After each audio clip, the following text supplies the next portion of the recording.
Brian Penderson, Mandy Grant Grierson, Luke Welland, Adrian Fleming, and Rachel Sloan. Prologue. This is going to be difficult to hear, Sarah, and you may feel inclined to pause the video at times after I reveal everything you need to know about your grandfather. And it's okay to take as much time as you need to process these revelations, because they are heavy. However, promise me that no matter what, you will watch this video to the end. Your grandfather, Brian Kent, is, and always will be, a con artist of emotions, walking around collecting loyalty, then crushing it for sport. You deserve to know the truth about him. Since the day I was born, my father made it crystal clear to me that he was ashamed of me, though he so kindly tolerated me for the first half of my childhood. His tolerance abruptly ended when he found me with another boy. We were exploring each other in my bedroom during my teenage years. Brian was ashamed of my homosexuality and insisted that he was going to fix me. My father, your grandfather, truly thought he could change me. And the sad thing is, this isn't the worst part of what I'm about to share with you. One night, Brian was throwing another one of his infamous parties. As usual, everyone wound up passed out after he slipped something into the drinks, and his unethical human experimentation commenced. But on this particular night, Brian did something so horrifying, I've never shared it with anyone. Until now. You need to know this, Sarah. Your grandfather was so set on erasing who I was that he targeted a younger woman from the party, who was about my age at the time, so that he could carry out his plan to fix me. Brian lifted her limp body and brought her upstairs to my room. He tossed her on my bed and told me I had two options. Option one was to have sex with the woman, despite her lack of consciousness, as a way to prove to my father that I was what he referred to as a real man. The other option was to be killed. In his words, he refused to live on this earth with such an embarrassment for a son. My father is a scary, powerful man. I did not want to do what he was asking, but I did it. I had to. And it was the hardest thing I ever had to do at that point in my life. I was young and scared. I wasn't ready to die. It took a long time for me to do it, and I had tears streaming down my face the entire time. But no matter what happened after that moment, I knew I would have to take accountability for my actions. I, Riley Kent, took advantage of that unconscious woman, all while my father stood in the doorway and watched. He even brought in a doctor after to check the woman, making sure I carried through to completion without faking it. She was a virgin. It's sick what I did. I hate myself a little more every time I think about it. I've never been more ashamed in my entire life than I was at that moment. I should have chosen the alternative. I could have died a better man. Everything after that moment felt like a whirlwind. 6 weeks later, the woman, Donna Georgine, found out she was pregnant. I never wanted a child of my own. I am a carrier of the Marnex wasting disorder, MWD gene. I never wanted to risk passing that gene on to someone else. But there I was, about to be a young father with a woman I didn't know, potentially passing on an incurable disorder. Brian kidnapped the young woman from her home and forced the two of us to get married. It was like adding salt to an already throbbing open wound. So, after the arranged wedding, Donna Georgine and I snuck off to annul the marriage. Days later, she disappeared. Years went by, and I never heard from her. I wondered if she had had the baby, though if she did, she and the baby were probably safer wherever they were than being anywhere near my father. That's why I never searched for them. My father was wildly upset that I let my forced secret love child go. But it was what needed to happen to protect everyone involved. Brian may not have killed me for it, but he certainly left his marks. Today I wear those scars with pride. To my surprise, years later, Donna Georgine showed up on my doorstep with the child who was no longer a baby. By that time, I was an adult with lots of money. I was ready and willing to help the woman whose life I had unintentionally changed. But that's when I learned that Donna Georgine was just as bad a person as my father. Her eyes were sunken in, and needle marks were trailing up and down her arm. Not only had she come back for my money, but she also wanted access to the chemicals in the basement. It was obvious her daughter was following in her mother's footsteps.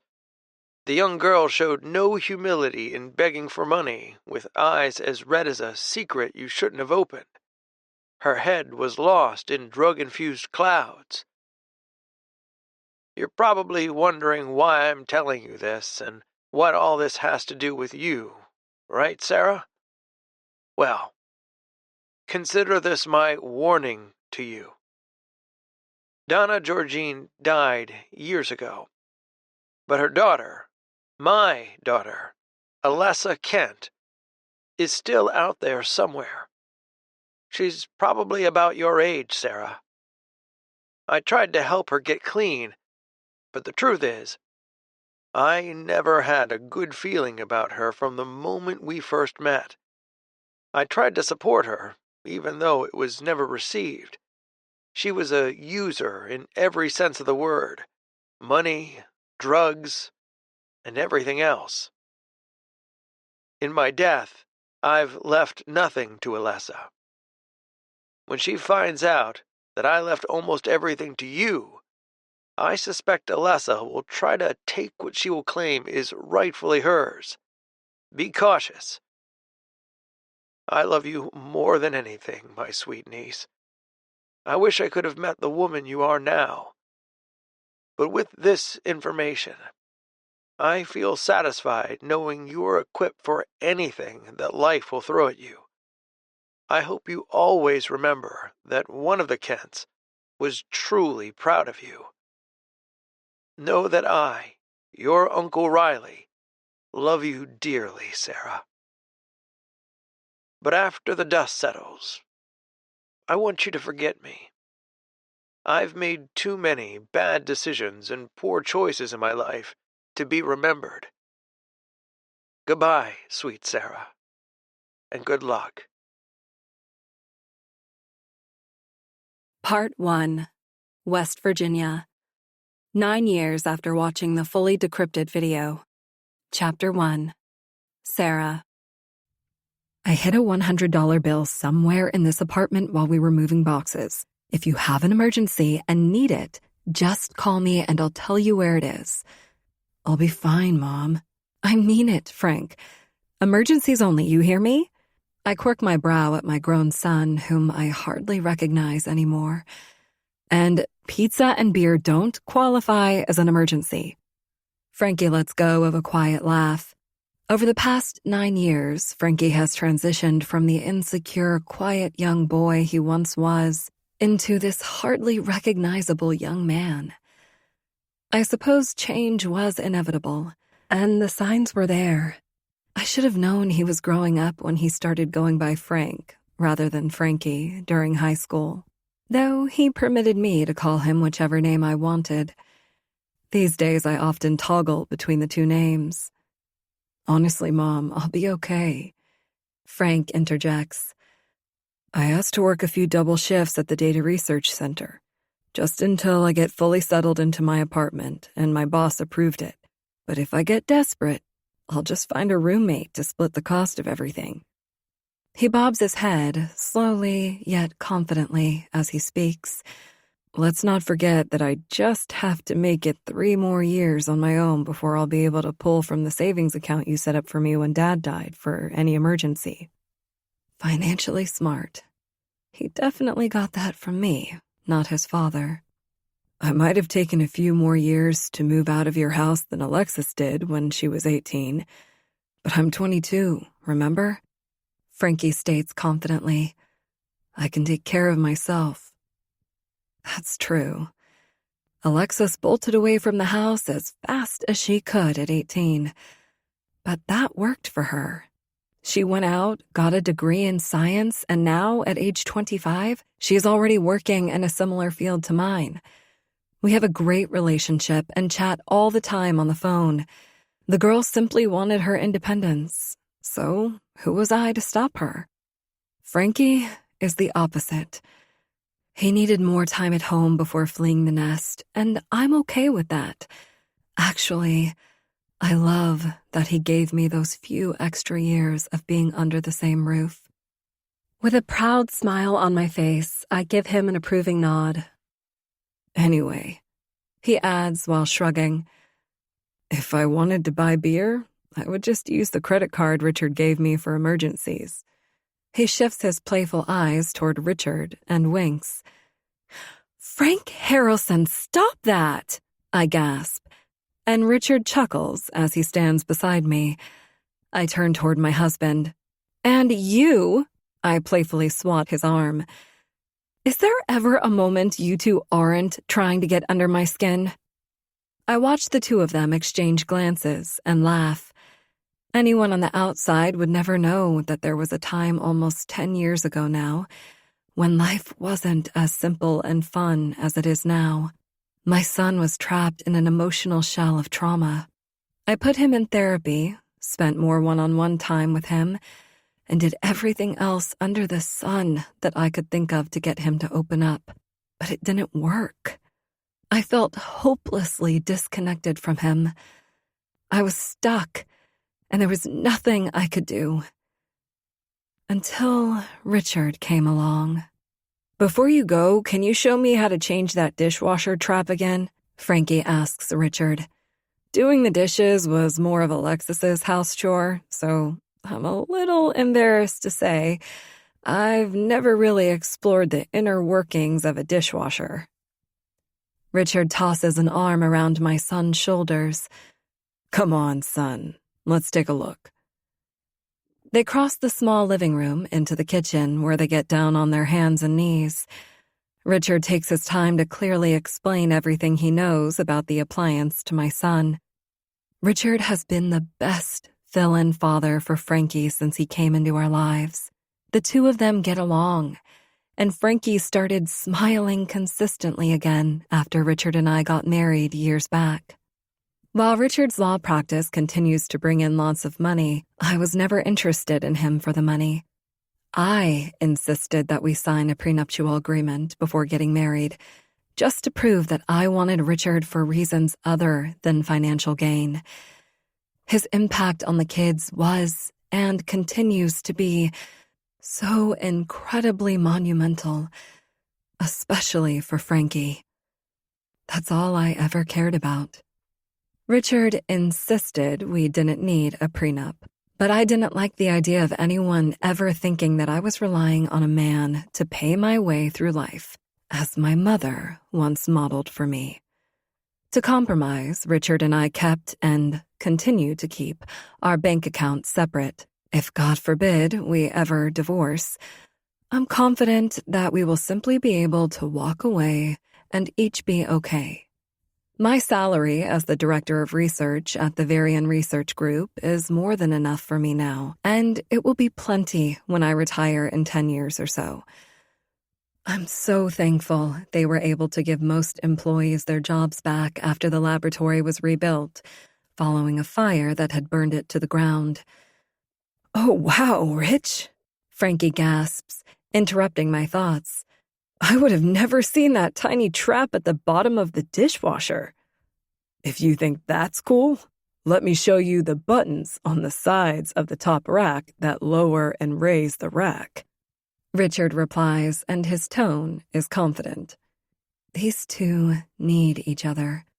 I wasn't sure Frankie would ever get back to being the happy kid he was before the tragic year his father was murdered. But look at him now. 15 years after Logan's death, Frankie is thriving. 22 years old, moving into his first apartment.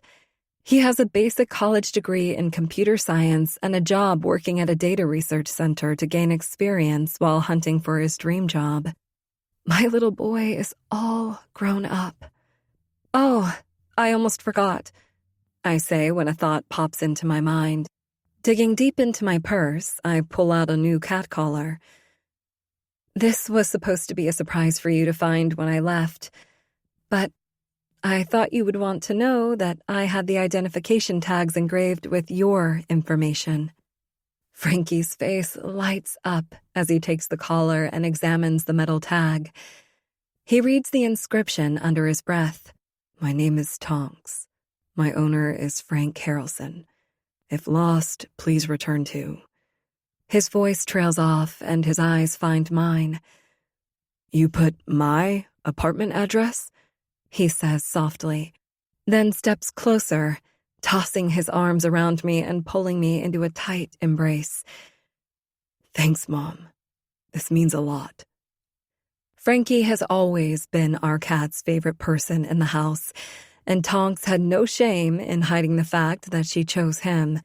It is only right that our sweet black tabby gets to live with him. Tonks has been bored out of her mind since her only other four-legged companion in the house has started to slow down over the years. I'm not sure how much energy Tonks expects a 15-year-old Labrador to have, but baby girl has earned the right to lie around being lazy these days. She can't play with Tonks the same way they used to when they were both younger. Therefore, it was decided. Tonks moves in with Frankie, and baby girl remains at my house with me, the 54-year-old, and Richard, the 57-year-old. Tears well in my eyes when Frankie pulls back from our embrace. "Don't cry, Mom. I'm literally moving 10 minutes away."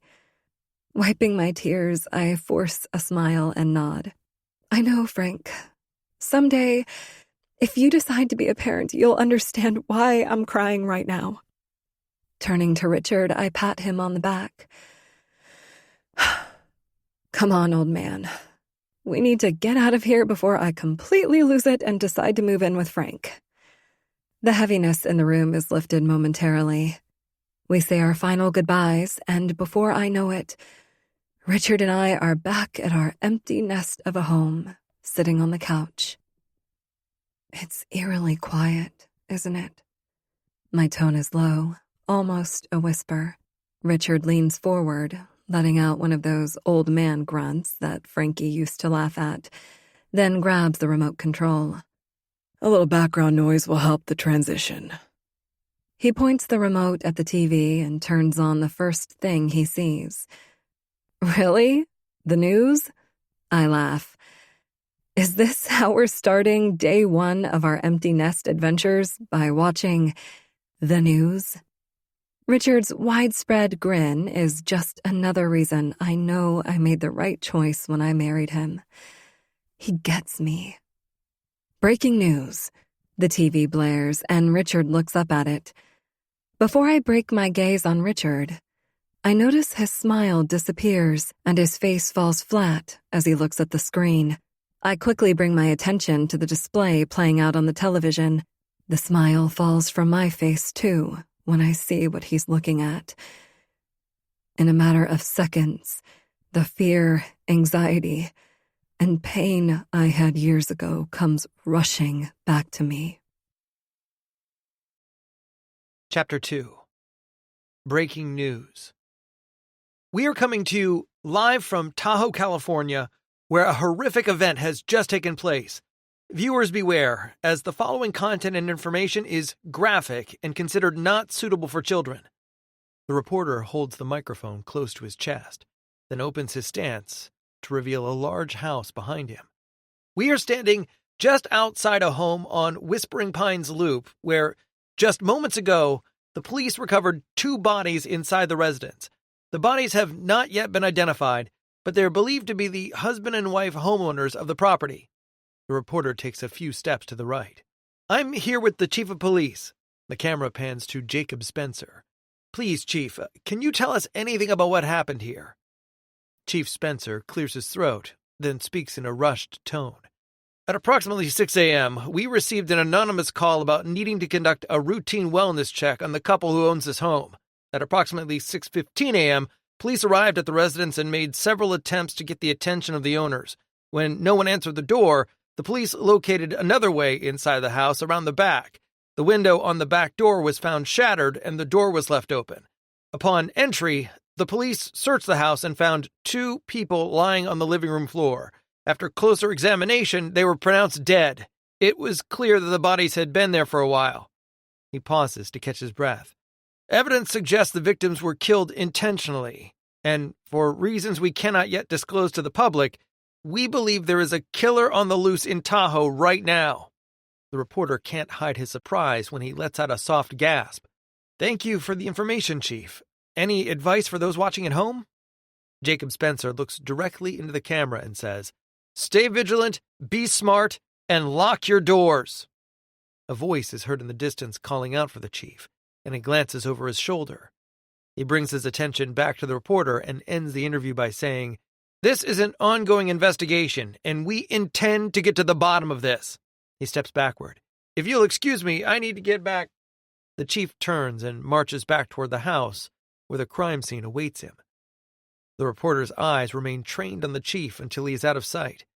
Then he turns toward the camera and brings the microphone close to his chest once again. There you have it, folks.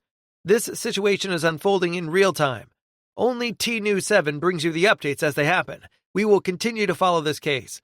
Stay safe out there. Back to you in the studio. Chapter 3. Sarah. Pick up. Come on, pick up, damn it. I clutch the phone and press it harder against my ear, as if that will help. If there is one time I need my best friend to answer the phone, it's right now. I need to know that Holly Houston and her husband are not the ones inside the body bags I saw on the screen a moment ago. As the call continues to ring in my ear, memories of Holly flood my mind. High school besties, college pals, teacher buddies until I left to pursue work in a science lab. Best friends forever. Like anyone, we argued and had our ups and downs. But the last big argument we had was almost 9 years ago now. She had just told me that she purchased the home beside the lake house I had inherited from my uncle. That was shocking, of course, given the tragic events that had taken place on that street. But that wasn't what broke us. It was when she insulted me by saying I was practically a spitting image of my mother, the person I hated most in life at the time. I never thought we'd recover, but true friends always do. It took years, but somehow we bounced back. Our relationship wasn't ever going to be the same, but I was grateful to have Holly back in my life. My kids were happy to have Honorary and Holly back too. She's like a second mom to them, which is exactly why I need her to answer her damn phone. Come on, Holly. Answer the phone and let me know you're okay. Richard needs to leave for work soon, but instead he sits with his fingers interlocked on top of the kitchen table. holding his breath as he watches me pace about. He's gotten to know Holly well over the years, and at the moment, I'm certain that he and I are thinking the same thing. Holly and her husband, Dwayne, are at their vacation house in Tahoe on Whispering Pines Loop. Without being able to clearly see which house the reporter was standing in front of, there is a chance that the two victims from the news are them. Please, I whisper, please don't let it be them in those bags. I'd say during the past 5 years, the relationship between Holly and me has felt more like the old us. These days, when we're together, we are almost the same two teens we used to be, linking up to share secrets and gossiping about the latest reality TV shows. I credit this to Dwayne. When Holly first met Dwayne, she couldn't stop talking about the hilarious man who stole her heart the moment she met him. Holly beamed about Dwayne's ability to make her laugh. "He's hilarious. You're going to love him," Holly had spouted to me. "He's so funny, and he's not ashamed to make fun of himself." He told me a joke. I can't remember what it was, but the punchline was something like, "You need to Dwayne the bathtub." Personally, I didn't find the punchline all that funny, but Holly cackled about it for so long that I knew Dwayne was the perfect person for her. I'm a little envious of the fact that these two met later in life. They bypassed the whole phase of dating with the hidden agenda of finding a partner to have children with. By the time they met, babies were already off the table. They didn't need to find a partner to provide for them, as they both were secure in their careers. She was a teacher nearing retirement. He had a 20-year career at B Power Electrical. Holly and Dwayne were able to be themselves with each other, just two fun-loving people who would wind up tying the knot quickly and embracing married life by traveling to exotic places.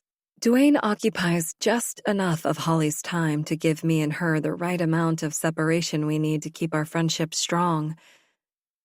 "Sarah?" Holly's voice sends a rush of relief through me when she answers, and water spills from my eyes. "Oh my God, Holly." I overexpress my relief. "Thank God." I glance at Richard, giving him the "she's fine, she's alive" nod. He wipes pretend sweat from his forehead and stands up, motioning toward the front door. If he leaves now, he still might make it to work on time to meet his clients. With the phone still attached to my ear, I give Richard a quick peck on the lips and he's out the door. I plop into the chair at the table. "You literally almost gave me a heart attack, Hall. What took you so long to answer the phone? Have you seen the news?" "Seen the news? Girl, I'm living it. I was outside talking to the police when you called. My phone was on the charger, that's why I didn't answer. This is crazy, right? Deaths on this street again?" I close my eyes and let out an exhale as I rub the bridge of my nose. I couldn't tell if the house was yours or not from the news camera angle. Then, when they showed a flash of the body bags being carried from the house, I thought the worst had happened. She can't see me, but I'm shaking my head slowly from side to side. I thought I lost you. "You think I would let my story end like that?" She promptly responds. "Do you not know me at all?" She laughs, lightening the heaviness of the conversation. "When I go, you'll know, because I'll have a whole list of things I'll need you to do Earthside." I humor her by letting out a light chuckle, but inside I'm still shaking. "What is it?" Holly adds. "What is what?" "There's something else," she persists. "I can hear it in your tone. Spill it. What else is on your mind right now?" She's right. Before I saw the news, I had another reason for calling her. I saw Richard leave for work with my own two eyes, but I still take one more cautious peek over my shoulder to make sure I'm alone before I confess it all to Holly. Last night, I pause, hesitating, wondering if now is the right time to tell her. Yes, last night? She draws out the words, and I picture her moving her hand in a small, quick circle, motioning for me to continue.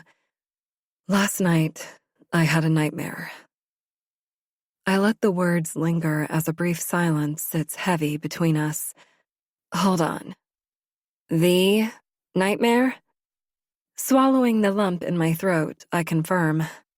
Yes, the nightmare. It's back.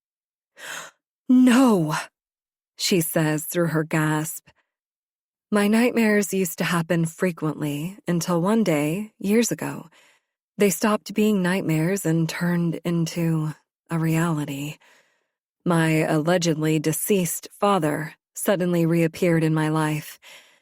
He had tied me up in the basement of the Tahoe house and threatened to keep me down there until I agreed to work with him to rebuild a family business that should have never existed in the first place.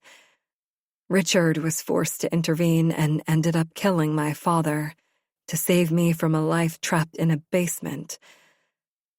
But that's when the nightmare stopped. What do you think triggered it? Holly blurts, and her voice frees me from my strangled thoughts. What happened in your nightmare? I'm not sure why the nightmare decided to appear now, but this one was different from the others. It involved my father and my grandfather. Brian Kent? Don't tell me you are letting that asshole get to you from beyond the grave. Holly scoffs, then mutters, I swear I will dig up his buried body just to spit in that man's face, and the same goes for your dad, that son of a bitch. Once again, Holly manages to lighten the mood. I humor her with a light-hearted laugh because inside, I'm screaming out of fear. I've tried to let go of everything I found out about my family from my grandfather in the past, but sometimes a person can't unsee a crash. I've carried one thing in particular with me these past several years, and that's my acute awareness that I have the Marnix wasting disorder, MWD gene. Brian's description of MWD left a lasting impression on me in the most negative way possible.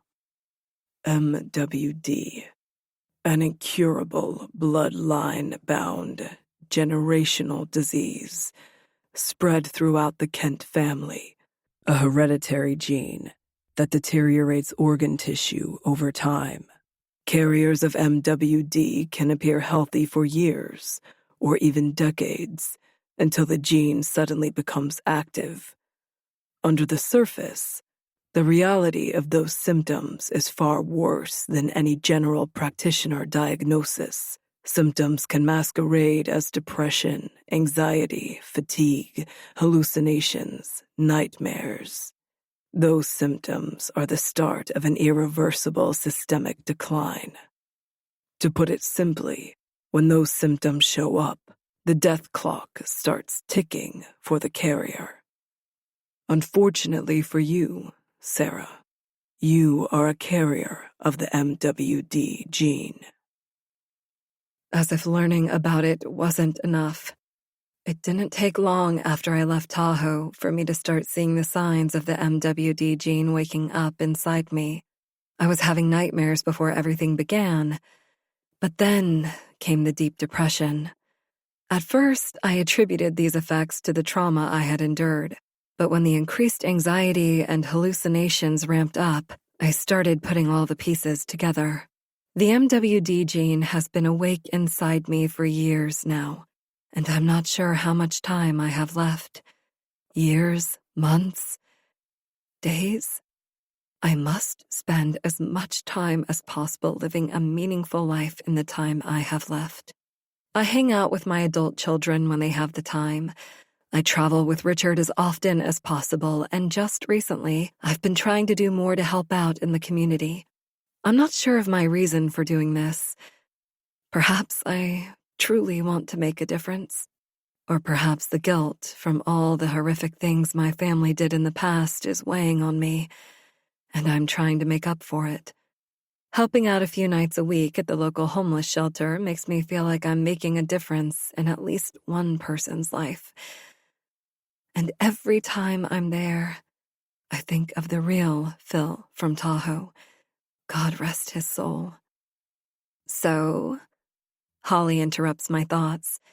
Do I need to grab my shovel and unbury this asshole, or are you going to be all right?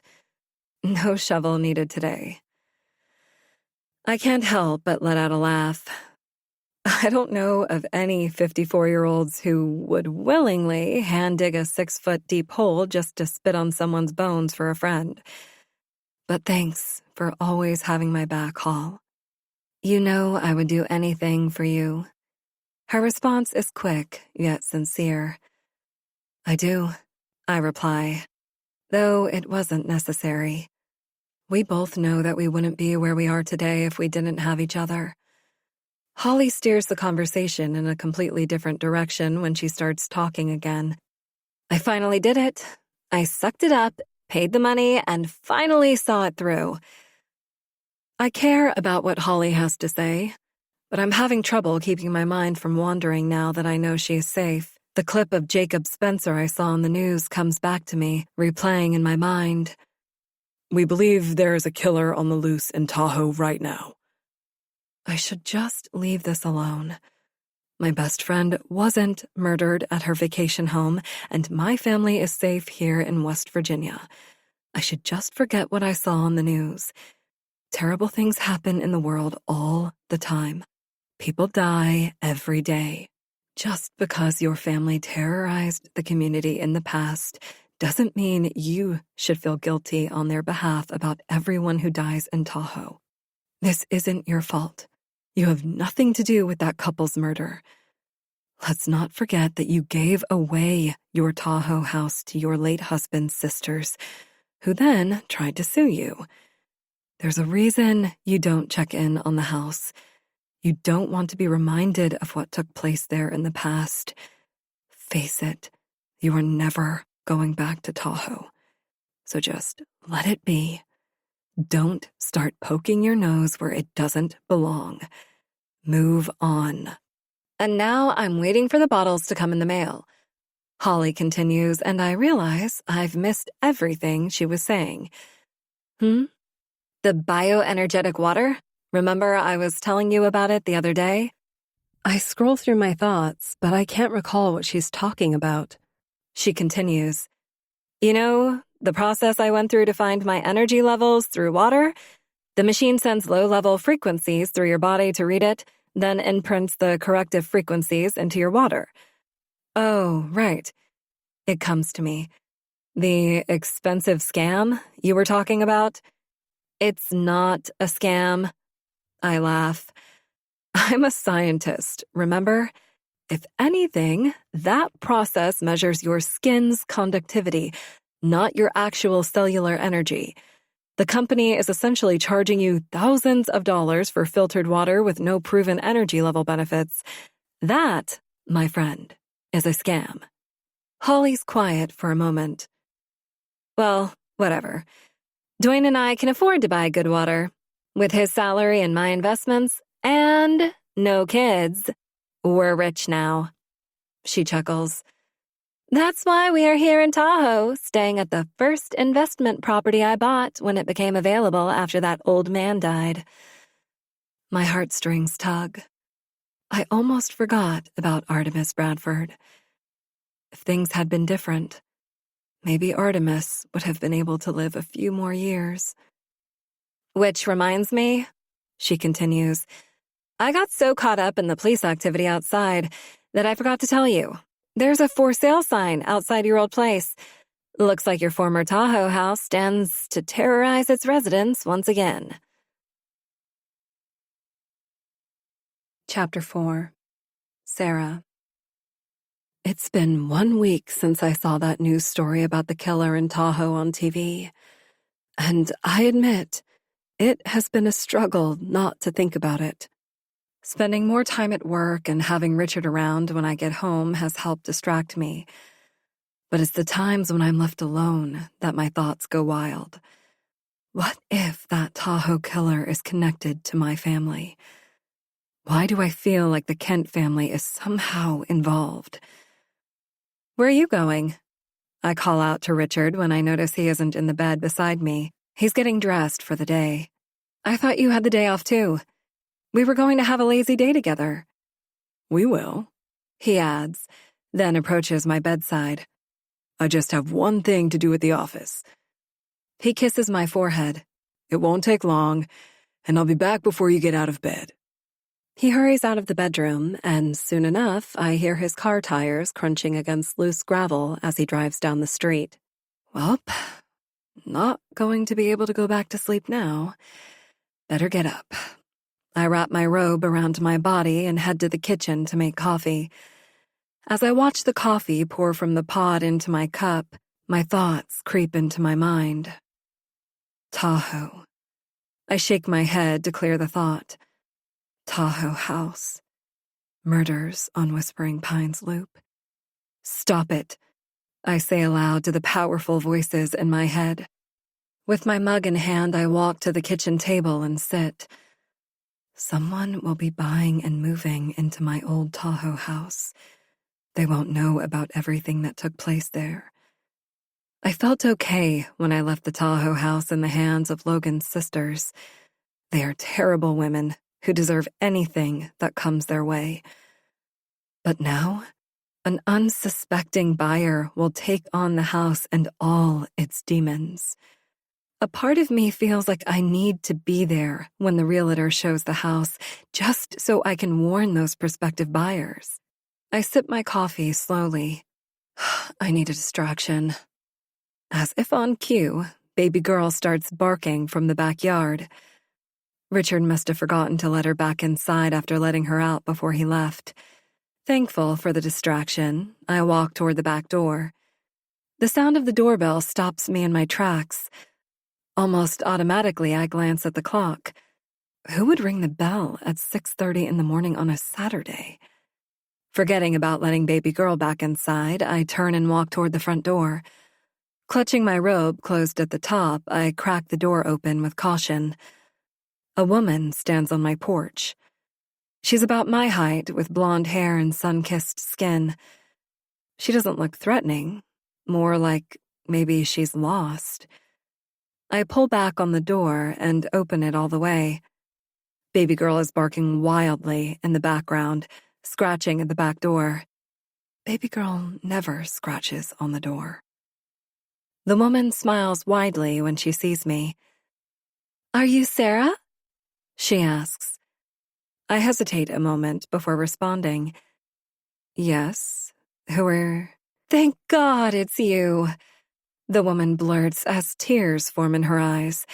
She lunges forward, and before I can make any moves, she tosses her arms around me.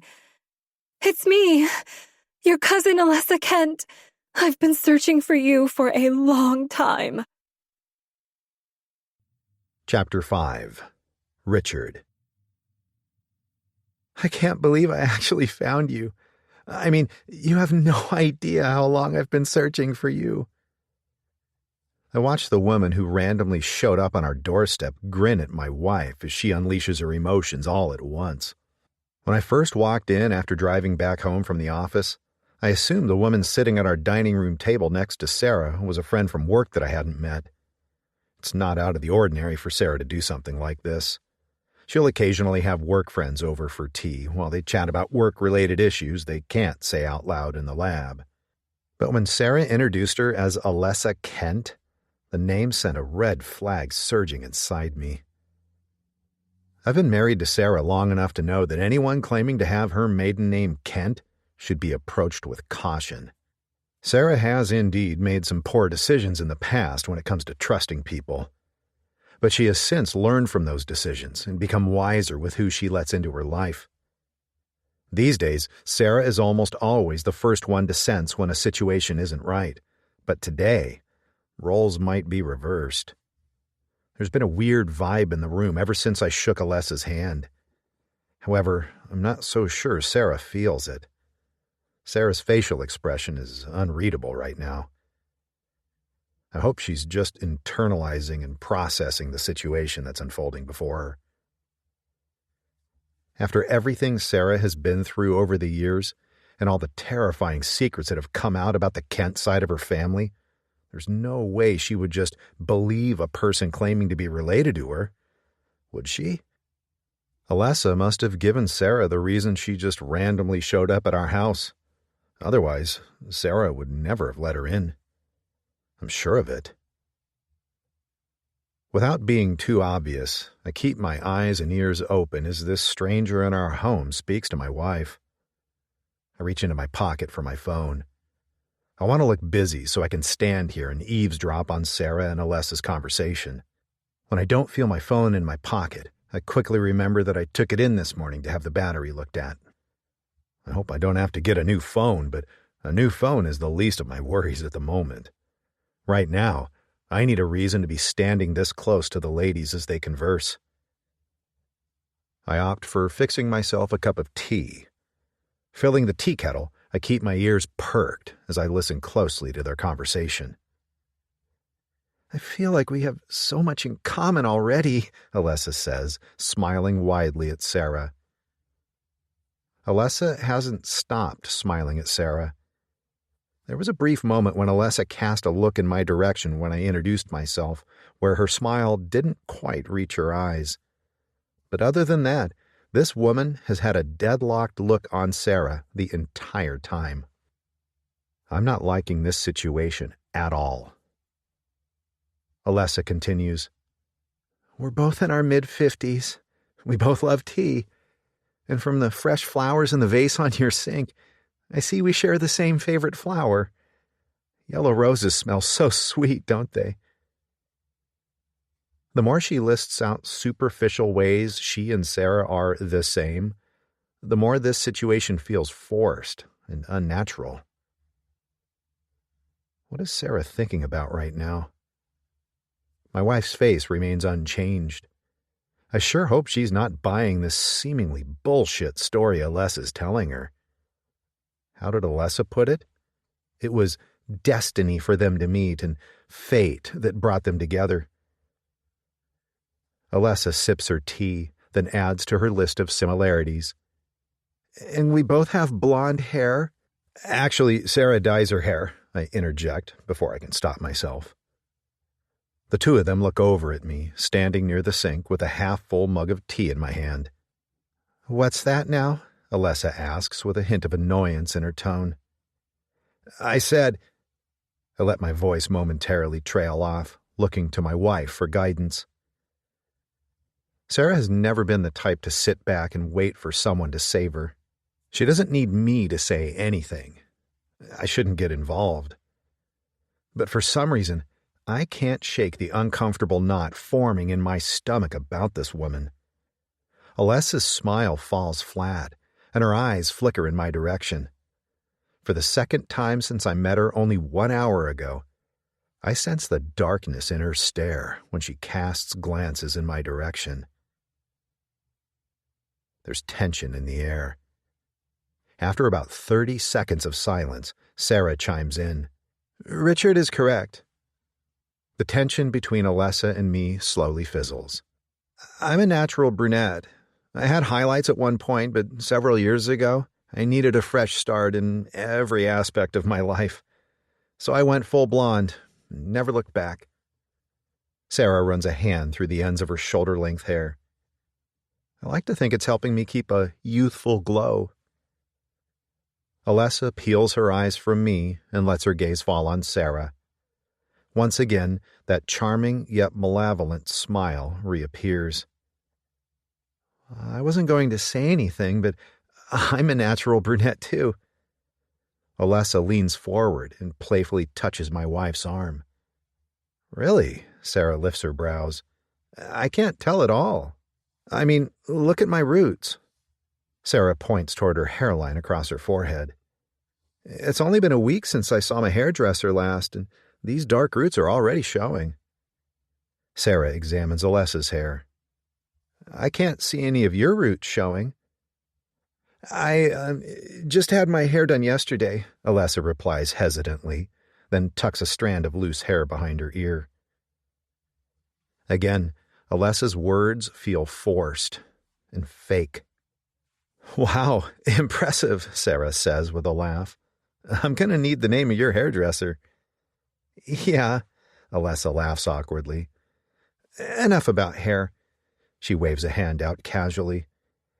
Let's talk about you. I want to get to know you better. Start at the beginning. Tell me everything. What do you do for a living?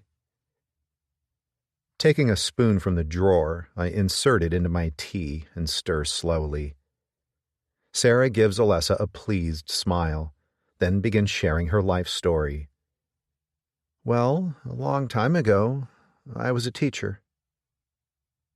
Sarah is beaming as she rattles off the milestones of her life, but I can't stop harping on the fact that Alessa hasn't blinked once since my wife started talking. What is it about this woman that I don't like? Am I being too skeptical? Is this legitimately my wife's cousin?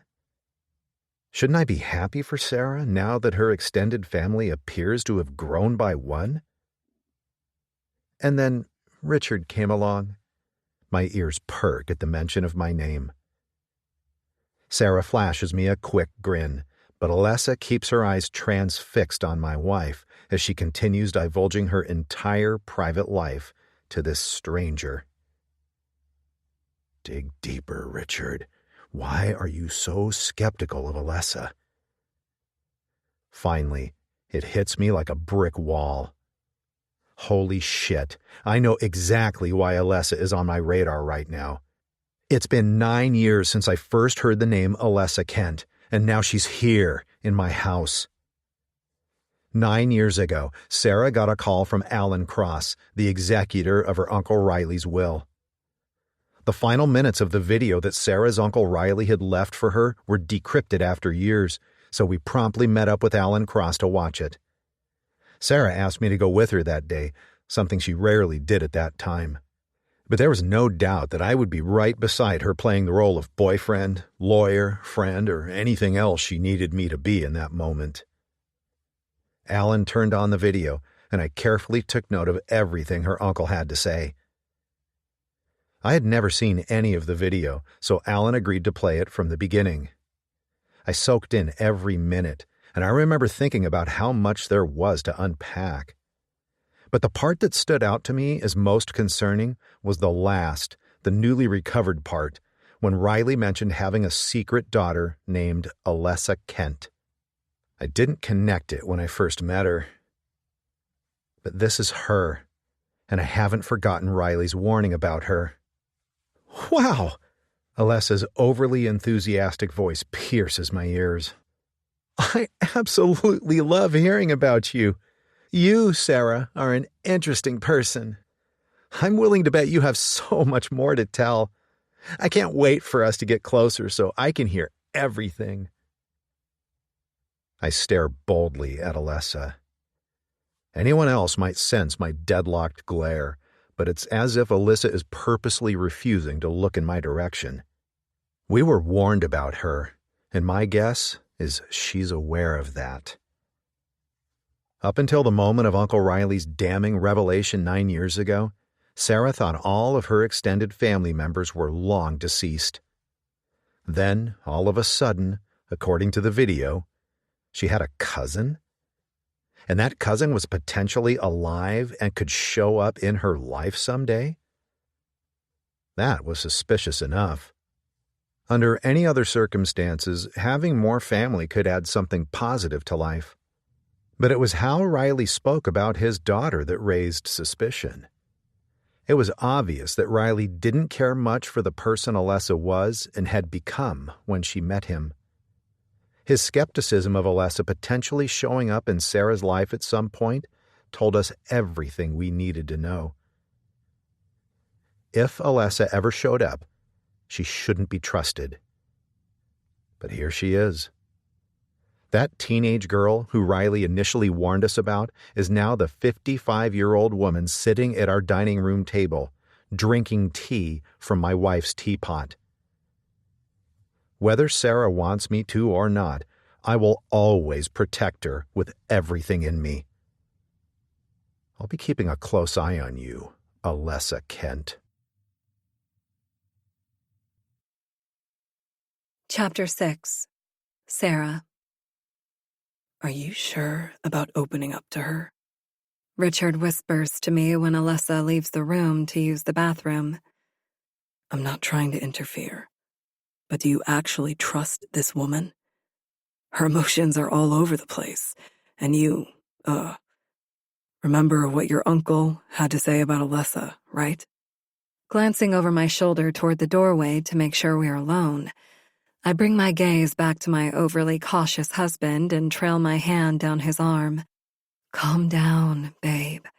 I'm okay. I have the situation under control. I'm taking this surprise as delicately and cautiously as I can. At this point, Alessa appears to be who she says she is. She knows more about me than I ever anticipated when she first knocked on the door. That doesn't mean anything. He fires back. My eyes dart to the doorway again, then back to Richard. I understand why you're worried, but you don't have to be. I'm taking this one moment at a time, and right now, things are checking out. I'll cautiously hear her out until she gives me a reason to be suspicious. If I sense anything weird, I'll ask her to leave. Okay, fine. He gives in. But I should point out that it seems like you are believing everything this random woman is saying to you. I don't want you to fall for another trick or somehow get weaved into another Kent web. I won't, I assure him. I need this woman to trust me so I can start asking her some deeper questions about my family. I've gone so many years uncovering these secrets on my own, and now I might have someone here in front of me who could fill in some of the missing pieces. I let out a soft sigh.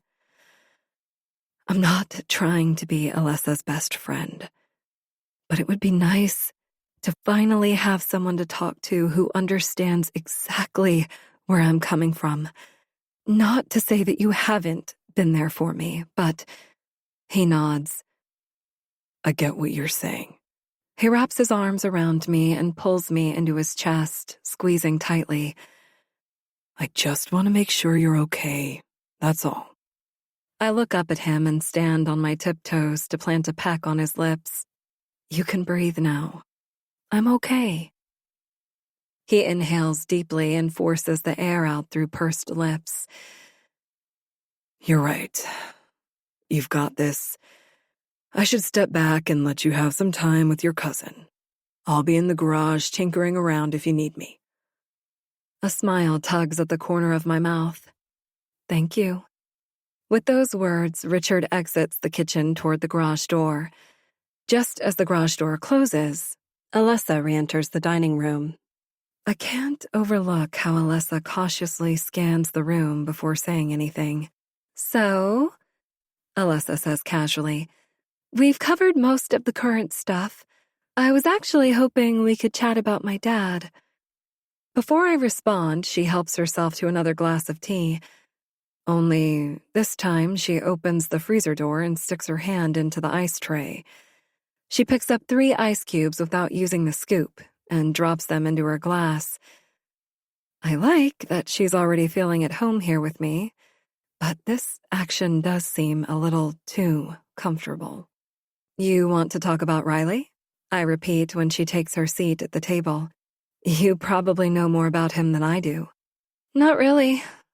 She shrugs, then pulls an ice cube from her glass and chomps down on it. I wince. Oh, geez. I've always thought that people who crunch ice with their teeth are psychopaths. Hopefully, I'm wrong. I've never met the man, I reply with a shrug. In his video, he mentioned meeting you. How could you not know more about him than me? With the mouth still half full of crushed ice, she responds, Before he died, I didn't speak to him for years, but I heard through the grapevine that he left you a video. So, technically, you were the last person to hear from my dad. She nods insistently. Well, this just got slightly uncomfortable. I offer her a sympathetic smile. You've known about your dad your entire life, when I barely found out about him 15 years ago. I'm not sure what I could tell you that you don't already know. Alessa stares blankly at me, hardly blinking. The slightly uncomfortable situation has turned into a full-blown, awkward showdown. I want to know what she knows about Riley, but for some reason, I think it's best to skip the topic right now. It's too soon. Maybe you can tell me more about your mom, I insist, desperately trying to change the subject. It's Donna, right? Alessa is lost in a brief, empty stare, but as soon as I say her mom's name, she is present in the conversation once again. Was, she clarifies. Donna was her name. She died a long time ago. Damn it, I knew that. Riley mentioned this in his video. Trying to recover quickly, I add, I'm so sorry for your loss. Why? She raises a brow and shrugs. I'm not sorry. My mom was a terrible person who fell into a bad life of drug use and didn't hesitate to take me with her, even though I was just a teen. Suddenly, all the gates I've been keeping closed start to open up slowly. Maybe we really do have a lot in common. My mom was a shitty person too, I reply softly. Sounds like we had similar childhoods. Alessa presses the palm of her hand to her heart, giving me a look that sparks the beginning of our deeply rooted connection. The next 30 minutes fly by as we discuss details about our mothers playing the unspoken game of, my mother was worse because. I used to wish humans could go back in time as our current selves, as the age we are now, just so I could walk up to my mom and slap some sense into her. Alessa laughs heartily as she says this. I'd force her to drop the drugs and make something of herself. I'd tell her, you have a child, you idiot. What kind of example are you setting? A genuine grin spreads across my lips. Same. We share another laugh at our terrible mother's expense. I was right to be suspicious when I first invited Alessa to come in. But look at us now. She is just another lonely person who wanted a family. Just like I did. I won't let my guard down completely, but my heart doesn't sense any malevolence here. She is a bit forward, yet friendly. Everything about her appears to be genuine.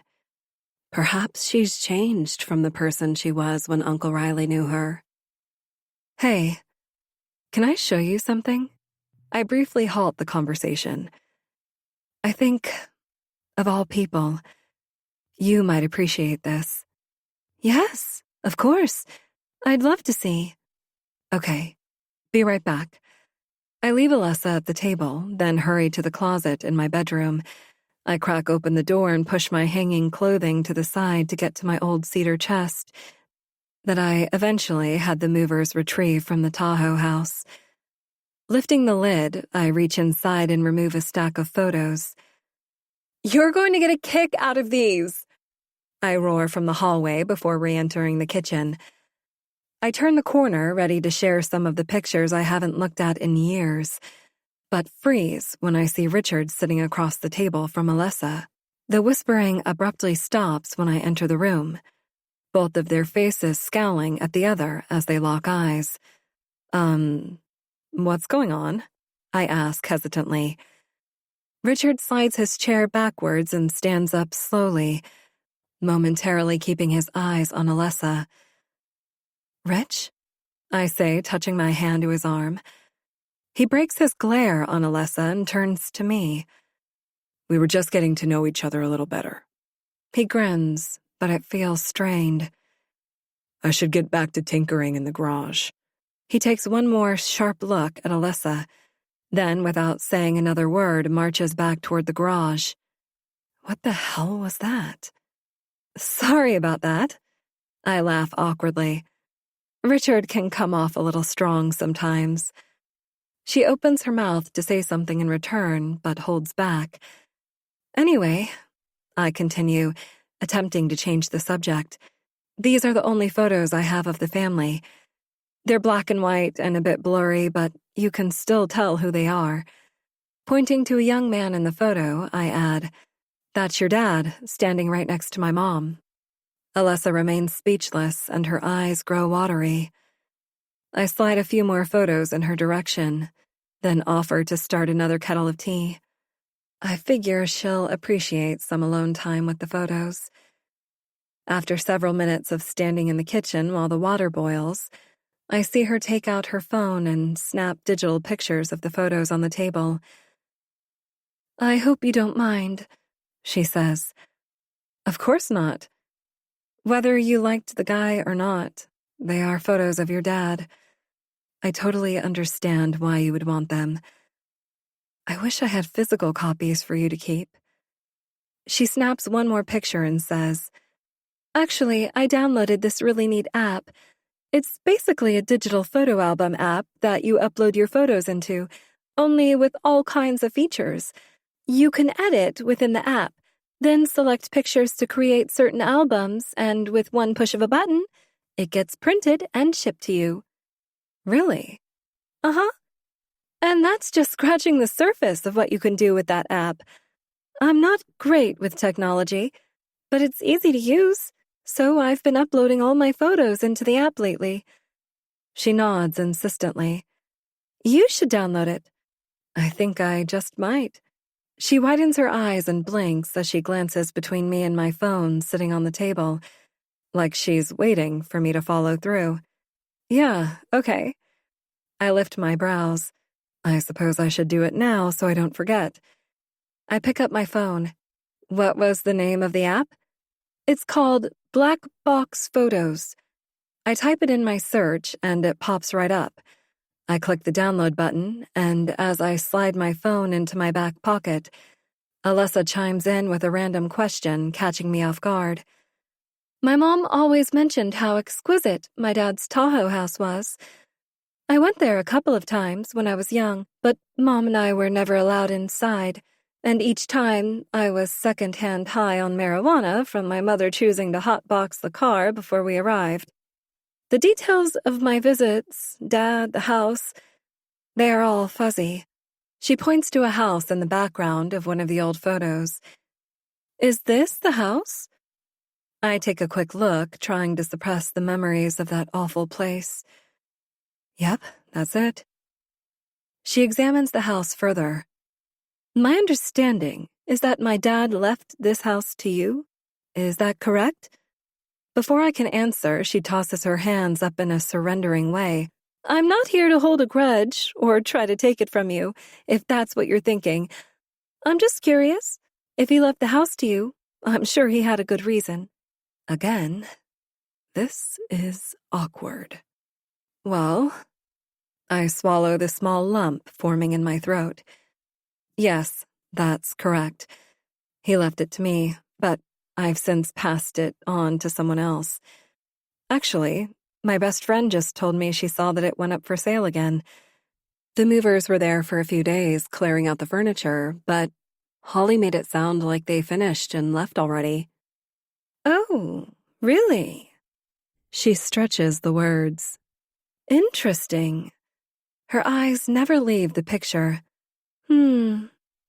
It looks smaller than I remember." "I can assure you, it's a massive house," I reply, snorting a laugh. If she only knew how big it is. "I'd like to see it someday," she says in a low tone. "Hey, wait a minute," she says, snapping her fingers. "If no one has moved in yet, that means the house is empty. Will you take me to see it?" Chapter 7. Sarah. "Frank Harrelson. I bark into the phone. Are you saying you knew about her all this time and you never said anything? Maybe I heard my son incorrectly. Just give him a chance to explain. I knew, Frankie replies without hesitation. And you are correct. I purposely didn't say anything to you about her. Of all the emotions I'm feeling right now, disappointment is at an all-time high. How could my 22-year-old son have known about Alessa's existence before I did and never say a word about it to me? Listen, Mom, don't overthink it, okay? It's not that big of a deal. It is a big deal, Frank, I fire back. Frank persists. I knew you had a cousin, so what? I never mentioned it because I assumed you already knew. Why wouldn't you know about your family? He snaps. Let's not forget that there were a lot of things I never said over the years. This bit of information about Alessa was just one of the many things I held on to. With my earbuds surely deceiving me, I sigh. Closing my eyes, I let my body collapse onto the couch. When I called to check in on Frankie today, I mentioned how Alessa had shown up at the house 3 days ago. I thought he would react the same way Alexis did when I told her, shocked and surprised to know we have more family out there. But as soon as I mentioned Alessa's name, he reacted the same way he would if I were reading him a dull shopping list. And now, I understand why he responded that way. He already knew. The way he said it was so casual, too. Alessa Kent? Your cousin? Yeah, I know about her. What about her? How could he have known? Just another secret that my once troubled emotional son felt he couldn't share with me.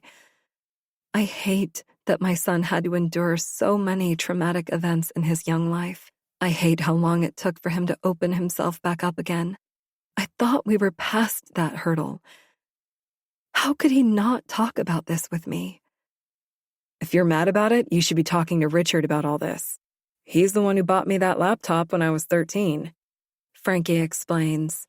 The day I logged into the computer for the first time was the day my research began. You won't believe how much information I researched in the past 9 years. I've learned so much once I had the internet at my fingertips, and after all these years, I'm not finished yet. I'm getting close to uncovering something big about our family. I can feel it. That's why I should probably tell you. Nothing good can come from peeling back the layers of the Kent family history. I cut him off mid-sentence. His side of the phone goes momentarily quiet, and a small knot twists in my gut. I was never trying to hide what happened. I was only trying to protect him. I never wanted him to know the truth. I'm sorry. I didn't mean to snap at you. I just don't see why you want to dig into the past. I pause, letting my words sink in. It's because you are your mother's son. No, what was it that you were going to tell me? I wait patiently for a response, and when he finally speaks, I know I've gone too far. Nothing, Mom. It's not the time. My heart aches. Over the years, my son had questions, and every time he asked me something about the family or what happened in Tahoe, I told him the truth. However, I intentionally never offered up any more information than what he asked for. He was a young boy whose life experiences were far too advanced for his age. I never wanted to add to the weight on his fragile shoulders. He was such a vibrant, happy little boy before Tahoe took his father. After that, he was troubled and lost. It took years before Frankie finally confessed and told me the truth about the secrets he'd been holding on to. He knew who his great-grandfather was before I did. My son had met Brian Kent one day in Tahoe. Frankie was chasing a ball outside when it rolled near the septic tank, and Brian was there. Time passed, and Frankie eventually found out it was Brian who killed his father. After that, he became scared for his life. He stayed silent until the news of Brian's death in prison set him free. That was the day Frankie shared all his secrets with me. My sweet child had been holding on to so much. There was a long period of time when I worried about how he would take it when he found out everything about the family. But as more time passed, I honestly thought he stopped searching for answers. He became a social young man in the blink of an eye. I don't blame him for holding back what he knew at the time, but I'm sure glad he's more like his old self these days. He seems to be more like his father every day. Why would I ever risk the stability he has now by bringing up more about the past? He loves his job at the Data Research Center. He's at the entry level doing the grunt work for now, but is gaining a lot of experience in the field he wants to grow in. Although it is his job that taught him how to dig a little deeper into the internet. I worry about what else he will uncover about the Kent family. Hey, Mom. I have to go. Tonks is on top of the fish tank again, swatting at my new goldfish. Okay, Frank. Love you. Love you too. The call ends and I set my phone face down on the cushion beside me. I take a deep breath and let out a long exhale. Everything okay with Frank? Richard asks from the other side of the couch. He's been in and out of the room before finally nestling himself into the couch with his book. I'm not sure how much of the conversation he heard. Frankie is fine. I just can't believe he knew about Alessa before I did. I shake my head slowly from side to side. I suppose I shouldn't be surprised. Researching is sort of his job these days.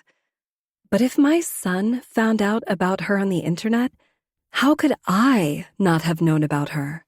How did I miss something so monumental? Maybe it's because subconsciously you knew that she is bad news. Richard mutters, then glances back down at his latest Spencer Guerrero novel. I open my mouth to refute, but my phone rings. Let me guess.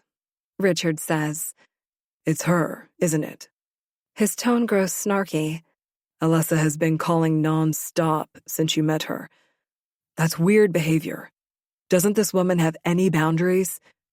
Oh, stop it, I say. The two of us sounding like an old married couple who have been together for most of our lives. It's probably Frankie calling back because he forgot something. Richard scoffs.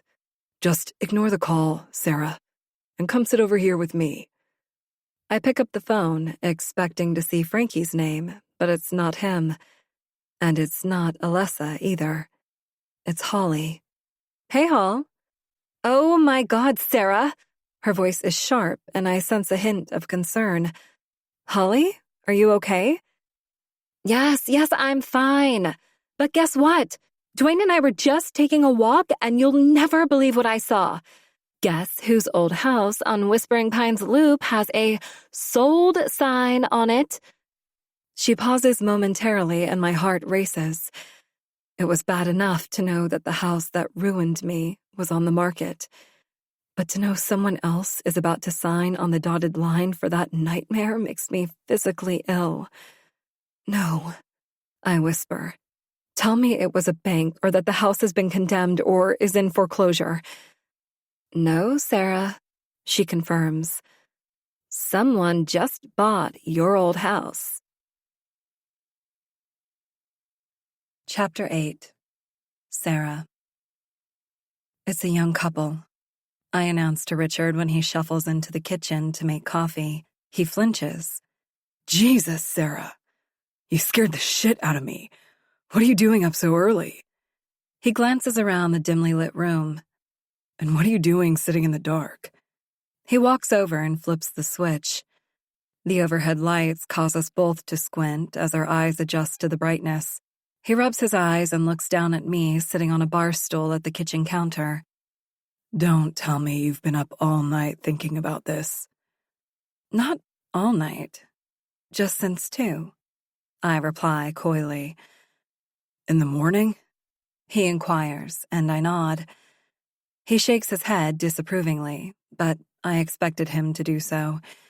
That is why I'm ready with a justifiable response. It's been 3 weeks since Holly saw the sold sign, but she has already met the people who bought the house. Holly described them as a younger couple who look like they could be starting a family soon. Richard sighs. It's too early for this. He walks toward the coffee machine, but I continue.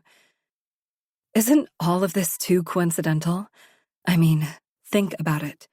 In the past 2 months, we've heard more about Tahoe than we have since we got married. First, there was the news story about a killer on the loose in Tahoe, who, by the way, they have not found. Then, Alessa shows up out of nowhere, a connection to my Kent bloodline. Then the old lake house jumped on the market and sold quickly. Now Holly meets the people who will be moving in. I take a deep breath. I'm just saying. There's something here. I've been through this too many times not to see that something is brewing here. I just can't tell what it is.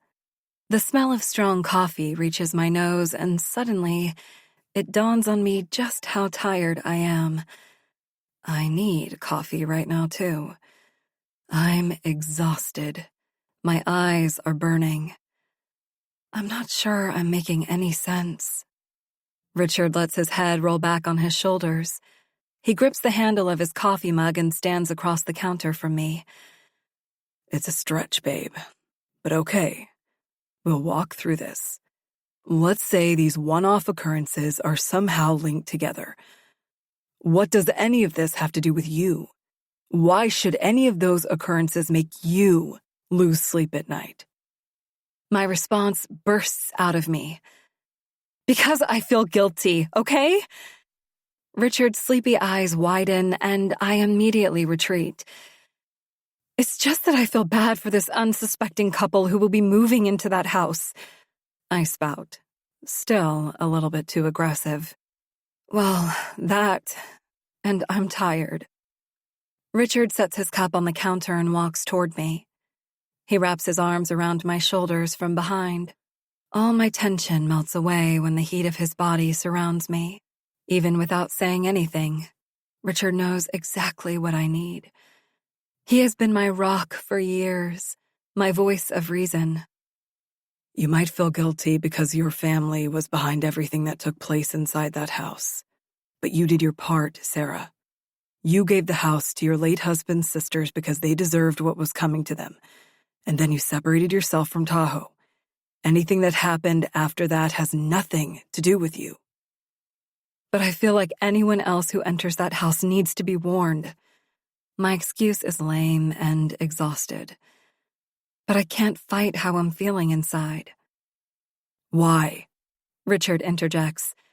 This young couple probably feels like they scored their dream home, so let them have it. His words linger in the air. Maybe he's right. My experience in that house won't be someone else's. I should stop thinking about this and let those people live their lives. He continues. You are not your father, mother, or grandfather. All of those people had something to feel guilty about. Not you, Sarah. I swallow the lump in my throat. You're right. Kent blood or not, I'm not them. I should just leave this alone. Richard squeezes me tight one last time before returning to the other side of the counter. He smiles at me and brings the coffee to his lips. There's the woman I know, he says before taking a sip. I should just leave this alone. I repeat in a whisper. I should just leave this alone. But I'm not sure I can. Chapter 9. Sarah. You are sneaky. I can't believe you managed to pull it off. I smirk as I talk to Holly on the phone. Tell me, what's your secret?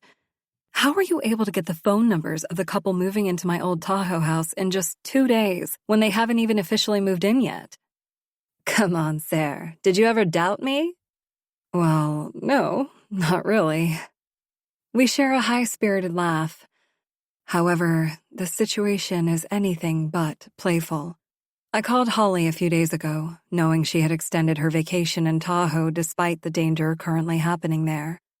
A killer is still on the loose, but Holly said she wasn't worried because she had Dwayne to protect her. And since Holly is staying right there in Tahoe anyway, this is the perfect opportunity to have her help me with my plan.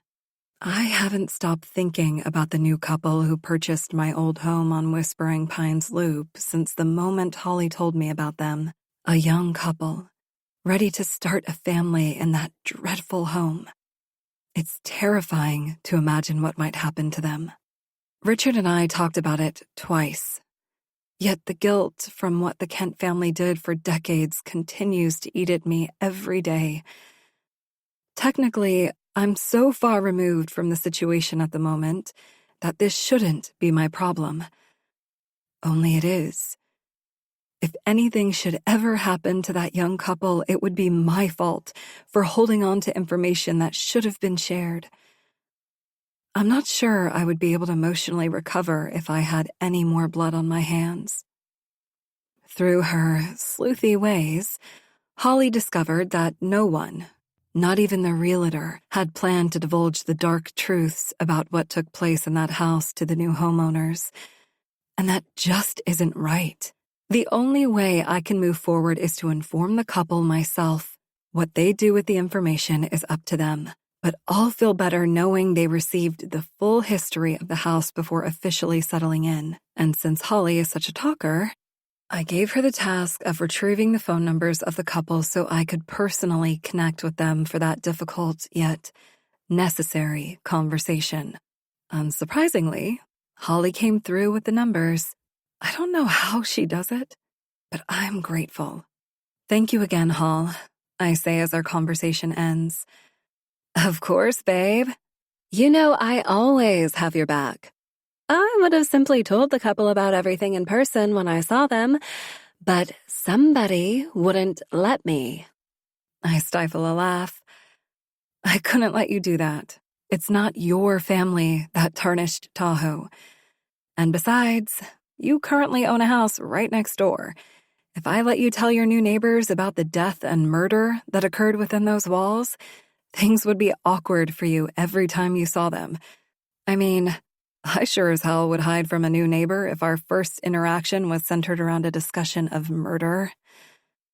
I never thought of it that way. She chuckles. I suppose that could be true. Plus, I will feel so much better being able to chat with them and answer any questions they might have. And after we talk, if they still want to move in, that's on them. I will be at ease because I know I did my part. Holly laughs.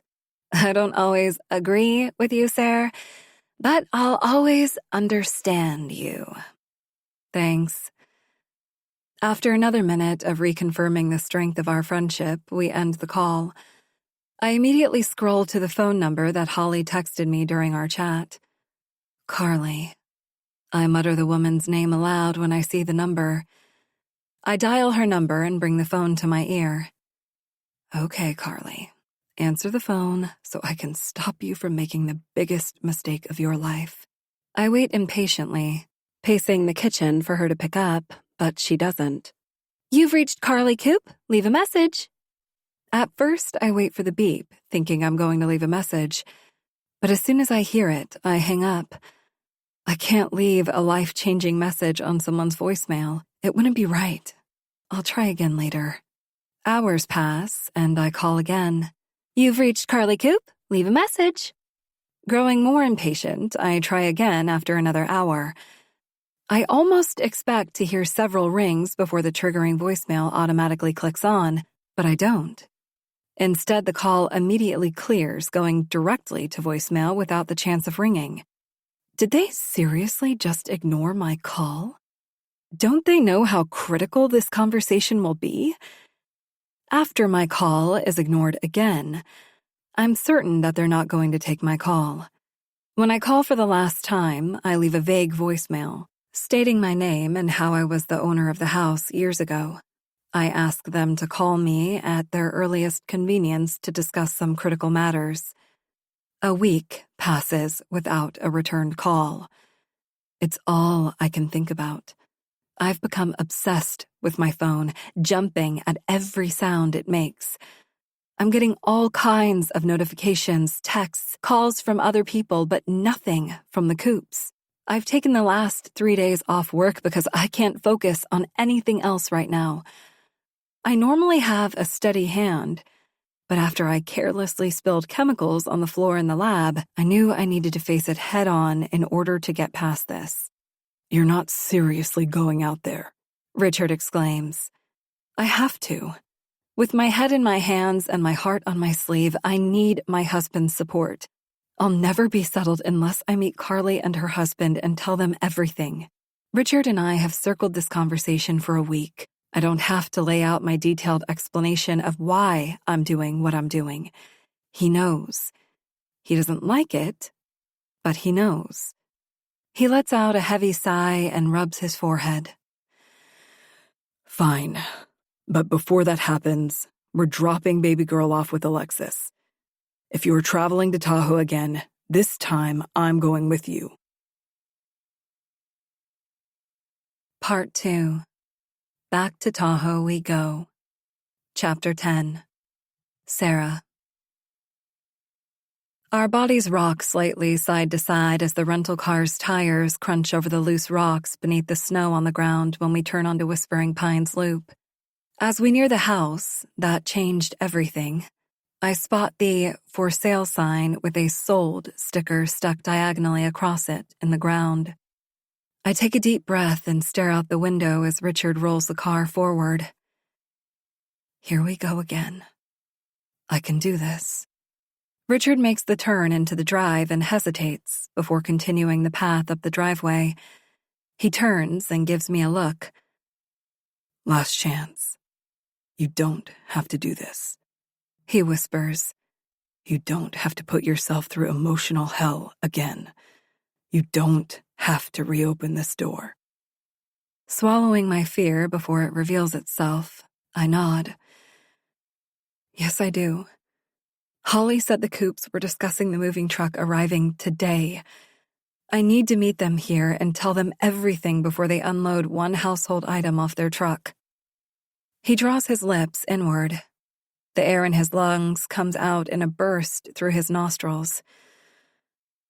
"Okay, let's go."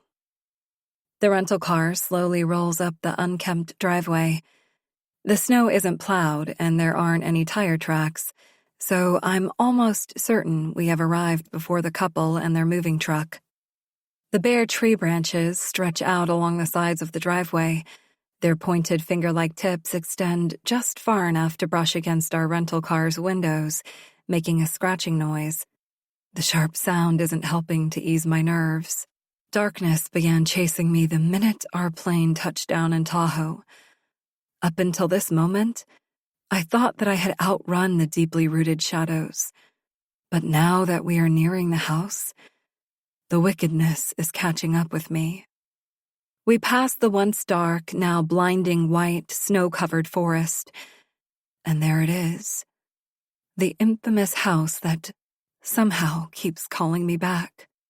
A small burst of emotion washes through me, and tears threaten to bubble up and fall from my eyes.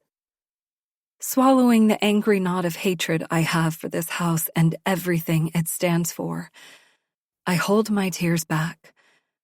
I've cried too many times over this place when it never deserved a single tear.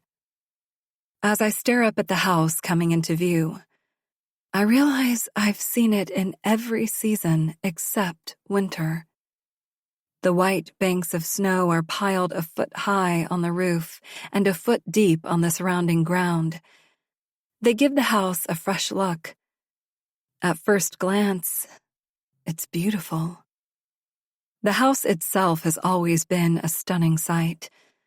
A person can't see the ugly within from the outside. But looking a little closer, it's easy to see the flaws are still there. The tree that once leaned over the house has officially fallen onto the house from the weight of the snow piled on top of it. The damage to the house looks minimal, A few shingles kicked off the roof, and the house gutters have been severely bent out of shape, but overall, the house is still standing. Richard parks the car near the garage and turns off the GPS on his brand new phone. Thank goodness his new phone was ready for pickup before we left. His old phone battery would have fried from using the maps on this drive. He slides his hand into mine, giving it a small squeeze. Without taking my eyes off the house, I squeeze back. I'm so glad Richard is here with me. I guess now we wait, Richard says as he rubs the tops of his thighs back and forth, warming his hands. A moment later, he cranks the heater up. The house looks a little different, but it still feels the same, I say softly under my breath. Richard rubs his thumb over the back of my hand, and while it comforts me to know he is there for me, I'm still emotionally wrecked by the mere sight of this house. It only takes 5 minutes of idling in the driveway before the harsh weather is noticeable inside the car. It's freezing out here. I clutch my hands into a fist and blow hot air into them before tugging on the pair of gloves I brought with me just in case. I should at least knock on the door. What if they are here and we're just sitting out here waiting to become an icicle? They could have gotten here a long time ago and parked in the garage or something. He furrows his brows. You honestly want to get out in this snow to check if they are home? He looks left and his eyes fall on the house's front windows. Without curtains or blinds on the windows, I see that the inside is empty. The house looks pretty dark to me, babe. We don't know for sure, I argue. For all we know, the couple could have spent night one in their new house on a blow-up mattress on the floor. Richard lightly lifts his hand from the wheel. Okay. I was just trying to save you from the cold. But if you insist on us going up there... He reaches for the key in the ignition. Actually, I think it's best if I go up there by myself. Richard swivels his head in my direction, but before he can say a word, I continue. If they are inside, we don't want to intimidate them by both of us standing on their porch. Let me knock on the door. If they answer, I'll chat with them and wave you inside when they invite me in. He scrunches his face, mulling over what I just said. Fine, but I'm not taking my eyes off you for a second. Deal. I smile and lean over to give him a quick peck on the cheek before gripping the door handle with my gloved hand and exiting the car. Even though the house has many visible changes on the outside, the eeriness of walking toward this house still lingers after all these years. And I don't think that feeling will ever go away. The first change I note is the front doors. When I first saw them 15 years ago, the doors were a vibrant red, and the color drew me in. Then, 6 years after that, the drifter who broke in had painted them purple, so bold and enticing. But now, nothing is striking about them. The doors have been completely stripped of their color. They are a faded shade of black, with light spots where the paint has chipped. The dark color of the doors should make the once shiny gold lion door knocker stand out, popping against the contrast. But I barely noticed the door knockers. The fake gold has tarnished and worn off completely, revealing a dull silver color, giving the whole house a modern, vintage vibe. Stepping onto the creaky porch, I inch closer to the front door, ready to knock, when something catches my eye. I quickly turn my attention to the left side of the house, where I could have sworn I saw something moving. An animal, maybe? After a quick examination of the space, I see that I'm wrong. There is nothing there. Please don't let that be another hallucination, another symptom of the MWD starting to take over my body. Despite trying to hide it, I won't be able to for much longer.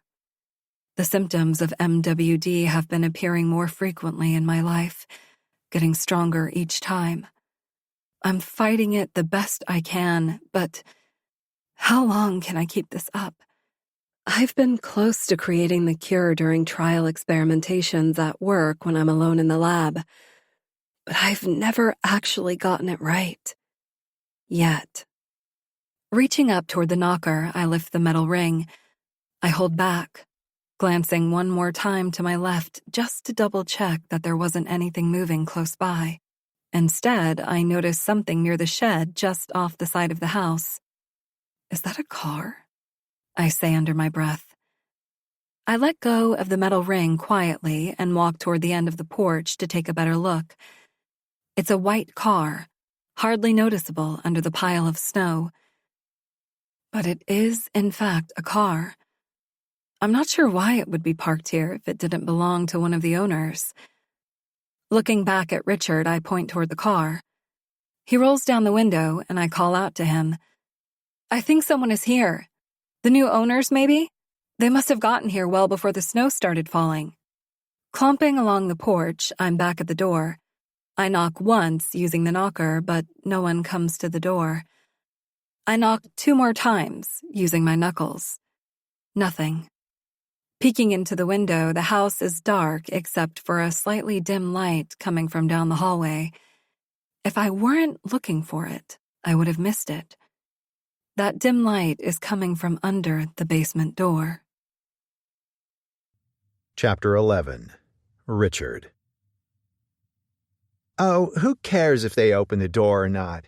All that matters is that you're here, Holly says, waving a hand casually, then raising her third mimosa. I've been trying to get you two to vacation with us out here for years, and finally you're here. I watch Holly's eyes shut unintentionally when she smiles at Sarah. She is completely sloshed. At least one of the 4 of us is having a good time. Ever since setting foot in Tahoe yesterday, it's been difficult for Sarah to relax. She wasn't even going to tell Holly that we were in town because she insisted that our trip was not a social visit. We aren't staying longer than it takes to open the eyes of the new homeowners, Sarah had said before we left. There's a killer on the loose again, for goodness sake. She shook her head, almost disappointed in me that I would even suggest meeting up with her best friend since we would be visiting a place that was literally right next door to Holly's vacation home. Sure, I could have sat back and gone with my wife on this one.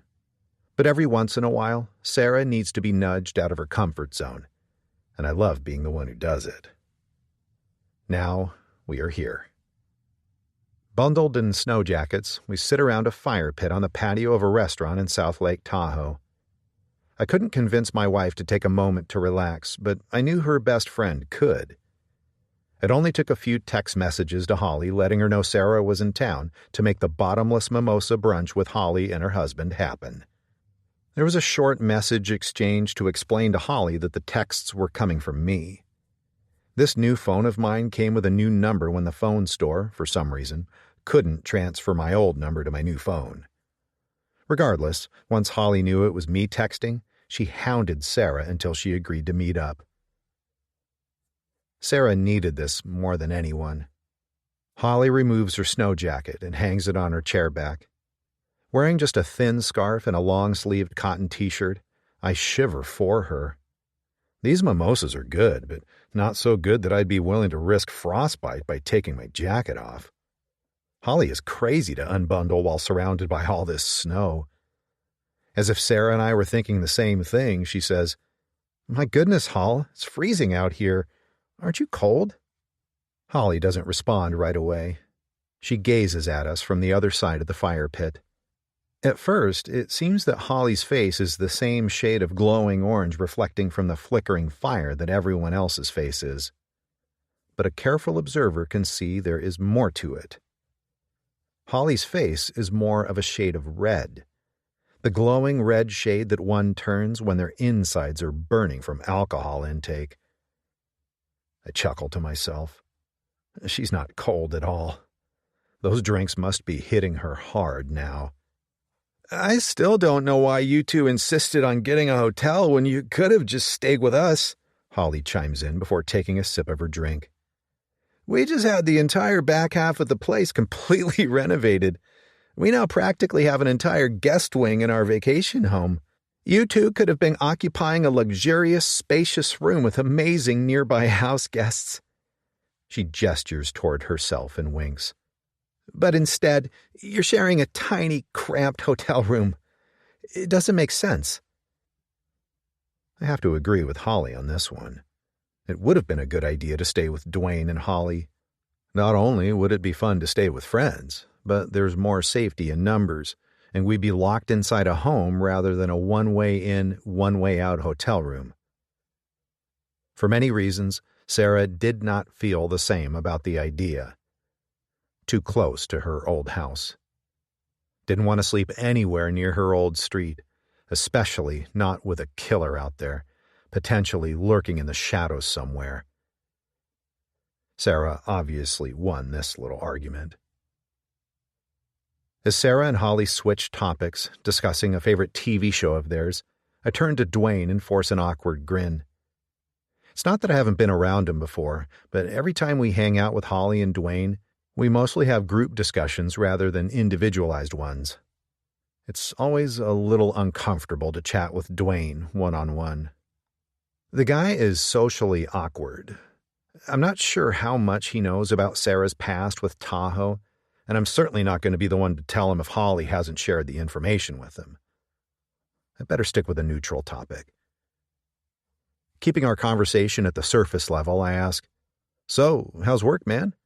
"Same shit, different day," he responds with a laugh. "What is it that you do again?" "I'm the master electrician at B-Power Electrical. I'm the one licensed and responsible for the company's electrical work. A walking liability, as Holly puts it," he laughs. "Almost 20 years with this company, if you can believe that." "That's awesome, man. Congratulations." "Thanks. I really can't beat the unlimited rollover paid time off benefit. Saving up for 20 years is how I'm able to travel for months at a time with my wife. I figure I might as well use it up before I leave. Retirement is just around the corner. Then, I don't know what I'll do. Maybe I'll do something crazy like join the FBI and use my hidden lock-picking skills." I laugh. "Hey now, there's an exciting idea. I don't think I'll ever be ready to let it all go. What else is there to do in retirement? Inspire me," I chuckle. "To be honest, I always imagined it would be just me and my pet ball python passing time in a small house somewhere off the beaten path. Chandler is already 20 years old and has lost his sight, but snakes can live for a long time." He shrugs. "I figured he'd eventually outlive me." I didn't see it before, but the more I watch Dwayne's facial expressions, the more I can visualize this guy as a snake person. It feels right. He continues. "However, ever since I met Holly, my plans have drastically changed. We own multiple properties. We travel. We try new restaurants. We are living the life I never knew I wanted. All thanks to Holly." "Good for you, man." I sip on my Moscow Mule. He nods. "Thanks. Holly is great, isn't she?" I give him a tight-lipped smile. "Mm-hmm. She and Sarah are two of a kind." "No, like really though," he persists. "Holly is the perfect woman." I almost laugh as I scrunch my brows. "Come on now, brother. Holly is great, but Sarah is my perfect woman. Are you trying to get me in some hot water over here?" I start to laugh it off, but the smile fades from Dwayne's once light-hearted expression. There's a look on his face that I can't place. It's almost like he's angry that I didn't come out and fully agree with him about Holly. I bring my drink to my lips and sip for a long time, wondering what to say to break the tension between us. Sarah's phone rings, and I let out a sigh of relief for the distraction. But when Sarah looks down at the screen in her lap, I grow curious and glance down too. It's Alessa calling. Sarah is stressed enough right now.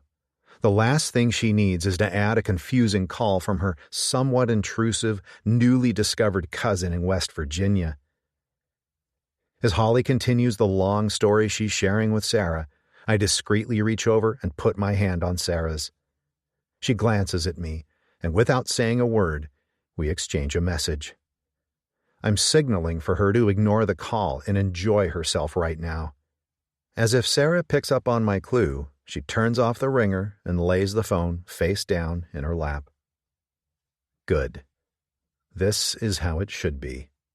Sarah, stress-free, in a gorgeous place with good company. I rub the backs of her gloved hands with mine. Really? You're ignoring me? A voice booms from behind us as the footsteps approaching the patio grow louder. All four of us stop talking to glance over our shoulders to look at the person who so boldly inserted themselves into our conversation. Sarah inhales sharply, and I nearly do the same thing when we see who it is. Alessa, who was in West Virginia when we left there, is here? Now? In Tahoe, California, at the same restaurant as us? Alessa removes her scarf as she pulls up a chair on the other side of Sarah. She warms her hands against the fire and laughs. I'm just busting your balls. She looks around at each of our faces. So, what are we drinking? Mimosas in the snow? I'd prefer something hot, but fuck it. I'm here now. Let's get this party started. She snaps her fingers at the waitress. Another round of mimosas over here. I glare at this woman in silent shock. What the fuck is she doing here? Chapter 12. Sarah. It's not until I feel the cool air hitting the back of my throat that I realize that my mouth has been open since the moment Alessa took her seat beside me. You must be Holly. I've heard so much about you, Alessa exclaims, sparking a chat with my best friend. Her bubbly, nonchalant tone is surprising. I most certainly have not shared much information about Holly with Alessa, but that's not the most concerning issue right now.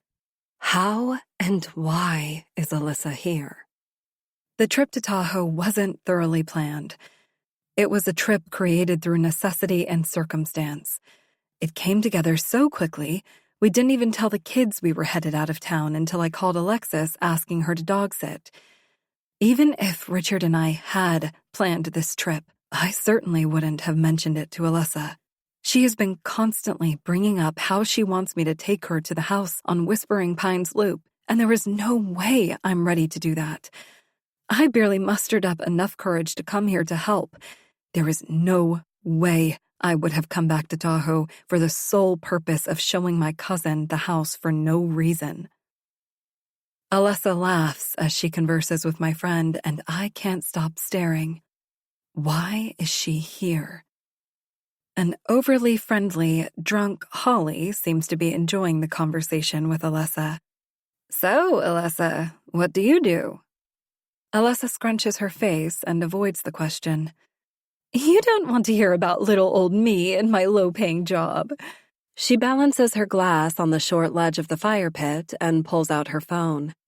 Come on, y'all, let's take a selfie.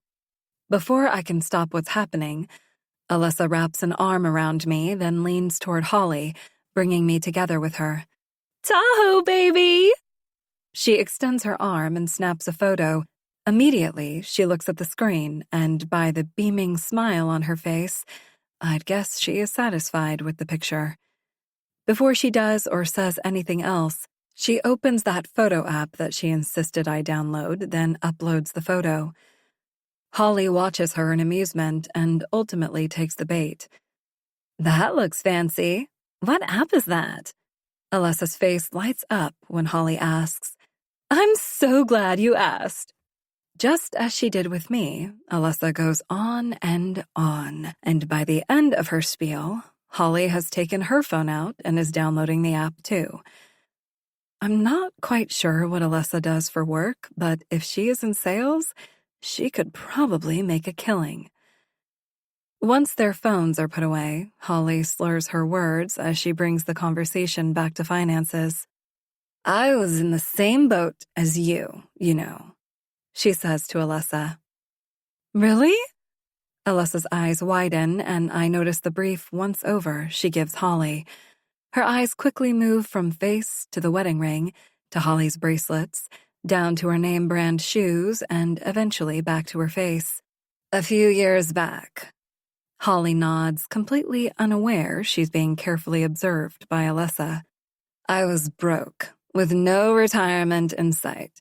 So I took out a small loan and bought a vacation home here in Tahoe. But it's funny how life works. I've since paid off the loan, got married, and retired a wealthier woman than I was when I was working. Alyssa gasps. Wow, that is very inspiring. As the two continue chatting, I tune them out. My thoughts are too loud to hear them, even if I try to pay attention. What is Alyssa doing here? Even if she was in Tahoe by some random chance, how in the world would she know that I was here at this restaurant with my husband and friends right now? We are in a completely different state. Did she follow me? Or is this truly a coincidence? Suddenly, Uncle Riley's warning from the video replays in my mind. In my death, I've left nothing to Alyssa. When she finds out that I left almost everything to you, I suspect Alyssa will try to take what she will claim is rightfully hers. Be cautious. Even in this freezing weather, I'm suddenly hot, like I'm suffocating in my layered clothing. Pardon me, the waiter interrupts our group when he approaches. We're going to have to close up a little early. It looks like another snowstorm is coming in. Chapter 13. Sarah. Richard stands in front of the heating unit in our hotel room, fumbling with the knobs. He cocks his head and looks at it from the side. Uh-huh. He mumbles, then tilts his head in the opposite direction to examine the unit from the other side while rubbing his chin. It shouldn't take much to warm up this small room, but this little heater really needs to kick on now. It's already freezing in here, and since we got back, the temperature outside has dropped another 7 degrees. Perhaps we should have stayed with Holly. One more look at the unit, and Richard decides to open his arms wide and slap both sides of the unit in between his hands. Even though I'm watching him do this, the sound still makes me flinch. But just like that, we hear the heater rattle before it finally kicks on. There. Richard smiles proudly. Am I good or what? He chuckles to himself, but my mind isn't ready for laughs. Am I crazy? Or was it weird that Alyssa showed up here in Tahoe? I blurt out. I sit up in bed, leaning my back against the headboard and bring my knees to my chest. Richard looks over his shoulder at me, breaking his gaze away from the heater. He doesn't even have to say a word. The look on his face tells me his answer. He sighs as he walks across the room and joins me by sitting on the edge of the bed. I'll be honest with you, he begins. Yes, Alyssa's arrival was unexpected, but weird isn't the right word to describe it. Crazy, bizarre, unreal. Those words better explain her arrival. His words clarify everything I didn't want to be true. Couldn't this all just be a coincidence? I ask, hoping that Richard's lawyer brain might be able to come up with some justification for my cousin following us to another state and tracking us down. He almost snorts, then looks me squarely in the eyes and flatly says, No, there is no possible scenario where Alyssa being here in Tahoe right now is coincidental, even in the slightest way. There goes the last of my hope. I mean, why would she come all this way? To chat with my friends? That's all she did at brunch before everyone parted ways. It doesn't make any sense.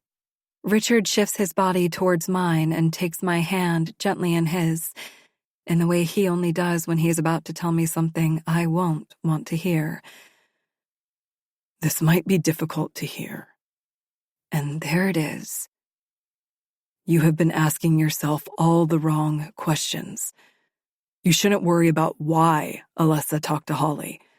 What you should be asking yourself is why Alessa showed up on our doorstep in the first place and what she wants from you. I straighten up and stretch my legs out on the bed in front of me. I'm a little taken aback by his response. She already told us, I argue. She wanted to find me to connect with the only living family she knows about. She wants more information about her family's past, just like I did. Quite frankly, I think Alessa gave you a bullshit answer. I part my lips, ready to argue, but I can't find any words to say. He continues. Let's go back to the beginning. Other than spouting off random facts about your family that may or may not be true, did she ever tell you how she found you in the first place? Yeah, of course. Alessa said I think back to our conversation when I first opened the door. I was so thrown off by a woman tossing her arms around me that the details we discussed that day are jumbled in my brain. If Alessa did tell me how she found me, I can't remember what she said. I assumed she found me through that website I used years ago to track some DNA samples. You know, the Find Your Ancestry site? They provide a kit for you to send in a sample, and once your DNA is in the system, they keep it in there for life. I nod rapidly. Yeah, I'm almost certain that is how Alessa found me, because how else would she have been able to track me down? The last sentence out of my mouth comes out in almost a laugh due to its absurdity, but Richard's face doesn't lighten up as I say it. Instead, he says, Okay, Sarah. Let's put this in perspective and say Alessa decided to use one of those DNA matching sites to find you. Sites like that offer a safe place to reach out and connect with a presumed match because it's the 21st century and people don't just show up on strangers' doorsteps these days. Concern washes over Richard's face. Do you get what I'm saying, Sarah? People reach out to others by phone, text, social media, email. They spark a conversation, and then, after some time, if you feel comfortable enough, both parties can agree on a time and location to meet up in person. Unless there is something you are not telling me, I don't believe Alessa reached out to you in any of those other ways. Did she? Well, no, but... He pushes forward. Don't you think Alessa might have some other reasons for wanting to jump into your life? Perhaps she's holding some sort of vendetta against you because you inherited the house that she might feel entitled to? He pauses, and I take a moment to let his words sink in. I never thought of it that way. I understand why your Uncle Riley never had a good feeling about Alessa. I felt the same way since she pushed her way into our lives. If Alessa was truly meant to be in your life, there shouldn't be any doubt about it. I haven't hidden the fact that I have doubts about her. However, that shouldn't matter if you are confident about who she is and why she's here. So the question is, Sarah, are you sure about her? I open my mouth to answer, but hesitate. Am I sure? I thought I was, but that was before Alessa showed up in Tahoe. If you have even the slightest hint of doubt inside you, you should be asking yourself why. Why is she here? Why? I repeat in a whisper. There is no denying the uncertainty flashing like a broken stoplight inside me. What does Alessa want? And why has she come for me? Chapter 14. Richard. I knew from the moment I met her that I needed to keep an eye on Alessa, but now I'm sensing I need to keep an even sharper eye on my wife.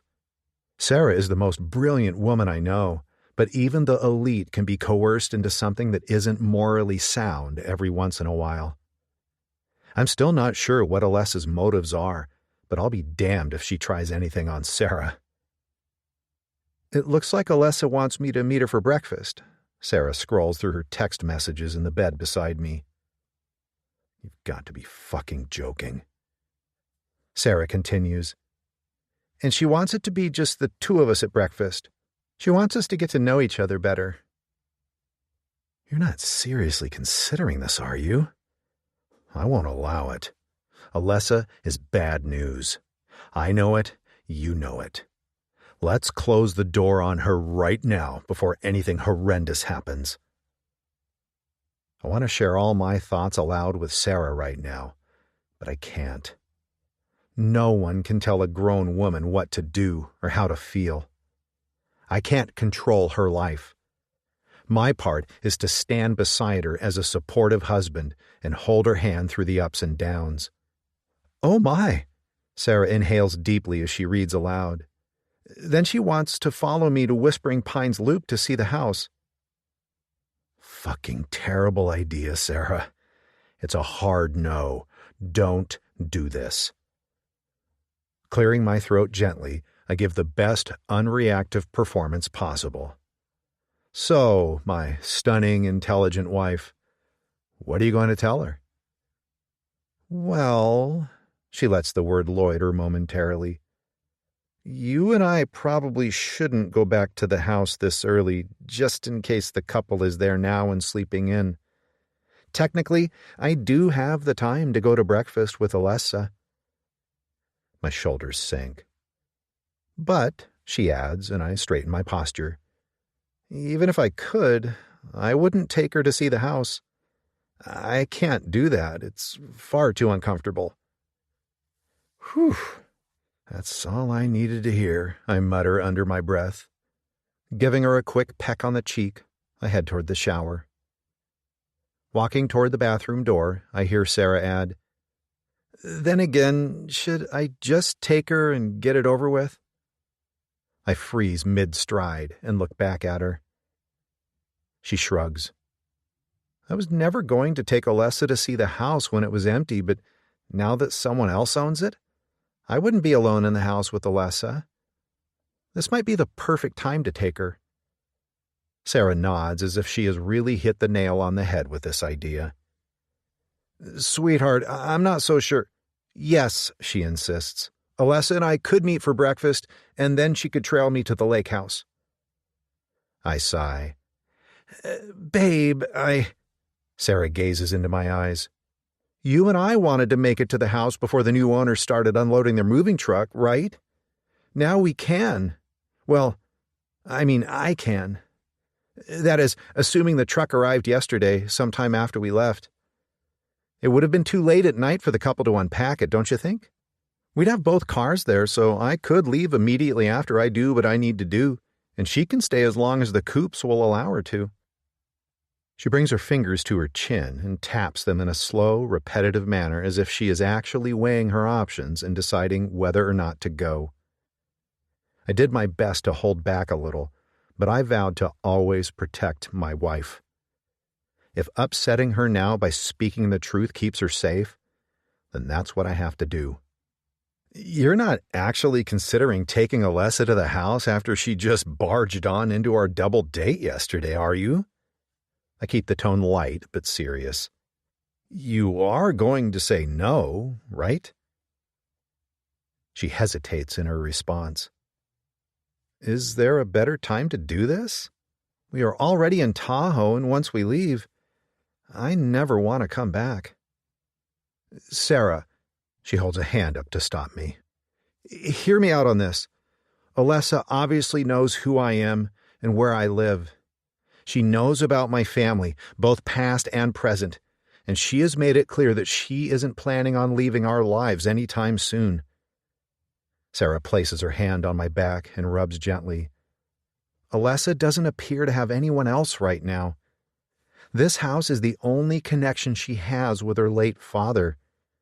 If I don't at least drive her by the street and point out the house, she is never going to stop asking. I take a long, deep breath, forcing my exhale. I curl my fingertips over the side of the mattress where I'm sitting on the edge and shake my head slowly from side to side. I don't like this. I feel myself growing weaker from my wife's touch. Damn it, I'm giving in. I know you don't like it, she adds, but what's the harm in Alessa and me having a chat over some food than having her follow me for a quick peek at the house? If the moving truck isn't parked outside, I won't even stop the car. I'll just drive by and point out the window so she sees which house it is. Maybe seeing it will spark memories for her. Sarah stops rubbing my back, and I turn toward her. I'm consumed by my wife's hold over me as she adds, "You have to trust me on this. I can handle this." I squeeze my eyes tightly shut as I rub the bridge of my nose. Fine, I trust you. I don't trust her, but I trust you. If you say you've got this, then I believe you. Sarah's smile grows before she kisses me on the cheek. She takes a moment to exchange a few texts with Alessa, then jumps up and gets in the shower before me. I just texted her that I'll meet her at that place with the good coffee, the one that I come to every time I'm here, Sarah calls out over the running water in the shower. You remember the old post office cafe? You mean Oppo? She laughs. Right, I almost forgot that the locals call it Oppo. Yes, we're meeting there. The smell of strong hotel body wash permeates the room, and in no time, Sarah steps out of the shower, leaving it running for me. She towel dries herself, then throws on some clothes as I'm undressing for my turn in the shower. I wrap a towel around my waist as I lay out clothes for my travel bag before getting in. As I move closer toward the bathroom, I'm about to drop the towel when I see Sarah grab the keys to the rental car. Oh, shit, I just realized if you take the car, I won't have any way to come get you if you need anything. It's awful weather out there. The road conditions are horrendous. I'll just drive you. I attempt to reach out for my clothes, but Sarah touches my arm. She tilts her head, giving me a half grin. You don't need to drive me. I looked it up. The roads have already been plowed and salted. I will drive slowly, and I promise, I won't be gone that long. It's just breakfast and a quick circle around Whispering Pines Loop. Even if the Coops are home, I imagine being direct with them when we have the chat. 1 hour tops. Then I'll be back to pick you up so we can head back to the airport to see if we can switch our flights. Again, I don't like this, but what else can I do? Forcing a grin, I reply in the most natural way I can. Okay, I guess I'll just take a long shower and catch up on some work on my laptop until you get back. Perfect. We share a kiss, and I hop in the shower. I just need to relax. Sarah will be fine. I need to stop being so protective. She's 54 for crying out loud. Stop thinking about it. She'll be back in no time. I hear the door open and 2 voices murmuring. Housekeeping this early? I peek my head around the curtain, trying to see who Sarah is talking to, but my eyes reach the door just as it shuts. Chapter 15. Sarah. Alessa? What are you doing here? I stare at my cousin standing just outside my hotel room door. I thought we were meeting at the restaurant. She's wearing an oversized snow jacket, waterproof pants, and boots. It's hard not to notice the snow clinging to her from her boots up to just past her knees, as if she had been on quite a trek through the snow. Car trouble, she responds, nearly out of breath. You can't trust rental cars these days. She's practically panting, but still manages to force a smile. I was on my way to meet you, but something happened to the engine. It just stopped working for some reason. I called a tow truck, but they said it would take hours to arrive due to the weather. I knew I wasn't that far from your hotel, so I suited up and walked. And 20 minutes later, here I am. Whoa, I whisper under my breath. You actually trekked through snow to get here? We could have just canceled. With each sharp breath she takes, I can almost feel the pain of the cold hitting her lungs. I can't believe you walked to my hotel. No rideshare? There weren't any rideshares available in the area. And anyway, as I told you before, Sarah, now that we've found each other, I'm never letting you go. She pushes a short laugh from deep within, but I'm having trouble joining her in the joke. Instead, I politely smile while a thought pops into my head. I might have accidentally let the name of the hotel slip out during brunch, but did I mention my room number? I'm almost 100% sure that I did not tell Alyssa my room number, because why would I? Once again, I'm left wondering, how is she here? I hear Richard moving around in the shower behind me. He can't see her here. He's already suspicious of Alyssa. Let's say there is a logical explanation for everything that has happened with Alyssa since she entered our lives. If Richard sees her here now, outside our hotel room, he'll never be able to trust her. I'm not sure I trust her completely yet either. But I'm also not sure if I'm ready to cut the only extended family I have out of my life yet. I still have questions for Alyssa. Against my better judgment, I insist. If you still want breakfast after marching in the snow, I'll drive us. I motion toward the general direction of the parking lot. Alyssa happily nods and turns toward the lobby. I'm quick to follow her, shutting the door to my room behind me. It takes a little longer to get to OPO than I remember, but that is probably because I'm going well under the speed limit. The snow is slicker than I led Richard to believe, but it's too late to go back now. Alyssa and I are already halfway there. Another 10 minutes, and we're pulling into the parking lot of the restaurant that now feels like home to me. From what I remember, this place is typically packed full of locals. That is why I'm so surprised to see that there are hardly any cars in the lot when we pull in. The weather must have something to do with this. So, this is it? Alyssa says, sounding underwhelmingly impressed. The best coffee in town? Believe me, when I first saw this place, I had no idea what was waiting for me inside. The memory of me originally thinking this place was an actual post office warms my heart for the first time on this cold day. We take the first available parking space and get out. As we approach the door, I begin sharing the hilarious story of how I discovered this place. But my narrative is cut short when I tug on the handle. It's locked. I reach for the handle of the second glass door. Also locked. They're closed? I say to myself. This place never closes. Scanning the door, I notice the remnants of where the sticker decals of the restaurant's hours of operation once were. The decals have been scratched off, and only the glue residue remains. Seeing this prompts me to cup my hands around my eyes and peer into the restaurant through the glass. I gasp when I see the inside. Tables are flipped over. Chairs stacked high and pushed to one side. Tarps and dusty sheets are spread over the countertops. I back up from the door, and that's when I see the small paper facing out, taped to the inside glass. Notice of closure. We at OPO thank you for the many years of great food, friends, and family.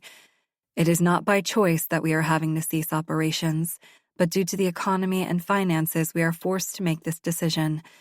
Thank you for giving us the memories and good times that we will carry with us forever. Your OPO family. Sadness fills me. After all my experiences with the lake house, this restaurant was one of the few things that was my saving grace in Tahoe. I can't believe it shut down. Is this a sign of what's to come? I guess that means we can drive straight to the house then, Alyssa chimes in, unbothered by the sight of the abandoned restaurant. I almost take offense at how quickly she wants to move on. I feel like I'm mourning an old friend. I get it. She's never been here. She doesn't have the connection to this place that I do. I can't fault her for that.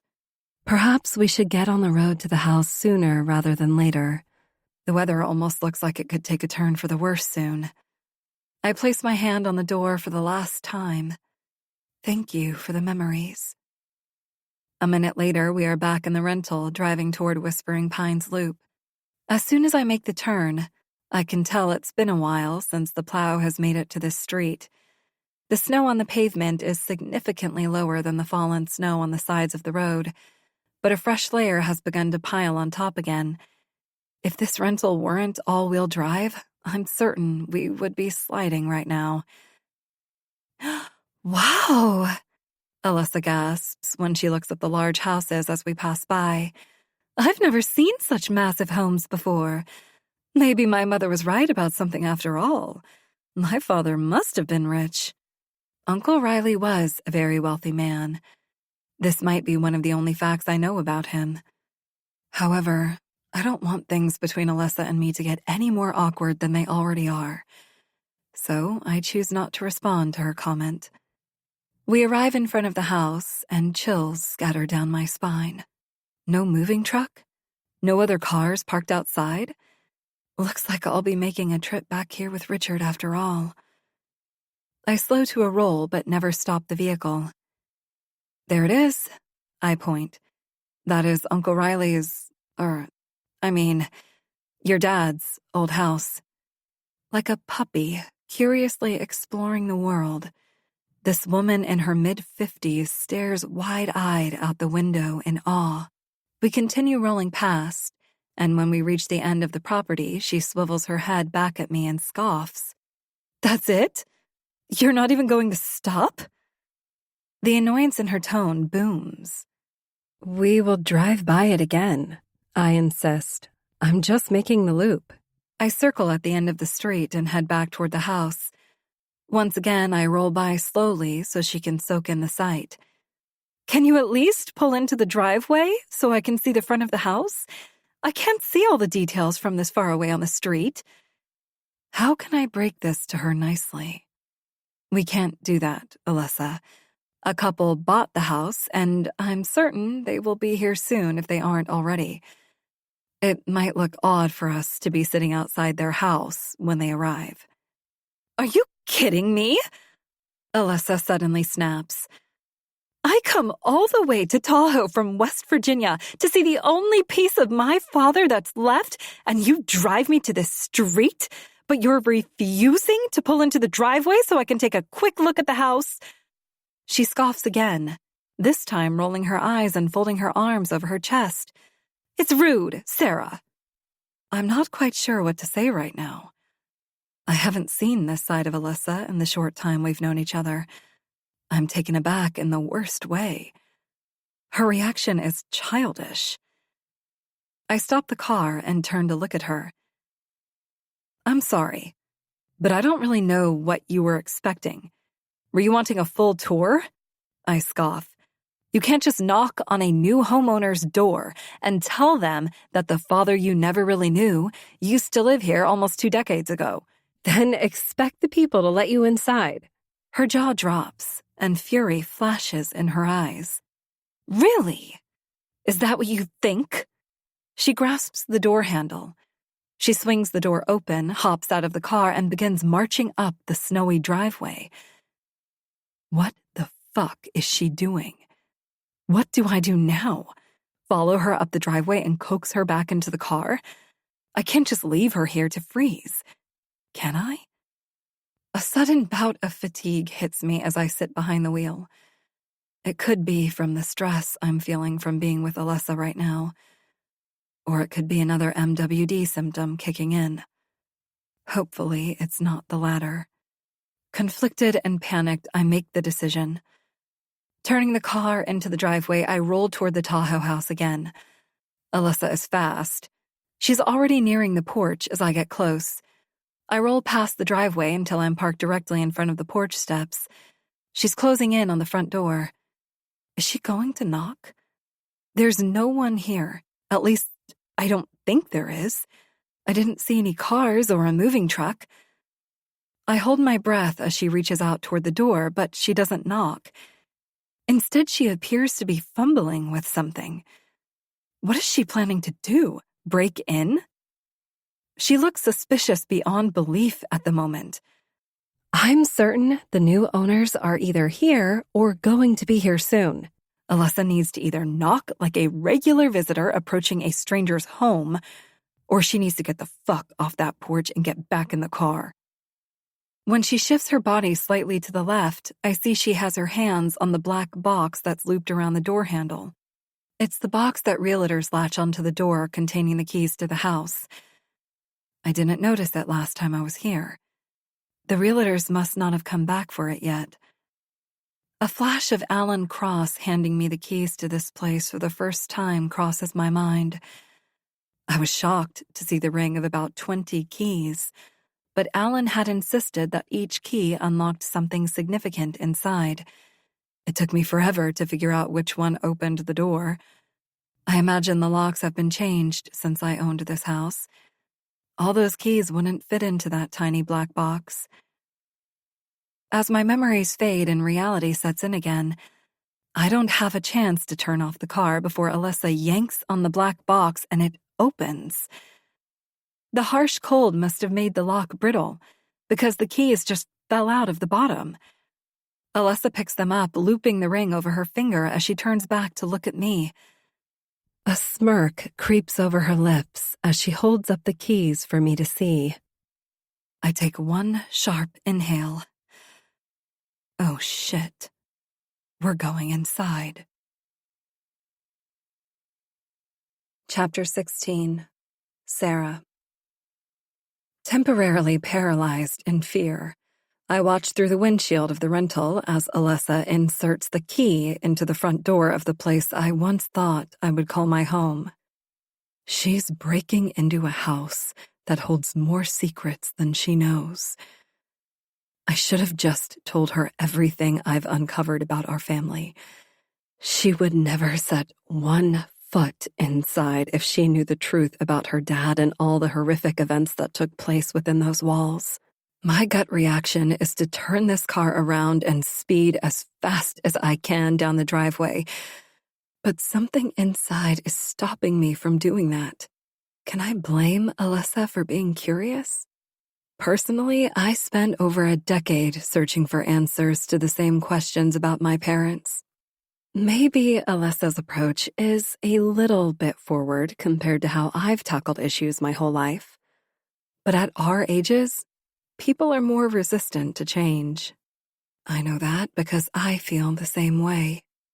Whether I fully trust Alyssa or not, I must face the fact that we are family.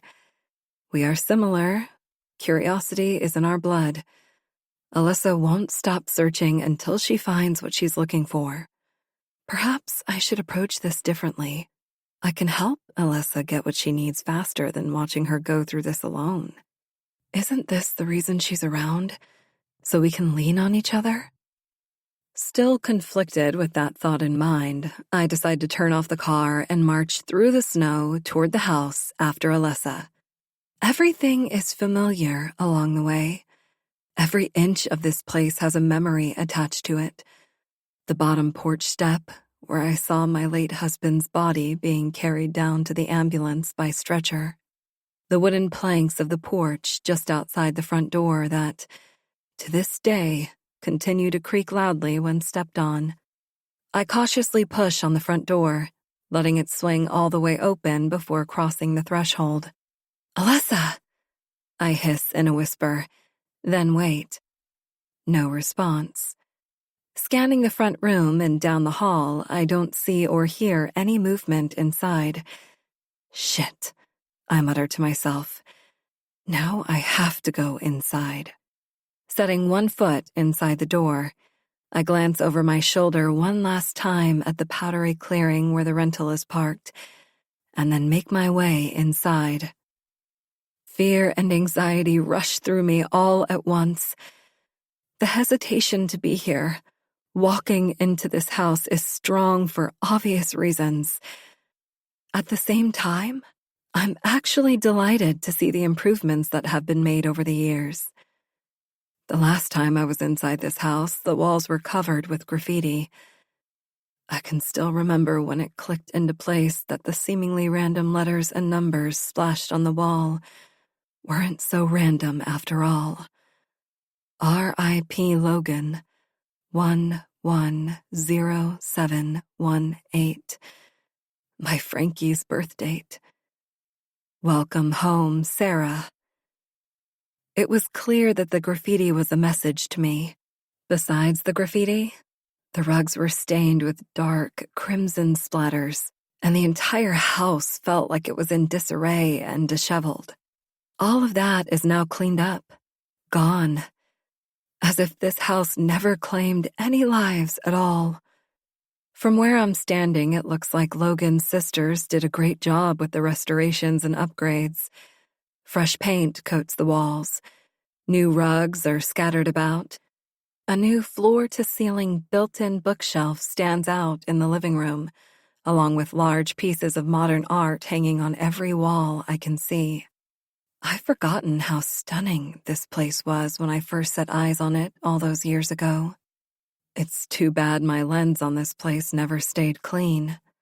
This could have been a beautiful place for Alexis and Frankie to grow up. My phone rings, making me jump. I'm already on edge walking into this place. If the Coops are here, the last thing I want to do is draw more attention to myself. My heart races as I quickly remove it from my pocket and silence the ringer before it continues echoing through the house. Only after it's quiet again, I look at the screen to see who's calling. Alexis? I mumble. I suddenly recall ignoring Alexis's call earlier. It feels a little out of the norm for her to call again so soon. It's hardly the time or place to answer, but I should take this call. Backing up toward the front door, I'm about to swipe the green button to talk to my daughter when Alessa calls out. Sarah? With Alessa calling my name and the sound of the basement door opening, pure adrenaline rushes through my veins, forcing me to forget Alexis's call once again. Alessa shouts, You didn't tell me this place has a basement. There has to be some good stuff down there. I'm going in. Chapter 17. Sarah. Alessa! I whisper shout, rushing toward the open basement door, knowing I'm too late. She's already made her way down the stairs, and the ominous glow from her phone's flashlight disappears deep into the dark basement. This is exactly how stupid people in horror films die. Why would anyone intentionally walk into a dark basement? Assuming she tried this already, I flick the light switch up and down anyway to see if it sparks any surge of electricity, but it doesn't. These basement lights have always had issues, and apparently, some things don't change. Alessa!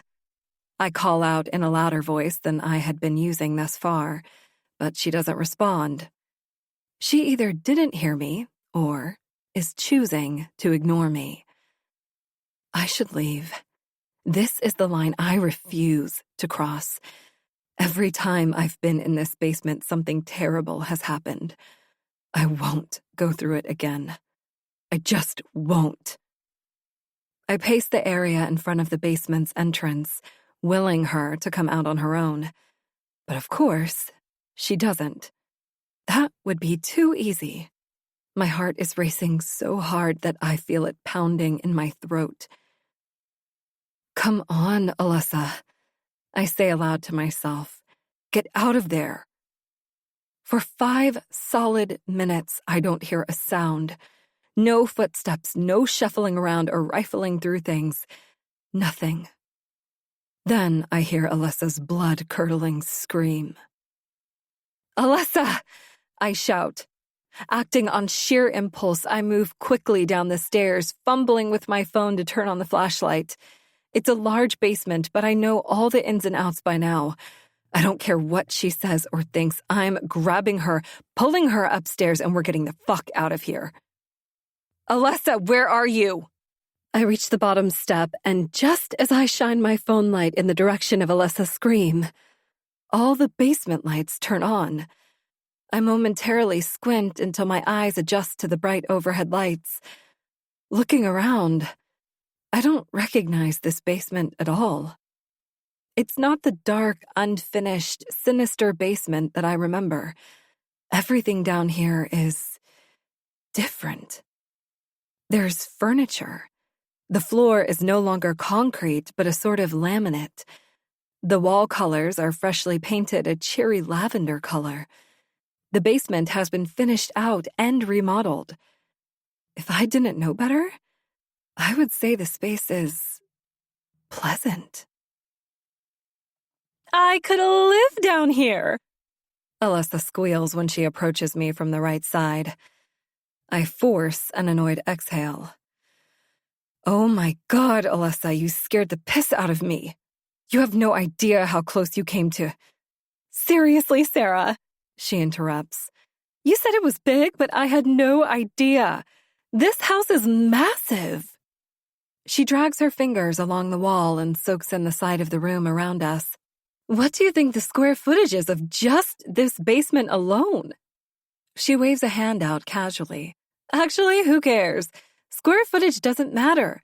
What matters is why you would ever let something this impressive go, especially after having received it from my dad, for free. Here comes that lump in my throat again.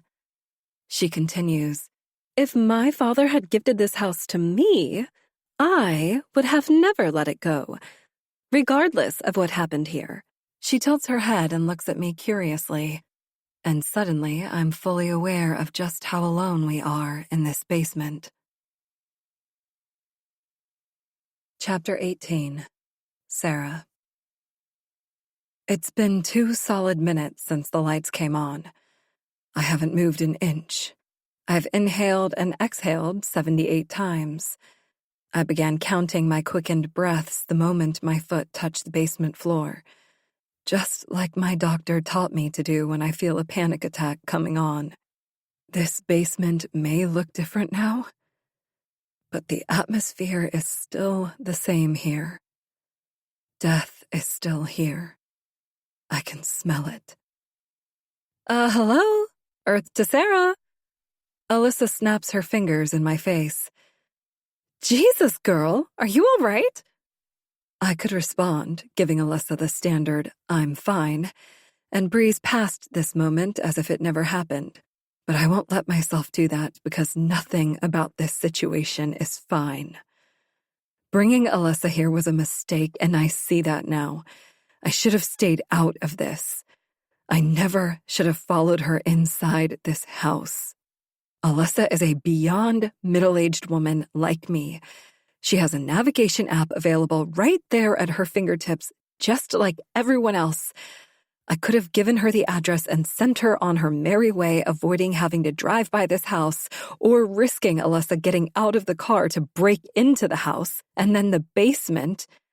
I never wanted to be down here again on my own accord, let alone for someone else's. I'm screaming inside. If Alyssa is so curious about this basement, just leave her here and go back upstairs. I thought my poor decision-making days were behind me.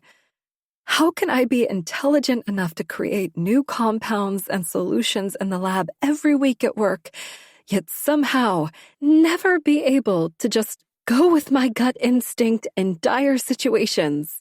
It's like being equipped with all the tools to build a rocket, but then forgetting where I parked it and taking a cab instead because that's what's readily available in front of me. It doesn't make any sense. Seriously? Alyssa scrunches her brows as she examines whatever confused, frozen expression I have in my face. Should I call a doctor or something? She has no idea. My phone chimes again. The sound of a text message, although I can't bring myself to look down at the screen. The noise does snap me out of my trance. Sorry. My apology comes out automatically, even though I know I have nothing to be sorry about. It's just that it is a lot to be back inside this house after all these years. But even more overwhelming to be down here. I motion to the room around us. Alyssa's lifted shoulders relax and she lets out a sigh of relief.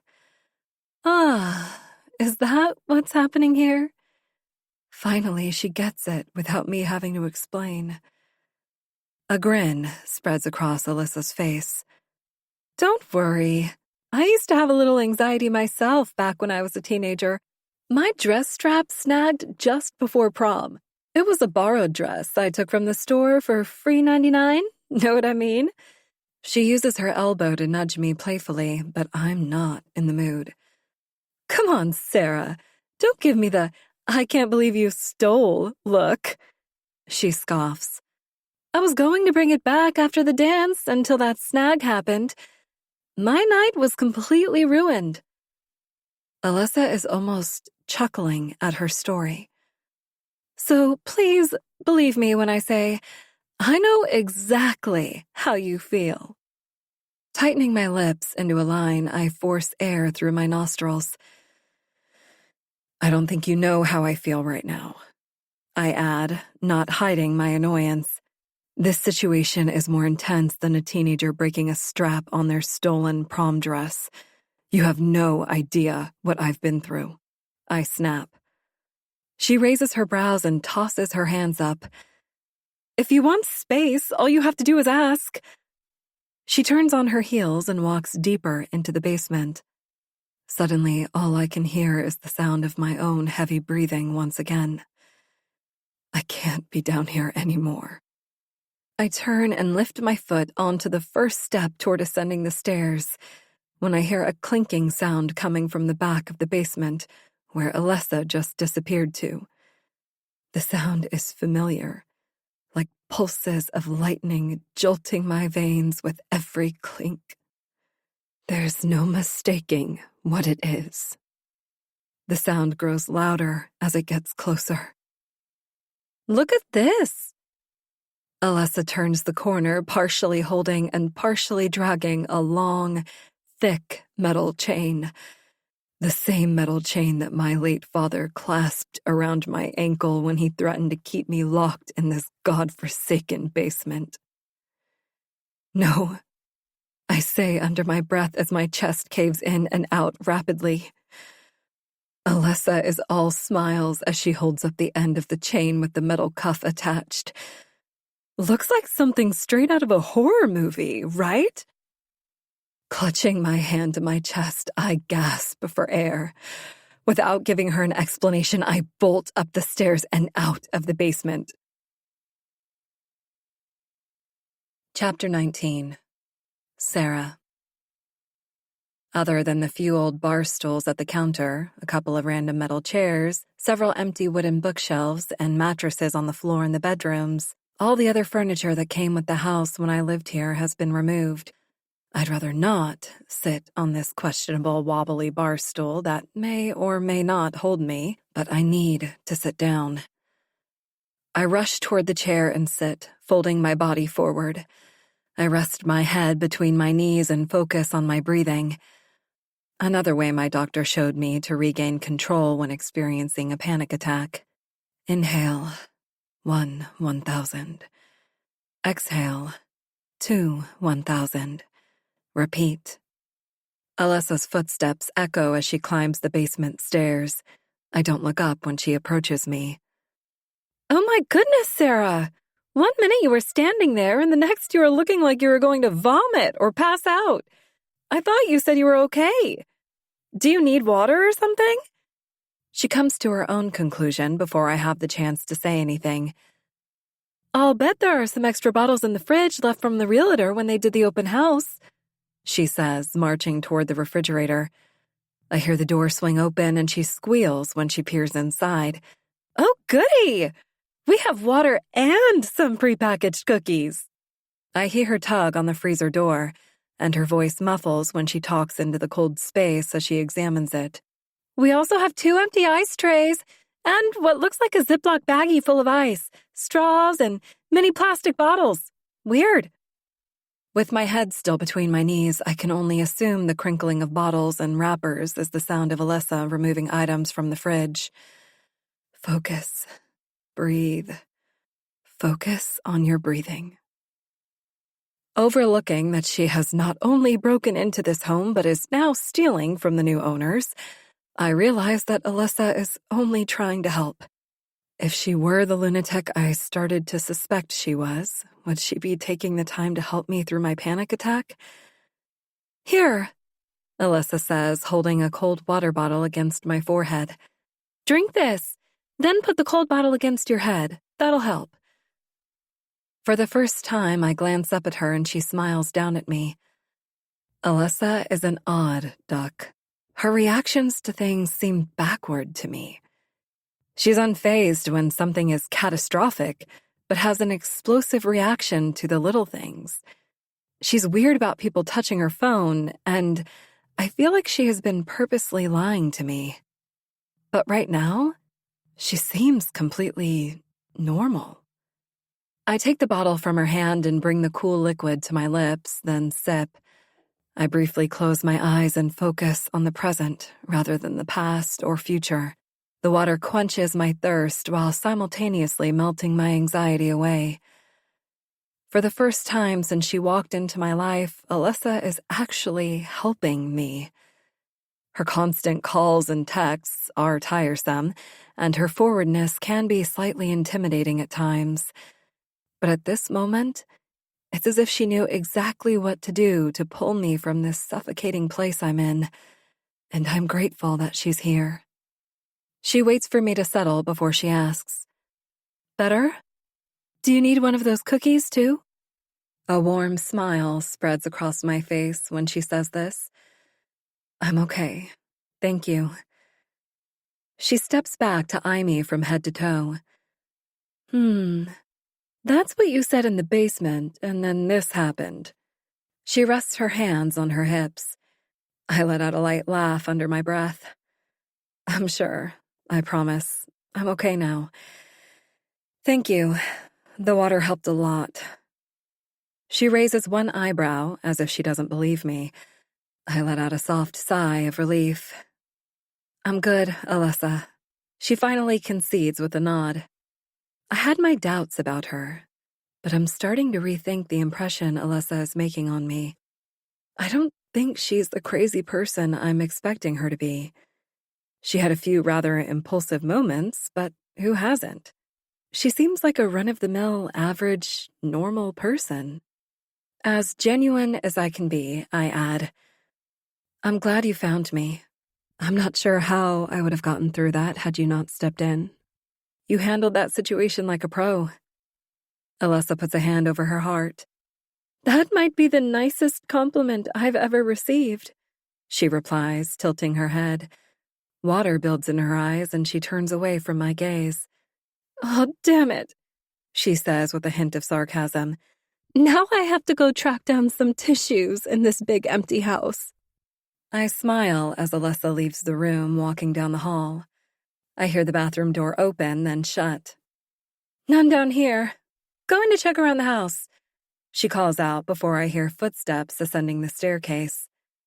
Taking one last deep breath, I stand up and make my way back to the main living room. We've spent enough time here on memory lane for one day. It's time for us to get out of here. The weather is looking grim outside and could take a turn for the worse at any moment. By moving to the living room near the front door when Alyssa comes back downstairs, it'll be easier for me to get her out the door. My phone chimes again. I glance down and see the notification for another missed call from Alexis. And now a missed call from Holly. The frequency of Alexis's calls is already concerning, but now a missed call from Holly, too? Something is going on. I need to call them back. My thumb hovers over Alexis's name in my phone, but suddenly the front door handle jiggles slightly. I swivel my head to look at it and freeze when I see the handle twisting, just seconds before someone pushes it open. My heart thuds rapidly against my chest when two people enter the house, looking me squarely in the eye. They freeze when they see me, and I'm still unable to move. Hey, the tall, broad-shouldered male says with uncertainty in his tone. I'm not sure if the information online has been updated yet. It's only been about a week, but our offer was accepted. He gestures to himself and the woman behind him. We just bought this house. The open house has closed. Relief floods me. This is why I came here. To talk to them, the owners, to warn them. I was hoping Richard would be here with me when I ripped this bandage off. But it doesn't matter now. I have to take advantage of the opportunity laid out for me on a silver platter. The man looks around the room. We're actually supposed to be meeting our realtor here right now. He was going to remove the key box from the front door. Is he here? His gaze breezes over me, then down the hall. I would have thought your realtor would have said something. He looks over me again. You are here with the realtor, I assume, right? That's how you got in? The keys in that black box? He looks at me, and there is a slight concern in his arched brows. Did we technically use the box to get inside? Actually, yes. I got the keys from the box, but I was hoping to run into the owners. I nod and gesture toward them. My name is Sarah. I begin and hold out a hand. Nice to meet you, Sarah. The female shakes my hand, returning a smile. I'm Carly, and this is my husband. Ian? Alessa blurts when she enters the room. Alessa? Ian responds in a low whisper. An uncomfortable silence falls over the room. Alessa knows the new owners? Am I surprised at this coincidence? Is this a coincidence? Just when I thought I was getting somewhere with Alessa, another surprising curveball. Why does it feel like I'm always out of the loop with what's going on with her?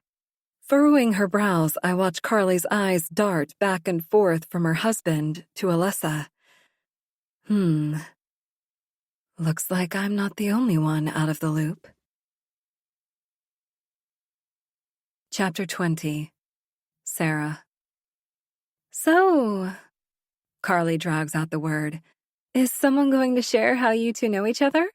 Carly says, lifting her brows at Ian and Alessa. Folding her arms over her chest, Carly waits for one of them, either of them, to speak up. It's difficult to read her. She looks annoyed, but not in a jealous girlfriend way. All four of us appear to be about the same age here, far too mature for all that high school drama.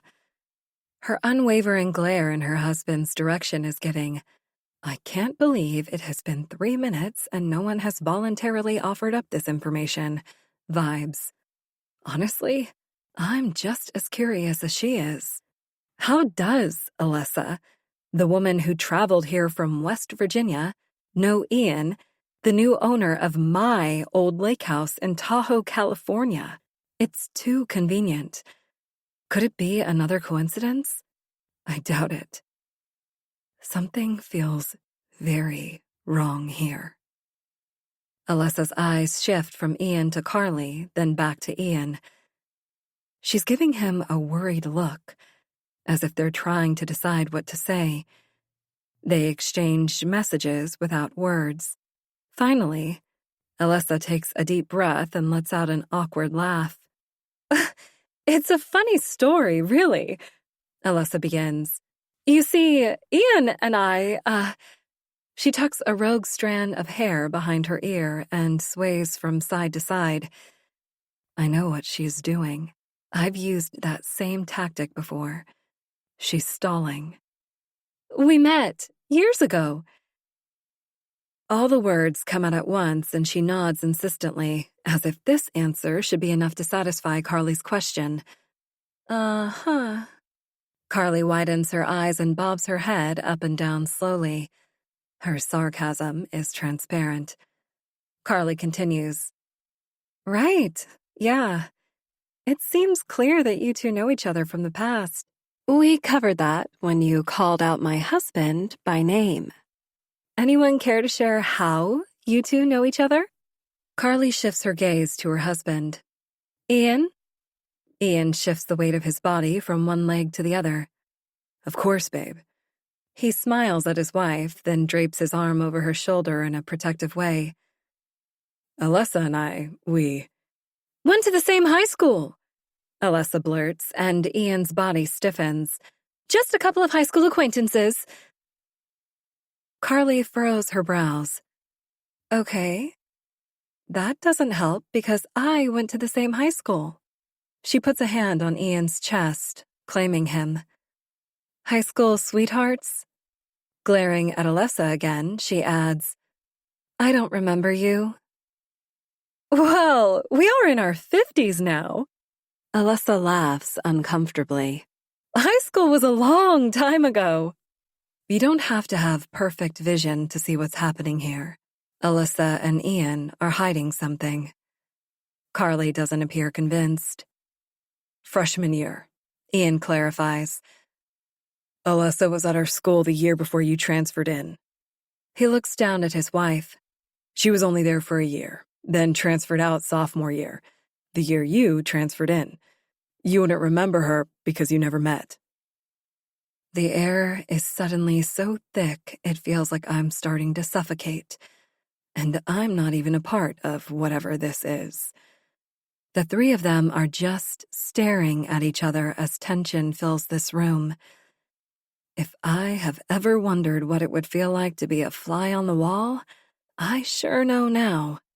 Alyssa's stiff posture and the way she hasn't stopped rubbing her hands together makes her look so guilty. How does she know Ian?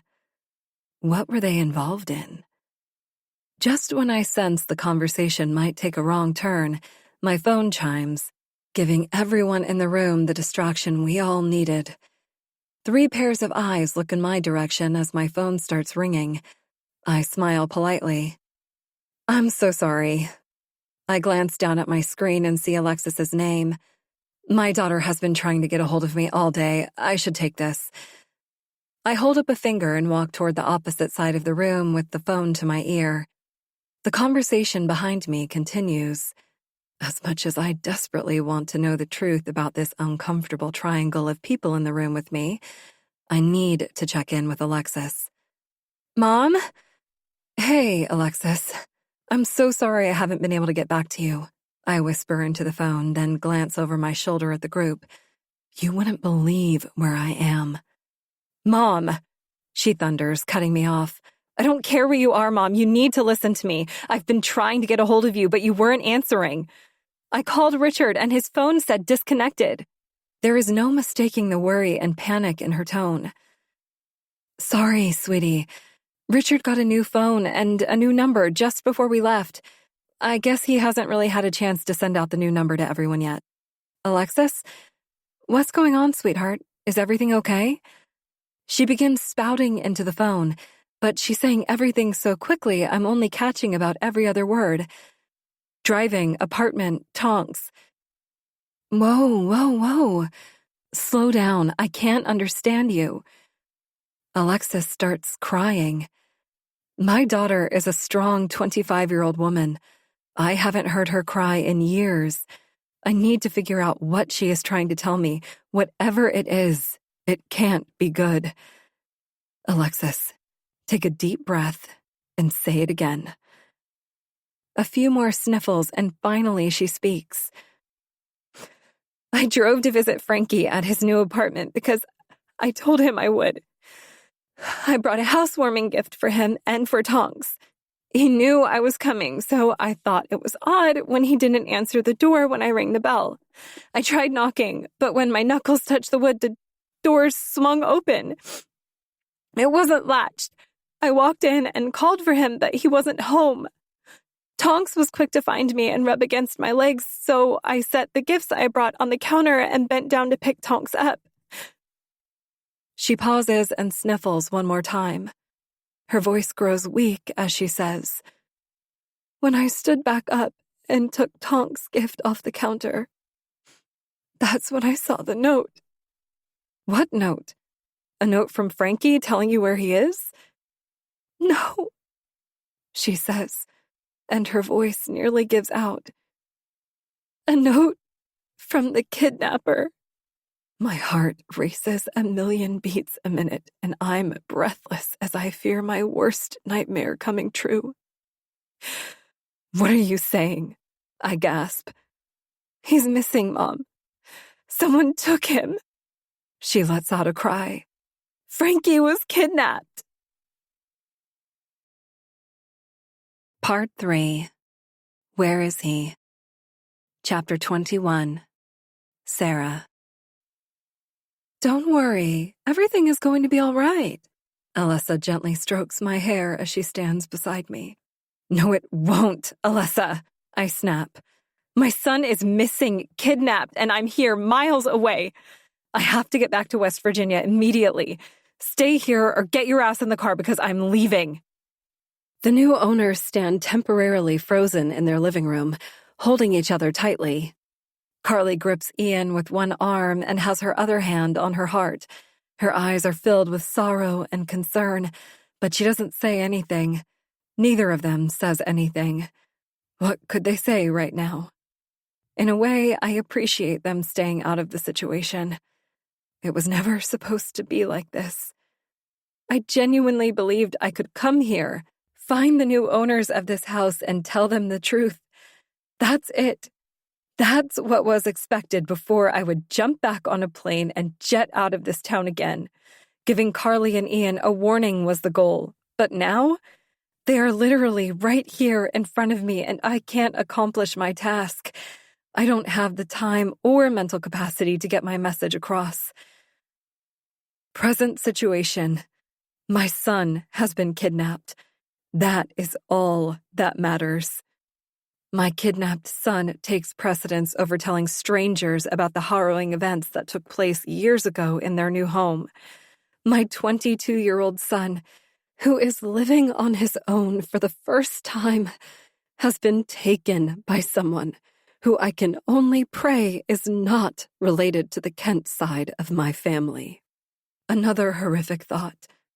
What if the person who took Frankie is somehow connected to the killer that's on the loose here in Tahoe? An irrational thought, but with our history, that's where my mind is right now. So many scenarios crossed my mind when Alexis spilled the news. Maybe it was a mistake. Maybe Frankie went on a work trip out of town. But if that were the case, why was there a note? When Alexis read it to me, I barely processed her words. Find the website. Find the truth. Find the truth. Find your son. The website. What website? The truth? What truth? Regardless of what it means, Alexis has passed this note along to the police when she reported the incident. Who would do something like this? What the hell do they want with my Frankie? I pat my pockets, searching for the key to the rental, but I don't have it on me. I don't remember ever setting them down anywhere, but maybe I did. Or perhaps I could have dropped them when I was rushing into the house after Alessa. Scouring the empty room, I don't see them. For the love of everything, please don't let them be in the basement. Of course I'm going with you, Alessa says, as if there was never a decision to make. She holds up the car keys in her hand. They fell out of your pocket when you ran up the basement stairs. Without thanking her, I snatch the keys from her hand and rip the front door open. Immediately, a gust of winter wind comes blowing through the door, cutting across my face like a knife made of ice. The storm has rolled in. The bright sky has darkened from the clouds. It's about 2 in the afternoon now, but it somehow looks like 8 at night. My body runs hot, but even my adrenaline isn't enough to battle this cold. It's freezing outside. It's not my place, Carly says meekly from behind me. But you are not actually going to drive in that, are you? She points toward the dark, snowy storm waiting for me outside. It's bad out there. Far too dangerous. I hesitate. I can't deny that she's right. The storm has come in fast, and the snowfall appears heavier than what the forecast said to expect. But on the other hand, my son is actively missing. I have to go back to my hotel, pick up Richard, and explain everything to him on the way to the airport so we can catch the next flight out. Shaking my head at Carly, I firmly reply, I know you're right, but the longer I wait, the worse the storm will get. They might just shut down the airport, I reply confidently. I have to go now. My son is missing. I have no choice. Nestling my face into the crook of my elbow, I brave the blowing snow and trudge through the fresh powder on the ground toward the car. I don't look back, but I hear the crunch of Alessa's boots following closely behind me. We swing the doors open on the rental. While it is a struggle, we tug on the doors with all our might against the howling wind and eventually pull the doors shut. There's a half second that Alyssa and I look at each other, probably thinking the same thing. Should we be driving right now? But the moment passes quickly when I think of all the things that could be happening to Frankie right now. I turn the key and we begin our descent down the driveway. The rental doesn't have four-wheel drive, but it has all-wheel drive. Basically the same thing, right? White-knuckling the steering wheel, I'm using every ounce of strength I have to keep the car steady. However, the car is sliding just a tad. Out of the corner of my eye, I see Alessa's hand reach up and take hold of the "oh shit" handle above her. I'm right there with her. I'm alternating between squinting to see through the white dust and widening my eyes to see through the windshield. We have only rolled halfway down the driveway when the car stops. She doesn't say anything but glances in my direction as she winces. I press the gas again. The wheels spin, but the vehicle doesn't move. "Fuck!" I yell, slamming my hands against the wheel. "Come on!" I try again. The car moves slightly, but not because of my foot on the gas. It's sliding. Water builds in my eyes, partly from the frustration of being stuck in the snow and partly because I know deep down what this means. As much as I want to, I won't be able to get to Frankie right now. Alessa's eyes dart back and forth between me and the window. Her body stiffens and her shoulders tense. I can tell she's biting her tongue, trying not to state the obvious. After a moment of letting me cry out in frustration, she says, "I'm sorry, Sarah, but we both know we need to get back into the house. If it gets any worse out here, we could freeze to death." Chapter 22. Sarah. She's right. The snow is falling at a rapid rate. If we don't go now, we won't be able to open the doors to get out. We have to go back inside the house. Alessa is being patient with me. It's been 1 minute since she suggested getting out and hiking through the snow to the house, but I haven't moved an inch. Everything inside me is preventing my body from moving. Going back inside that house means I'm further from helping my son, and I don't want to face that reality. I grip the steering wheel tightly and stare straight ahead. My mind is spinning out of control, just like the swirl of white reflecting against the car's headlights. It feels like if I let this steering wheel go, I'm giving up on him. Tears stream down my face like a leaky faucet that can't be fixed. "Sarah?"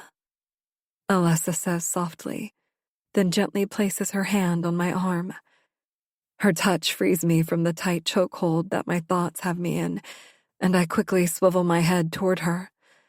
I blink and more tears spill out of my eyes. "We need to get back into the house," she says again, and this time I hear her.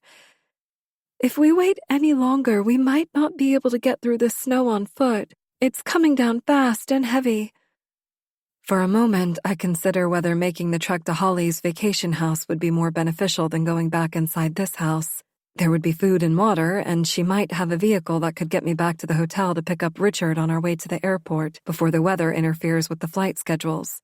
Holly's house is only 2 acres away. On a typical day, I could make it. However, in this snow, the journey would be near impossible. I'm not adequately dressed to face a cold this harsh. I'd freeze to death before I ever made it down the driveway.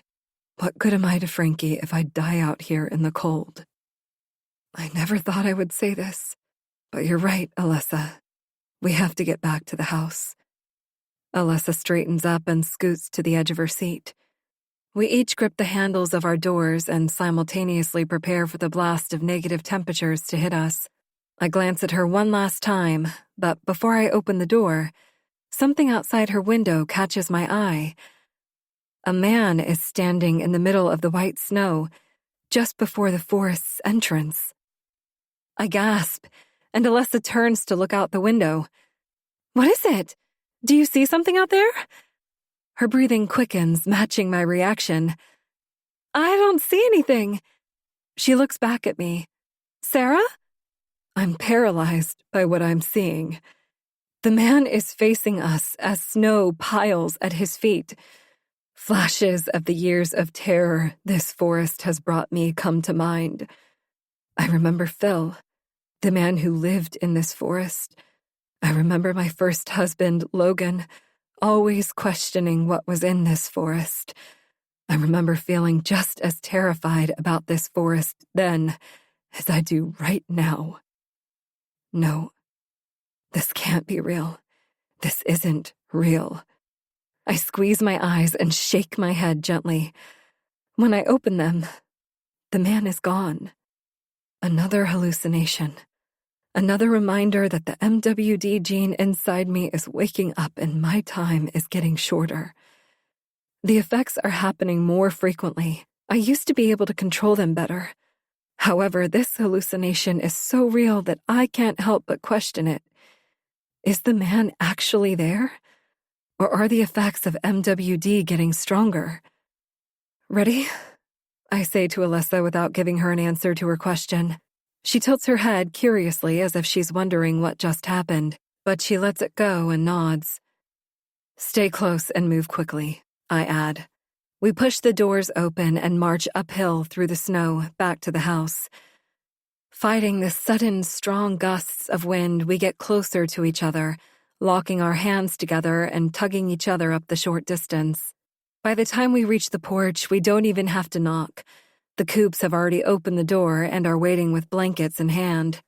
We watched from the window to make sure you got out okay, but when we saw the car get stuck, we hoped you would come back inside the house. Thank God you did. It's bad out there, Carly says as we enter the house. We're still waiting on our moving trucks, so we haven't brought many personal items into the house yet, but we have blankets. Carly wraps a blanket around me as I step through the door. Maybe the cold is playing with my mind, but as Ian wraps a blanket around Alyssa, I notice he runs his hands up and down her arms a few extra times. The gesture reminds me, I still have questions about these two. When the time is right, I will get to the bottom of this. Thank you, I respond to Carly. As the Coops shut the door, the warmth of the house calms my body. I was so eager to leave this house after I hung up with my daughter, I never had a chance to call Richard to tell him what's going on. Perhaps the cops already reached out to him too. I need to use my phone, but I can't feel my hands. It takes several minutes for my hands to thaw, and as they do, it feels like a million needles are pricking my fingers. We would offer you something warm to drink or eat, but other than what was left behind by the realtor, I'm not sure that there's anything else in the house. Carly's face glows red, as if she's embarrassed to say this. We have electricity and a working heater, and obviously you two will stay the night. Who knows how long this storm will last? You've already done enough by letting us back inside the house. I offer her a quick, polite smile. I'm sure the storm won't last much longer, and Tahoe is usually quick to plow the roads.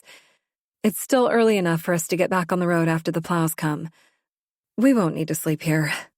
I add a little too eagerly, not sure who I'm trying to convince, them or me. No one notices the last sentence out of my mouth because Alyssa speaks over me.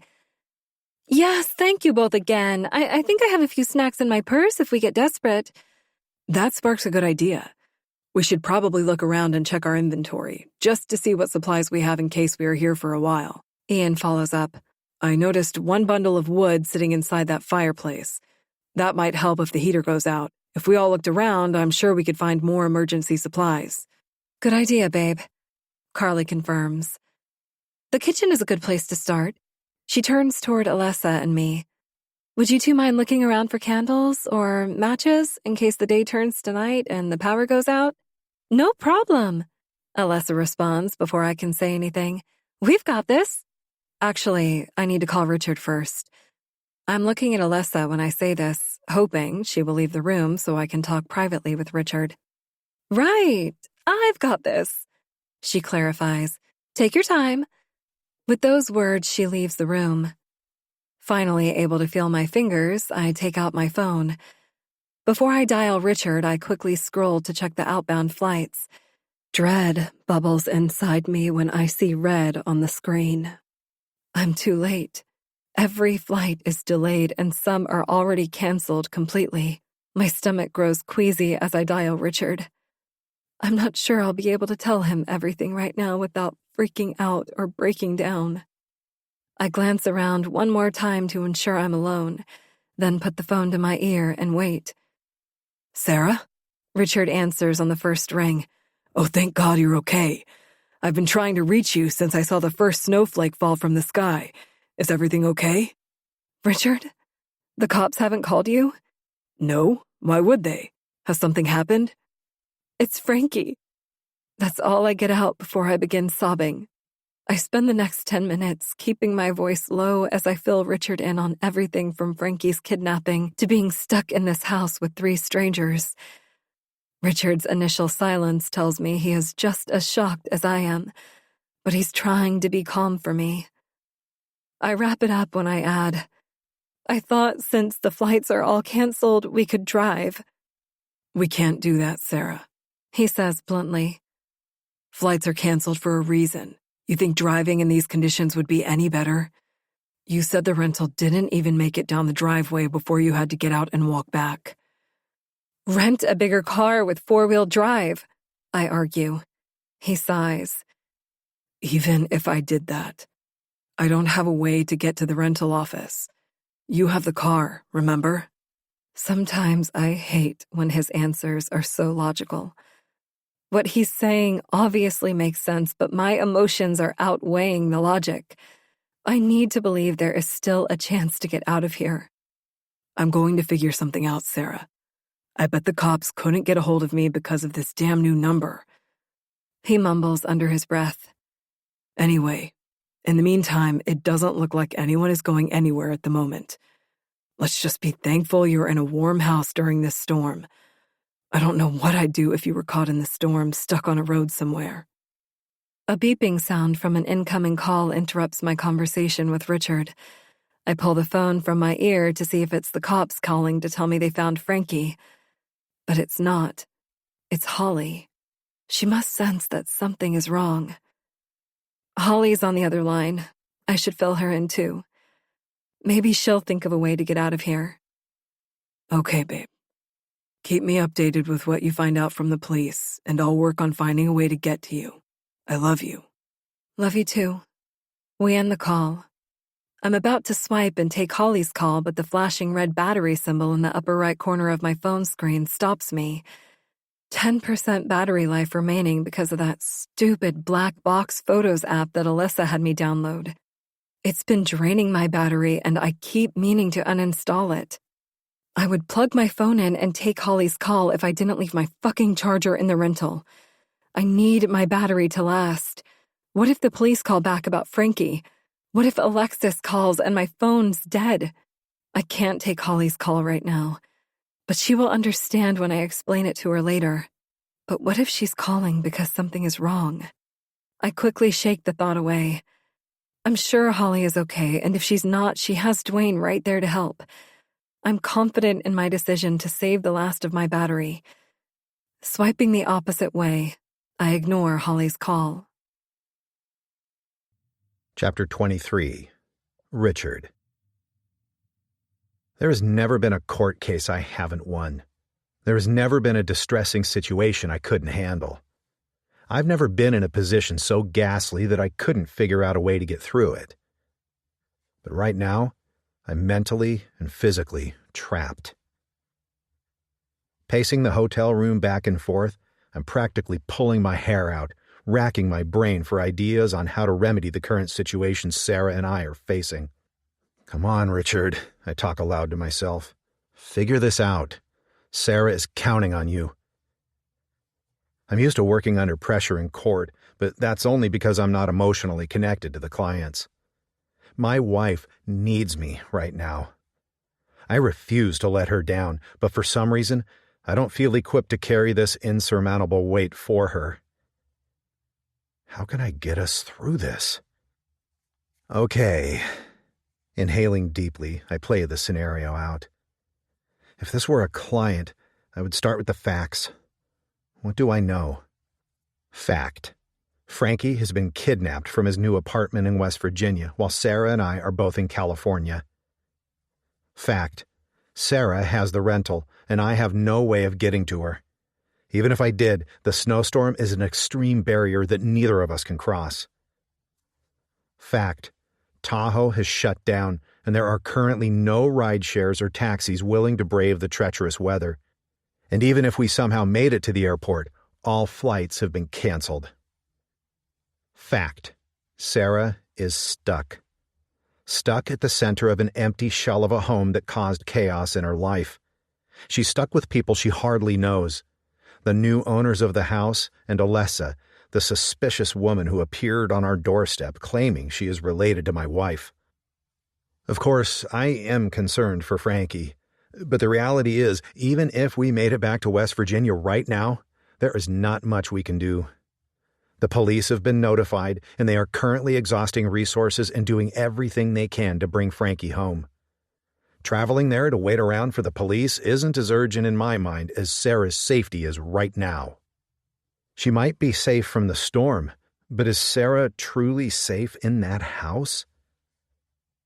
A flashback from years ago pops into my mind. I was in a similar boat when I entered that same lake house, tiptoeing down the basement stairs with my sharp belt buckle in hand. I used the shadows to quietly enter the dark room where my wife, then girlfriend, was being held against her will. I waited, tucked in an unlit corner of the room, for just the right moment to strike. The belt buckle came crashing down on her father's head, and he collapsed. Sarah used to say the belt buckle I wore every day looked like something a cartoon cowboy would wear, and that always made me chuckle. I'd never considered that it would end up saving a life. We left her captor to bleed out on the basement floor. Even in an atrocious scenario like that, I still managed to find a way to save Sarah and get us out. But what can I do now? The snow is piled high with no signs of stopping. It's dark outside. I have no car. I have no way of being there for Sarah when she is most likely as vulnerable as she's ever been after having received such horrifying news about her son's disappearance. I'm just as stuck as Sarah is. Ugh! I clench my fists and punch the pillow on the bed. I need to get to my wife. Chapter 24. Sarah. Is there nothing you can do about this? I'm not intentionally trying to scold the chief of police on the phone, but I can't help it. I'm desperate. As I mentioned before, Chief Spencer responds in a calm, unreactive tone. The police department does not maintain the roads or dispatch the plows. However, we are doing what we can. We've closed roads and have reported the hazardous conditions to the transportation department. That's about all we can do at the moment. When it's safe and makes sense to do so, the plows will get to work. Pressing my lips together firmly, I let my nostrils flare as I exhale in frustration. Deep down, I know how silly it is to ask. It doesn't make sense for a sheriff's station to be in charge of sending in the plows when they most definitely have bigger issues to deal with than weather. However, I was holding on to the last string of hope that Jacob Spencer would be able to do something to help. I understand your urgency, he says, referring to the conversation we had prior about my missing son. If anything changes on my end, or if the weather clears up enough for us to open up the roads, you'll be one of the first to know. But for now, I advise you to only worry about what you can control at the moment. Hunker down and get comfortable where you are, because by the looks of this storm, you're probably going to be there for a while. When the call ends, I glance at the critically low battery flashing in the corner of the phone screen. I'm mad at myself for wasting my perfectly good battery life on a call that led nowhere. 2% battery life remaining. Chief Spencer's last words sound an alarm in my mind. Hunker down and get comfortable where you are at. because by the looks of this storm, you're probably going to be there for a while. How long is a while? I'm supposed to be actively involved in the search for my son, not snowed in at a cabin with total strangers and a cousin who I'm not sure if I can trust. I don't want to be here. I take a moment to look around the room. Carly and Ian are cozied up on the couch, gazing out at the snow piling up outside the window. Alessa is fully enamored with whatever is happening on her phone. Sure, at the moment I realize the situation could be much worse, but it doesn't make me feel any less anxious about the situation I'm in. Tapping my fingers in a fast rhythm against my upper thighs, I try to focus on calming myself down. I close my eyes and hear Chief Spencer's words again. I advise you to only worry about what you can control. Control, I whisper aloud to myself. What can I control right now? I certainly can't control anything about Frankie from right here. And I can't really do anything about being in this awful house. I also can't control the weather, the plows, the flights, or the rental car. I would be able to control the battery life of my phone, but I don't have my charger. Perhaps the chief of police was right. There is no use in panicking while I'm stuck here. That will only make things worse. Maybe I can use the other 3 people in this room as a distraction. Does anyone have a charger I can use? I call out to no one in particular. For some reason, no one so much as looks back at me. Hello? A charger, please? Anyone? Again, no acknowledgement from anyone that I'm speaking. I glance at Carly, seeking an invitation to spark up a chat about phone chargers, but she's not looking in my direction. She's glaring at Ian, who is blatantly ogling Alessa. But Alessa isn't paying him any attention. Instead, she's grinning like the Cheshire Cat at whatever is on her phone screen. Yep, there is definitely enough going on here to be a distraction. Chapter 25. Sarah. It's been a few hours now, and so far things haven't been that bad. Carly and Alessa have actually been sitting near each other, engaged in what appears to be a civil conversation. With the looks Ian was giving Alessa earlier, I would have thought the claws might have come out by now. Regardless of what isn't being said aloud, there is maturity in how everything is playing out. My eyes follow Ian as he enters the room and walks toward the fireplace. Given the harshness of the cold outside, I'm surprised we somehow still have electricity. The heater is on, and the house is at a comfortable temperature. We don't need to start a fire, yet, and thank goodness for that. We only have 1 bundle of wood for the indoor fireplace. It wouldn't last long. Ian seems to think the power could go out at any minute. He's been collecting every small scrap of paper he can find around the empty house to use as kindling when the time comes for a fire. We'll burn 1 log at a time to prolong the flame, he announced before continuing his search for kindling. No judgment for what he's spending his time doing, but truthfully, I think we'll be fine for the night. If the electricity hasn't gone out by now, after the freezing temperatures outside, I can't imagine it going out later. I would offer to help, but I honestly don't want to be caught alone in a dark room if the power does go out while I'm looking around. So for now, I'm staying right here and continuing to watch everyone else unapologetically. I haven't touched my phone since my conversation with Jacob Spencer, but the 2% battery life has declined to 1. Just enough juice for 1 last call. I can't believe this, I say a little louder than expected. You can't believe what? Alessa asks as she walks my way from across the room. She must have ended her conversation with Carly when I looked down. I didn't think anyone was listening to me. I motioned toward my phone, shaking my head. 1% left, and I'm waiting for the most important call of my life. What if they find my son and I don't answer? Instead of giving me the somber head tilt or a palm gently pressed against her heart as I would have expected from her, Alessa gives a quizzical look. Her lips part slowly. Not trying to be rude here, but is there a reason you aren't charging it? I lightly scoff. Well, yeah. My tone comes out a bit snarky, but she shouldn't have asked such a ridiculous question. It's as if she didn't think I would be charging it now if I could. My charger is in the rental. Using my thumb to motion behind me, I add, kind of impossible to get it now. I can't help the sarcasm flying from my mouth. Alyssa lifts her brows and her whole body stiffens. I was only asking about your charger because... She pauses as she rifles through her bag, pulling out a charger by its cord. I have one? She says, as if it's a question. My mouth falls open. What the hell? Has she had a charger this entire time? She adds, You want to use it? Of course I want to use it.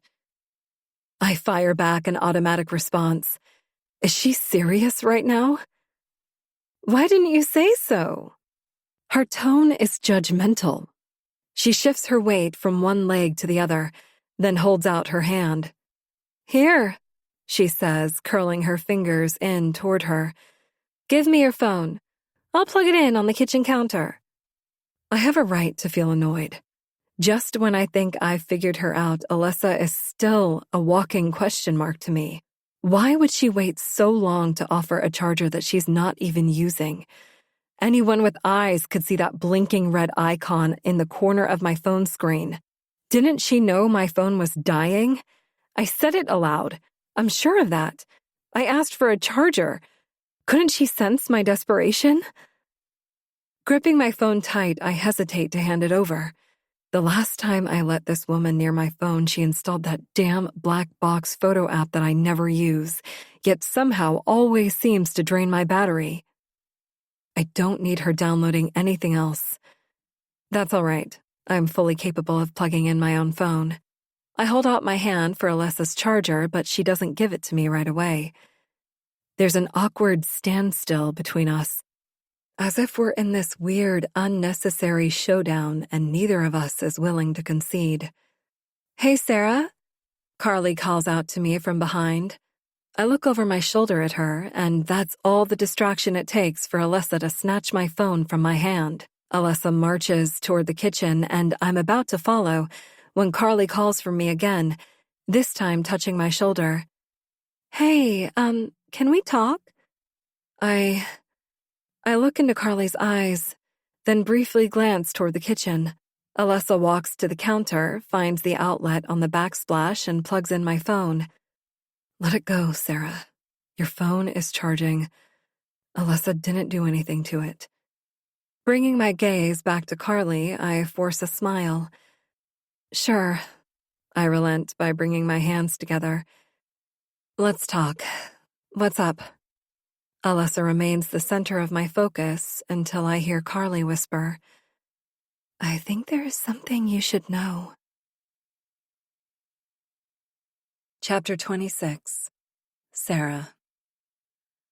I don't know this woman, but to me, Carly looks nervous right now. She keeps twisting the ends of her hair around her fingers. Her eyes keep darting back and forth from me to the kitchen as if she's ensuring Alyssa isn't around. Perhaps she's an anxious person, and this is how she always looks, but I don't think so. Whatever she wants to talk about must be serious. Carly lowers her voice and whispers, Before she comes back, I need to tell you what I heard her saying to my husband. I know we don't know each other, but you seem really nice. I know she's your cousin, but I just don't get the same vibe from Alyssa. What she said was very concerning, and you must know. Pulling my eyebrows together, I lean in closer. What did she say? She was telling Ian about how... We're screwed, Ian blurts when he enters the room. Immediately, Carly stops talking and pulls back from me. Damn it, Ian.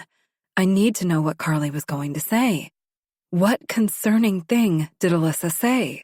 All this crumpled paper and the bundle of firewood are a waste if we don't have a way to light it. He runs his hands through his hair. There's not a match or lighter in this place, which is odd because there is a used candle on the countertop. He speaks to no one in particular as he rubs his chin. The realtor must have used this candle during the open house and took the lighter home or something. He glances at Carly, then me. Scrunching his brows as if sensing the secrets untold, he adds, "What were you two talking about?" "Oh, you know," Carly says, casually waving a hand. She forces a perfect smile in Ian's direction and then wraps her arms around him. I can see right through her obvious attempt at distracting him, but it works. He has completely forgotten that he has to question. His brows soften, and he bends his neck to plant a kiss on her forehead.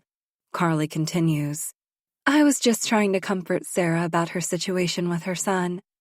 When the words leave her mouth, she looks at me wide-eyed. I jump in, feeling the need to validate her statement. "Yes, that's exactly what we were discussing. I appreciate all your uplifting words, Carly. Thank you for the momentary distraction." "I agree, you need a distraction," Alyssa chimes in when she saunters into the room. "Not to sound insensitive, but there is nothing you can do about this situation right now. You need to take your mind off it, or it's going to drive you crazy. Focus on one thing at a time." Who does she think she is? Telling me to take my mind off my son? How insensitive. Alyssa strolls over to the couch and plops down. "Let's talk about this house instead." She nods rapidly. "You were coming here to tell these people something important about this place, right? So, tell them. There's no better time to share than while we're all here doing nothing. Know what I mean?" Oh my God. Can she shut her mouth right now before she makes this worse? It's like Alyssa doesn't even care that we are going to be locked inside this house with this couple tonight. I thought coming here and getting involved was a good idea, but I was wrong. Even if my son wasn't missing or on my mind right now, the last thing I would ever want to do is talk about the history of this house with the new owners. And I'm certain Alyssa wouldn't want to hear gruesome details of her father, the man who might have tried to stop the family business but essentially still took part in it. Carly raises her eyebrow in obvious surprise. "You know something about this house?" I shoot Alyssa an "I'm going to kill you" look, and then swallow the lump in my throat. Carly persists. "Sarah? Please tell us. Is there something we should know?" Chapter 27. Sarah. I rub my hands together anxiously as 3 pairs of eyes stare back at me. They're waiting for me to speak up and share everything I know about this house. The air in the room is growing thicker with each second that passes. As much as I despise Alyssa for putting me in this situation, I'm glad the moment has finally come. I'm going to lay it all out. Answer all their questions, and in the morning, when the roads are clear, I'm going to drive away from this hellhole. And this time, I won't come back. I take a long, deep breath and begin. Years before this house was ever for sale, it was owned by many generations of my family members. "Really?" Ian blurts, and Carly playfully punches his shoulder. "Let her finish," she says to her husband. "The Kent family," I confirm with a nod. My maiden name is Sarah Kent. Each of my relatives has inhabited this place at one time or another in their lives. Ian smirks. "So, you're like, connected to this place?" he asks, and I bob my head up and down.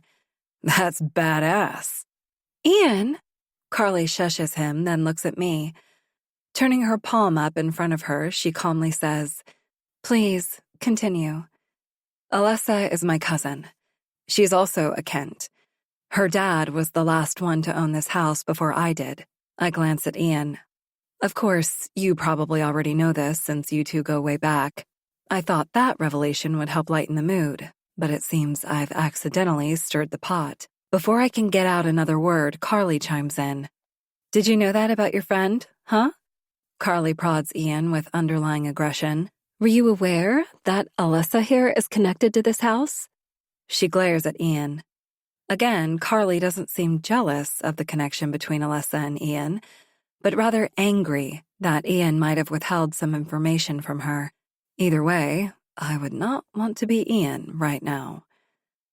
Carly continues, "Does this tidbit of information have anything to do with how you found this house for us to look at in the first place?"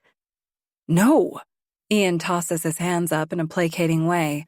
"The realtor called with this listing. I told you that. I swear. A loud crackling sound interrupts the potentially heated argument that is about to ensue. We all stop talking and freeze. The crackle is constant until suddenly a loud boom comes from upstairs, causing everyone to wince. At first, I'm thankful for the distraction. I imagine the sound is the tree that once hung over the house finally falling onto the roof. But I quickly remember that specific tree has already fallen. The limbs sprawled over the roof were one of the first things I noticed about the house when I arrived. So if it wasn't the tree, then what was that sound? Momentarily letting any tension subside, the four of us inch closer to each other, and Alyssa is the first to whisper, "What was that?" I part my lips to respond, but no words come out. A light patter of footsteps comes from the floor above us. Quickly darting my gaze around the group, I search for validation that I'm not the only one who heard. They heard those footsteps too, right? Are they just too paralyzed in fear? Why is no one moving? Why is no one saying anything? Once again, I hear movement above us, and once again, nobody acknowledges the sound. Oh God, am I hallucinating again? Or is someone actually clomping around upstairs? Is this another bad side effect of MWD taking over my mind? Or should we be making a plan to protect ourselves when someone comes down those stairs? I'll admit I'm not myself right now, but someone is upstairs. I'm sure of it. Scanning the room for anything I could use as a weapon, I find my best option is a log from the bundle on the fireplace. I usually carry a mace canister on my car key ring, but I don't have my keys. I have the rental car key, which is just that, a single car key with a small metal loop slipped onto the back, not big enough to put a finger through. I don't really have a choice. If it comes down to it, it's the log of wood or nothing. I've survived life or death scenarios, so I have an idea of what might be coming down those stairs. But do they?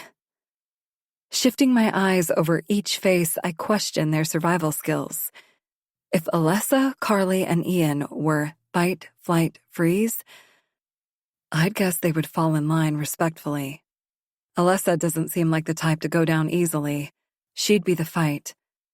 Carly doesn't look like she's one for confrontation. She'd be the flight. Surprisingly, Ian appears the most tense out of the four of us. He'd be the freeze. It terrifies me that our survival could fall into my hands.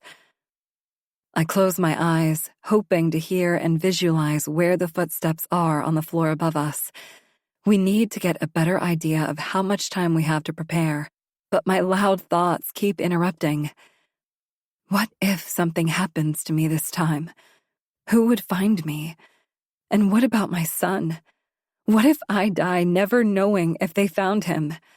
Would I stick around in limbo to haunt this world until I get answers?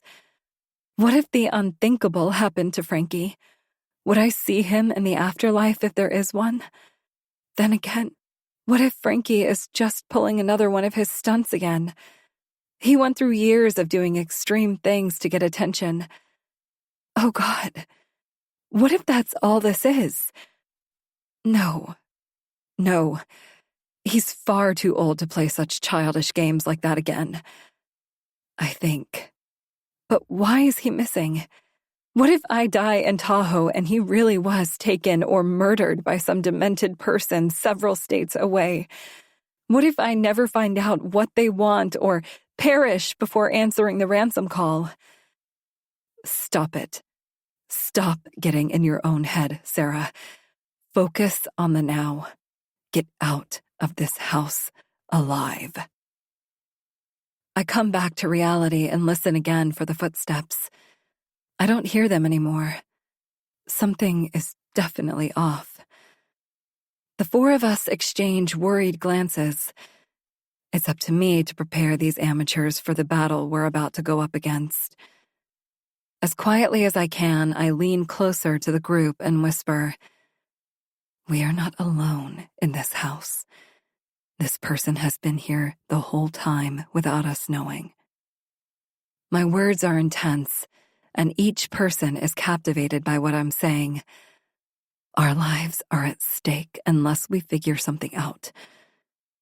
They hang on my every word, wide-eyed with ears perked.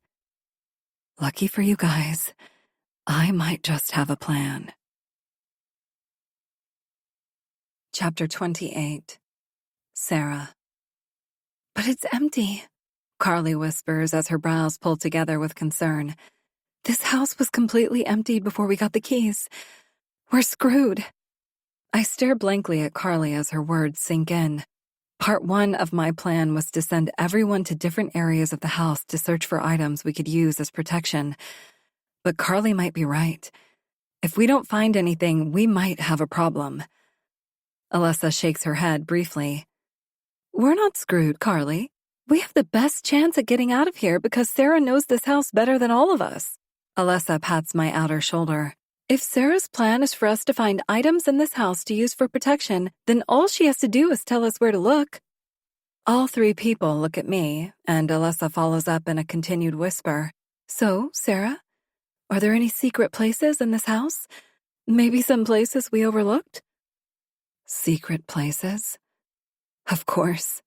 There are secrets all over this house, and several are in the basement. But I'm not sending anyone down there. I scratch my temple, simulating deep thinking, then shake my head.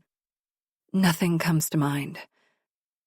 Alyssa tilts her head and briefly squints her eyes as she examines me. She knows I'm keeping something from her. Fine. The suspicion falls from Alyssa's expression. We're obviously wasting time. So, Ian and Carly double-check the kitchen. Drawers, cabinets, the pantry, everywhere. Hopefully, a sharp knife or fork was left behind. Alyssa looks at them, and they nod. Sarah, you check the bathrooms on this floor and every hall closet. I thought I would be the one controlling this narrative, but as long as we stay near each other and safe, I'm okay with going with the group on this. Okay, I reply in a soft tone. Yeah. Let's do this. Remember, quickly and quietly. We're about to disperse when I stop. Wait, what about you? I ask Alyssa. Don't worry about me, she says with a smirk.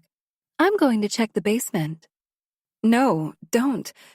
I reach out to take her arm, trying to stop her, but her arm slips through my fingers, and in a flash, she's down the hall, opening the door to the basement.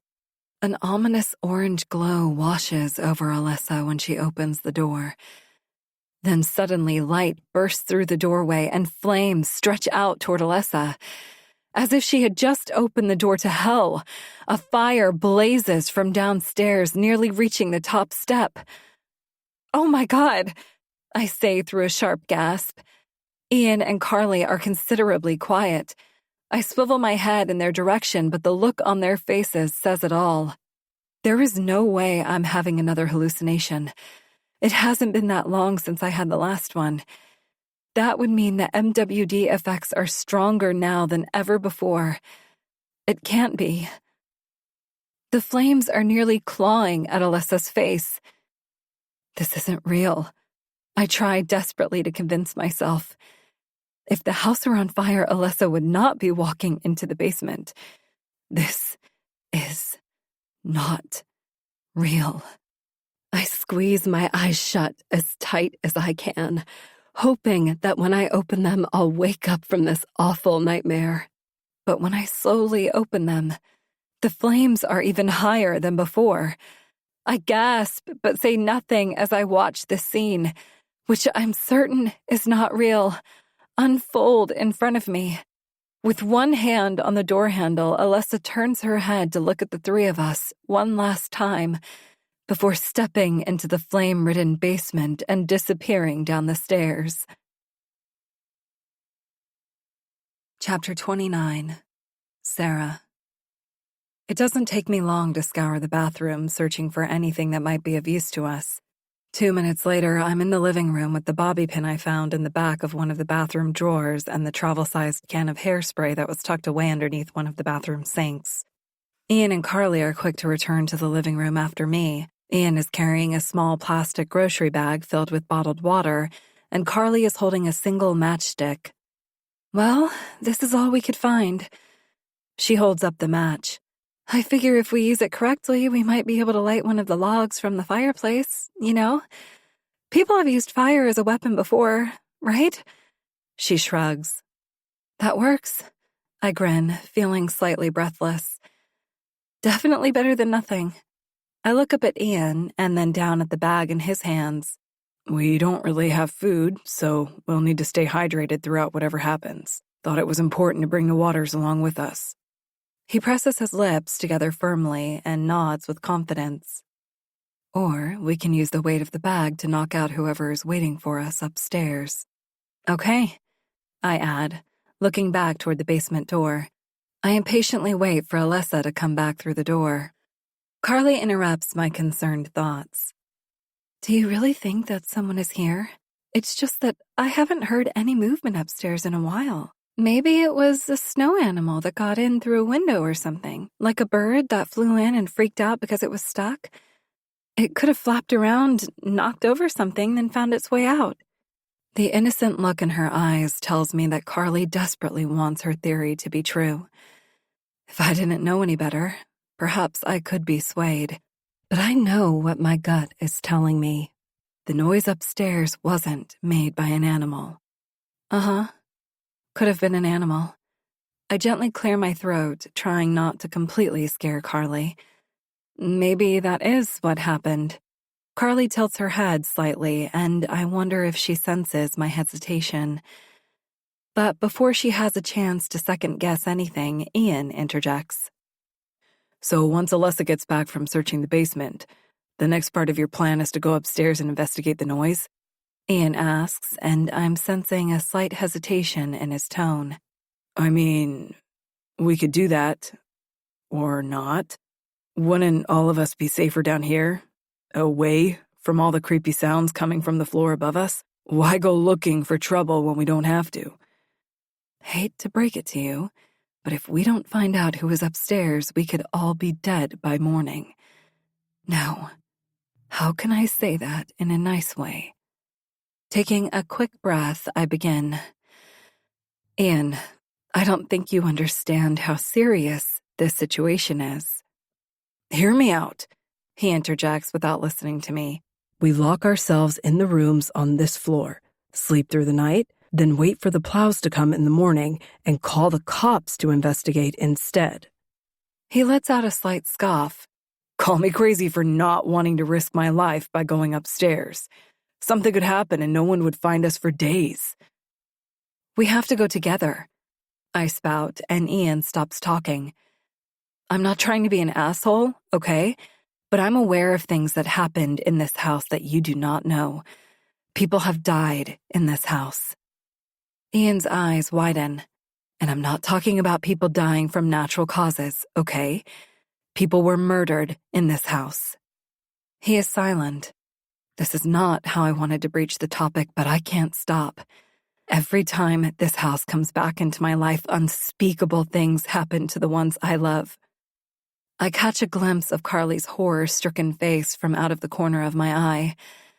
I hate how this is coming out, but I don't know how else to hammer the severity of this situation through his head. If we do not go up there and face the person behind those sounds, we will all be dead by morning.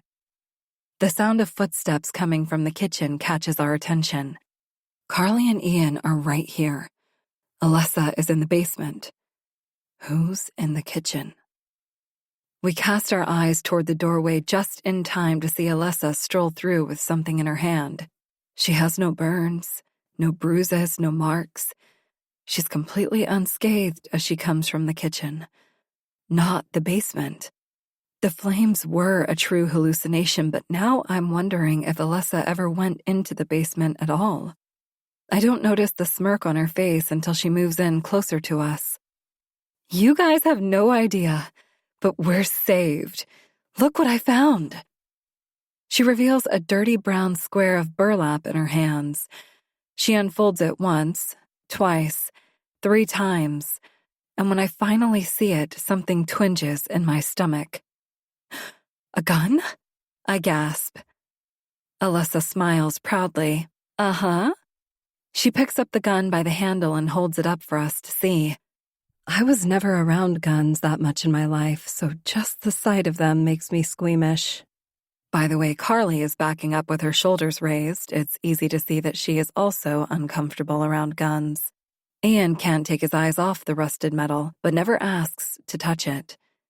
However, Alessa looks comfortable holding that gun. A small pistol from what has to be centuries ago. And Alessa is literally brandishing this gun as if she's held it 1,000,000 times. Pretty great, right? She exclaims, pretending to blow the smoke off the barrel. I found it tucked under a loose floorboard. I have no idea if it works, but there are 2 bullets inside. Better than nothing, right? I hate the idea of Alessa holding the gun. However, as long as she doesn't turn it on us, she might actually be the most qualified one to operate that cool steel. What are we waiting for? She continues. Let's go get this over with. Swallowing every ounce of fear, I follow Alessa up the stairs. She is first because she has the only weapon we chose to bring with us. Ian and Carly tread softly behind me, holding each other tight. I may not fully trust anyone I'm with, but having them here somehow makes me feel more secure. The stairs are creaky in the same spots they were when I climbed them before. Only back then, I was thrilled to make the climb leading to my home office space. The same incline path that made me feel warm and proud now feels cold and harsh. Chills scatter across my body and I start to shiver. The closer we get to the sound, the harder it is to ignore how much the temperature is dropping. Heat rises. So why the hell is it freezing up here? The sound of something banging against the wall makes us stop in our tracks. The noise is inconsistent with what we heard before, but perhaps it sounds different because we're closer to it now. I motion to the room down the hall and whisper, "There." As a group, we continue tiptoeing our way toward the sound until Alessa reaches out and curls her fingers over the handle. With the gun in her other hand, she looks over her shoulder and mouths the words, "On 3." My stomach is nearly in my throat as my heart races. I have no idea what to expect behind this door, but with 4 against 1, the odds of us coming out on top are in our favor. Holding up my fingers, I give the signal. 1, 2, 3. Alessa twists the handle and the 4 of us push through the door. A quick scan of the room and nothing appears out of the ordinary. The room is nearly empty. A stack of boxes in the corner, an empty bookshelf, and a bed frame. What's that? Carly's voice quivers as she points toward the stack of boxes rocking back and forth. My eyes land on the boxes just as a bird flaps its wings and takes off from behind the box. We all let out simultaneous screams, even Ian, as we toss our hands over our heads and duck. The bird circles the room several times, knocking an empty picture frame from the wall. After the immediate panic from the bird, it ultimately finds the open window from which it came and flies out. When the room goes silent, I can almost hear every one of our hearts beating against our chests, until Alessa starts laughing. Wait until we tell this story about our brush with death, Alessa says through her chuckle. A bird! It was a fucking bird! Eventually, Carly lets out the breath she is holding and joins Alessa in the laugh. Then Ian chimes in on the fun. It takes me a moment to see the humor in this situation, as I thought we were about to die. But I finally allow myself to see the funny side of this. We're safe. Everyone is accounted for, and all of us are still breathing. We are okay. Not every situation is life or death. I think we need to shut this window and go get some sleep. It's been a day, Ian suggests as he marches toward the coldest part of the room and slams the window closed. But, that reminds me. What's the sleeping situation going to be? And before anyone can say anything, he adds, I was thinking we should all stay relatively close, just to be on the safe side in case something happens. He clears his throat gently. Like another bird in the house or something. His attempts at masking that he's scared are transparent, but no one calls him out on it because I think we all agree. That's a good idea, Alyssa agrees. We could pick a room. We could each pick a room. Carly cuts Alyssa off, emphasizing the importance of sleeping in separate rooms, aka, she doesn't want Alyssa sleeping in the same room with her husband. There are 3 rooms on the first floor, next to each other. Ian and I in one, then Sarah in the one next to ours, then Alyssa. She says Alyssa's name with a gruff voice. I actually love this idea, because I'm not sure I could sleep in this house with anyone else in the room. That's perfect, I confirm. Let's get back downstairs. Carly exits the room, followed by Ian, then Alyssa. And just as I trail behind, about to shut the door behind me, I hear a brief, soft thumping sound. I glance over my shoulder into the room. Nothing is there. Another hallucination? Yes. I'm sure that's what that was. Chapter 30. Sarah. The storm had already darkened the outside sky during the day, but now that it's nighttime, any light filtering in through the windows is gone. Thank goodness the electricity hasn't gone out. I'm sure by now my phone battery is almost fully charged. I know Alyssa's phone had a full battery when she offered up her charger, and I heard Carly and Ian talking about charging theirs earlier too. So if the electricity does go out, at least we will all have a light source in our respective rooms. We should each take a bottle of water to our rooms tonight and then lock ourselves in, Carly suggests, with a subtle hint of concern in her tone. Great idea. I happily take a bottle from the plastic bag, because once I shut my door, there is no way I'm leaving my room tonight, not even to use the bathroom. Carly and Ian are the first to hunker down in their room for the night. They shut the door, and as soon as I hear the lock click, I feel a sense of urgency rush through me, like I need to grab my phone and get into my room safely as soon as possible. Alyssa and I see the light in Carly and Ian's room turn off, and that's all it takes for Alyssa to yawn. Oh, well, I'm off to bed, too, Alyssa says. She walks toward the room on the opposite side of mine and pauses in the doorway. Looking back at me, she tilts her head and softens her tone. Are you good, Sarah? Good? I feign ignorance. Yeah, I'm good. Of course I'm good. Why wouldn't I be good? She raises a brow. Right, she replies, drawing out the word. That's the exact response I expect from someone who's good. She air quotes the word good as a skeptical grin tugs at the corners of her mouth. But seriously, are you going to be okay in there, alone? Playing it casual, I force a lighthearted, breathy reply. I'll be fine. Just going to grab my phone, and then I'm locking myself in the room just like everyone else. I wave a hand out in front of me. Don't worry about me. I'll be okay. Go to bed, and I'll see you in the morning. Alyssa gives me that same curious look she had given me before I watched her enter the basement of flames earlier. All right. But if you need anything, just knock on the wall, and I'll come over. Please don't. I flash a smile on my face. Thanks. I hear the lock on her door click, and shortly after, the light in her room turns off too. Suddenly, I'm alone in this house again, and my heart rate is picking up. Get your phone and lock yourself in the room. Dashing toward the kitchen counter where Alessa plugged in my phone earlier, it finally happens. The power goes out. I freeze in my tracks.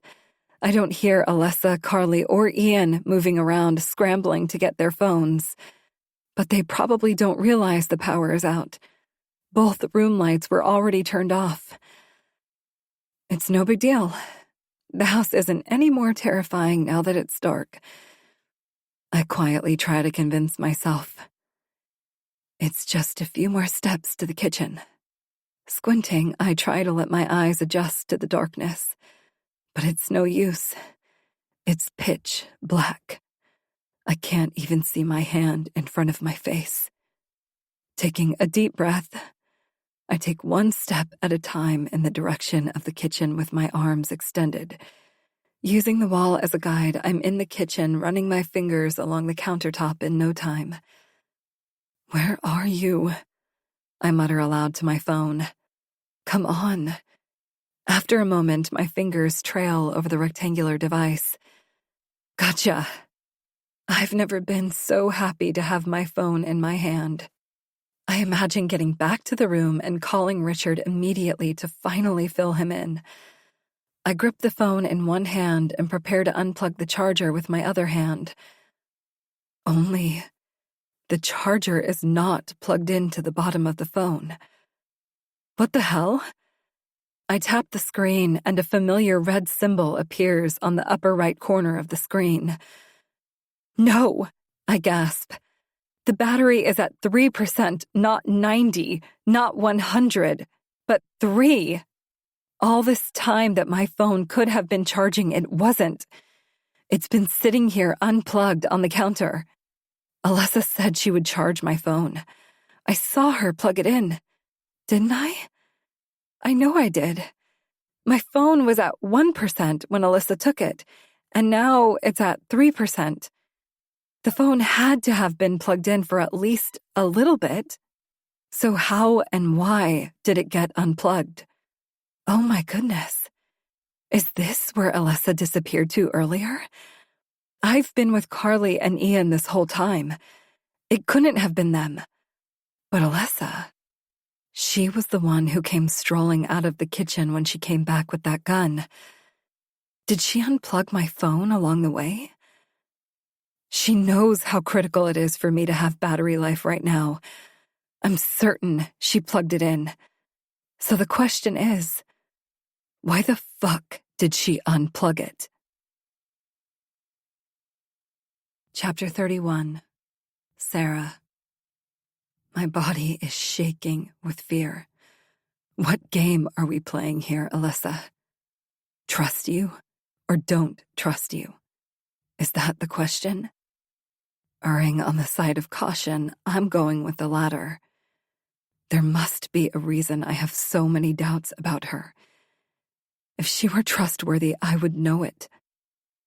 I need to get back to my room, lock myself in, and figure out what the hell I'm going to do. Saving every ounce of my phone's battery for the call I need to make to Richard, I choose not to use it to light my way back to my room. I feel along the wall once again in the darkness until my fingers wrap around a doorknob. One twist, I push the door open and close it quickly behind me, locking it immediately.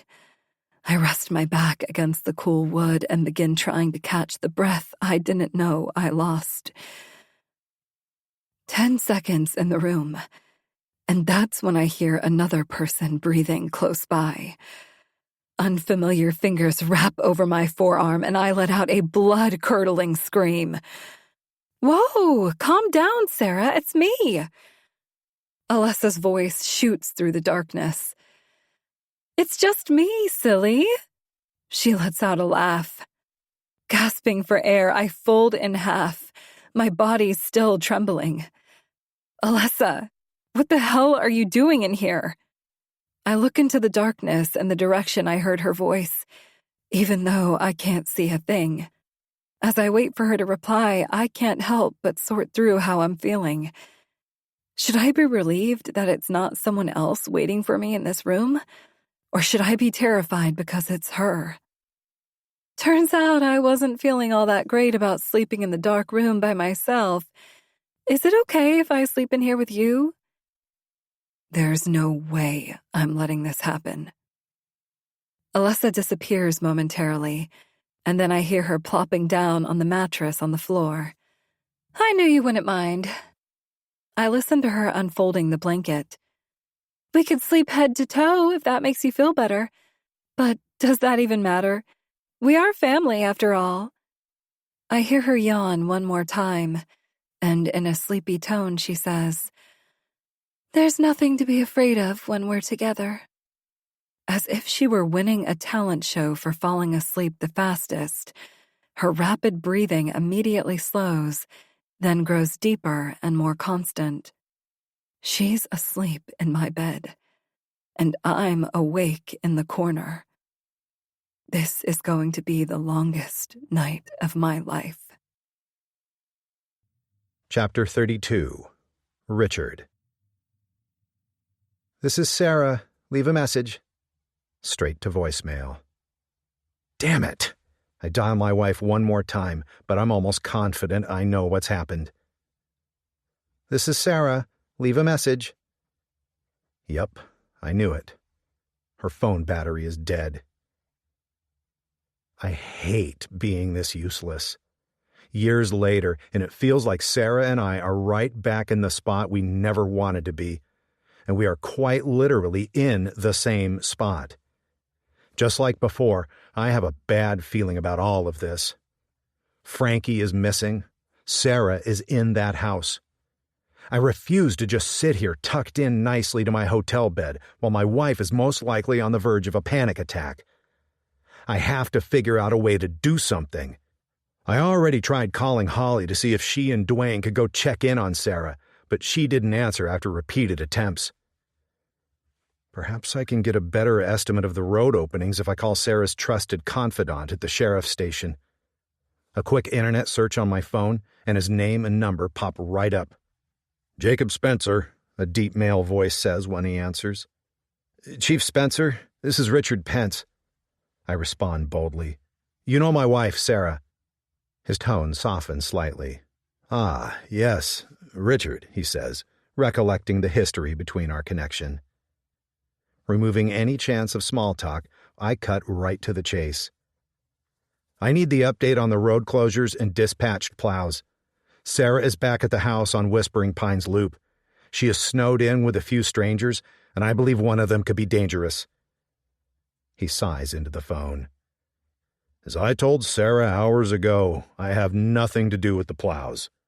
And as far as the road closures go, we're keeping them in place until this storm passes. No one is going anywhere." That's not the answer I was expecting. "Listen, Richard," he continues, "while I have you on the phone, there is something you should know." With the phone pressed to my ear, I shake my head as anger forces its way through my lips and out of my mouth. "That's not good enough, Chief.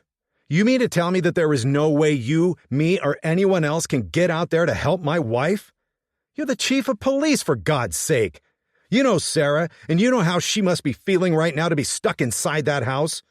You are the only one out here who knows about the horrors that come from Whispering Pines Loop. I would expect you to have a heart and devise a plan to get her out of there." "I agree," he confirms quickly. "But we need to talk first. I have some information that could be critical for you to know." "So, what are you going to do about this?"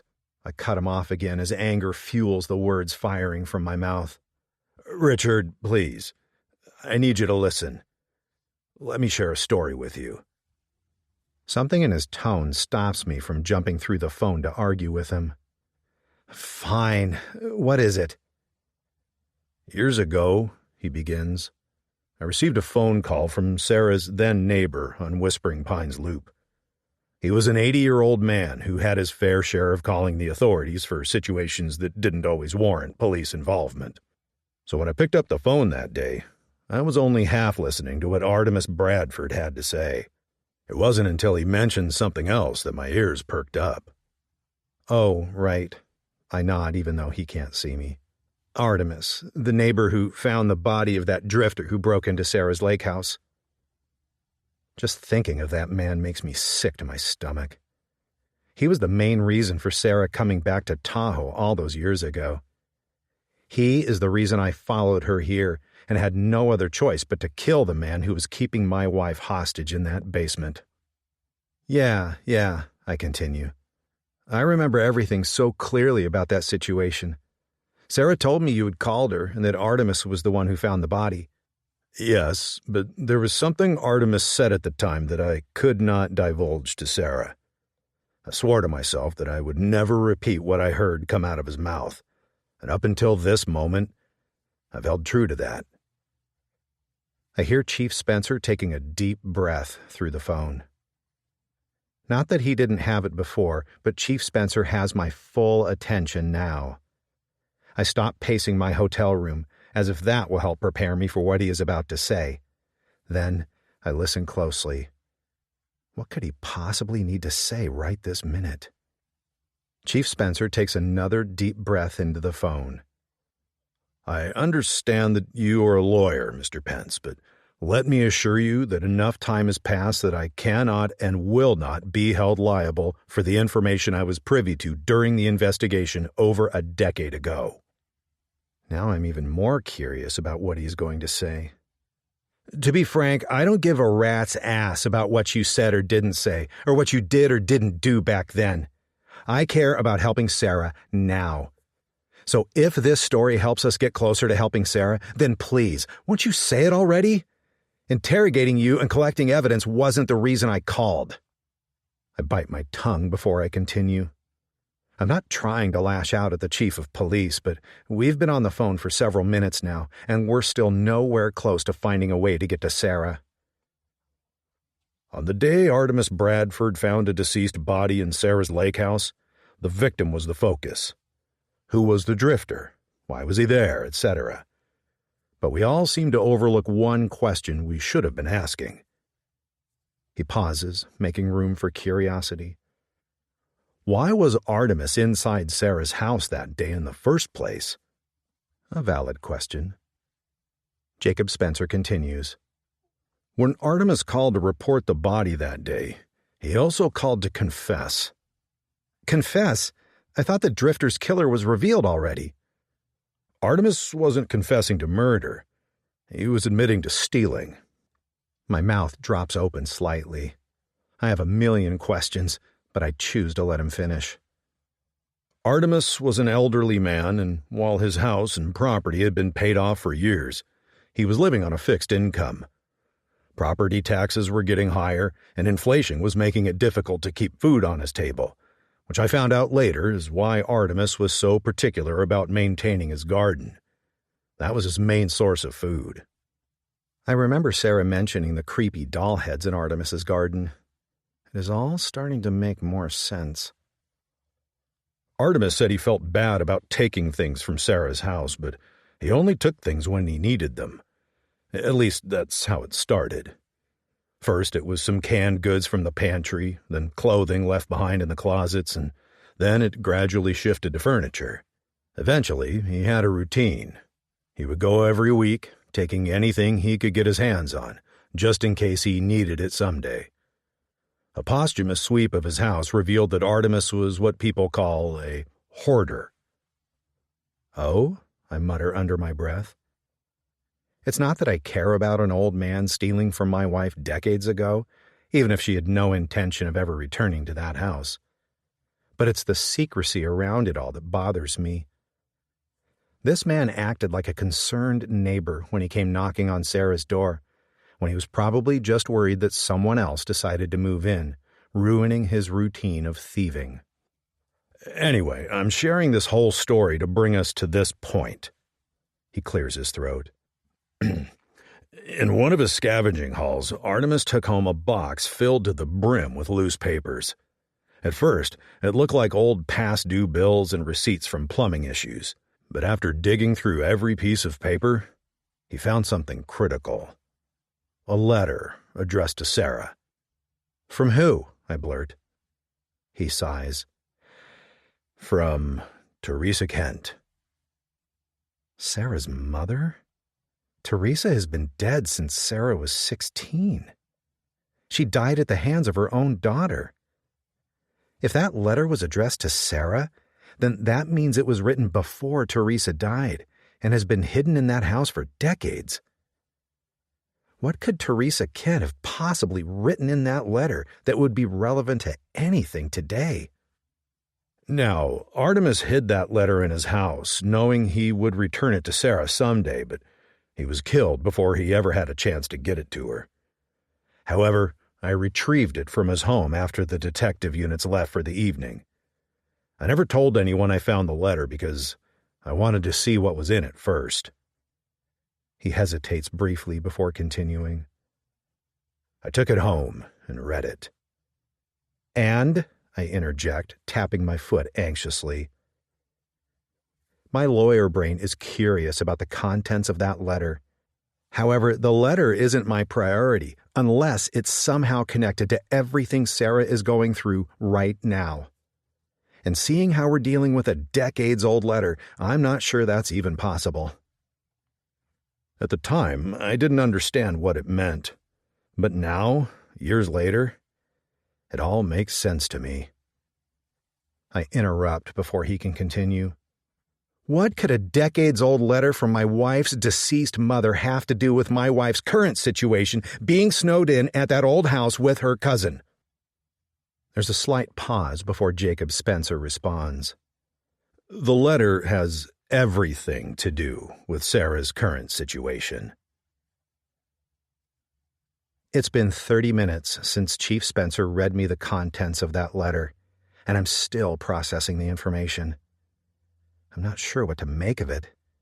If everything in that letter is true, then Sarah is chasing the wrong truth. We have no reason to be in Tahoe right now. Sarah needs to read that letter, but I understand why Chief Spencer hasn't told her about it yet. Now is not the time. I don't keep anything from my wife, but this might be the first time I have to. Someday, perhaps I'll share what I just heard from Chief Spencer with Sarah. But until that right moment comes, I simply can't tell her about the letter. Chief Spencer was right. That letter has everything to do with Sarah's current situation. The information written on those pages changes everything. Part 4. Don't worry, it's me. Chapter 33. Sarah. I'm unsure how much time has passed since Alyssa slipped into the mattress in my room. It feels like forever. But darkness lies like a thick blanket outside the window. That's how I know morning hasn't come. The reality is that only a few hours have passed. It's bizarre how forcing your eyelids open for a few hours makes them burn. I want to close them, but I can't. I won't. I have to watch Alyssa's every move. These few hours have been the longest hours of my life. I'm exhausted. My eyes burn every time I blink, so I'm trying not to. I hate this. I hate that my son is missing while I'm stuck in this stupid house miles away. I hate that Richard isn't here with me, and the one person who did arrive with me is the one person I can't trust. I hate that I'm stuck here with people who think they just hit the lottery by buying this house. I hate that I don't have a phone charger for my drain device to call for help, and even if I did, I can't charge it anyway until the power is back on.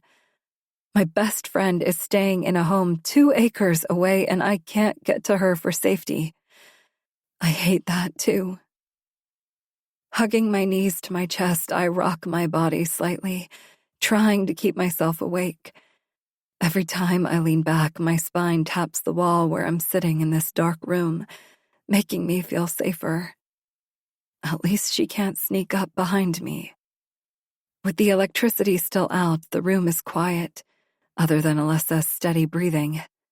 That's why it's easy to hear the muffled sound of a phone vibrating under the covers. The sound symbolizes a spark of hope. Alyssa has her phone in here.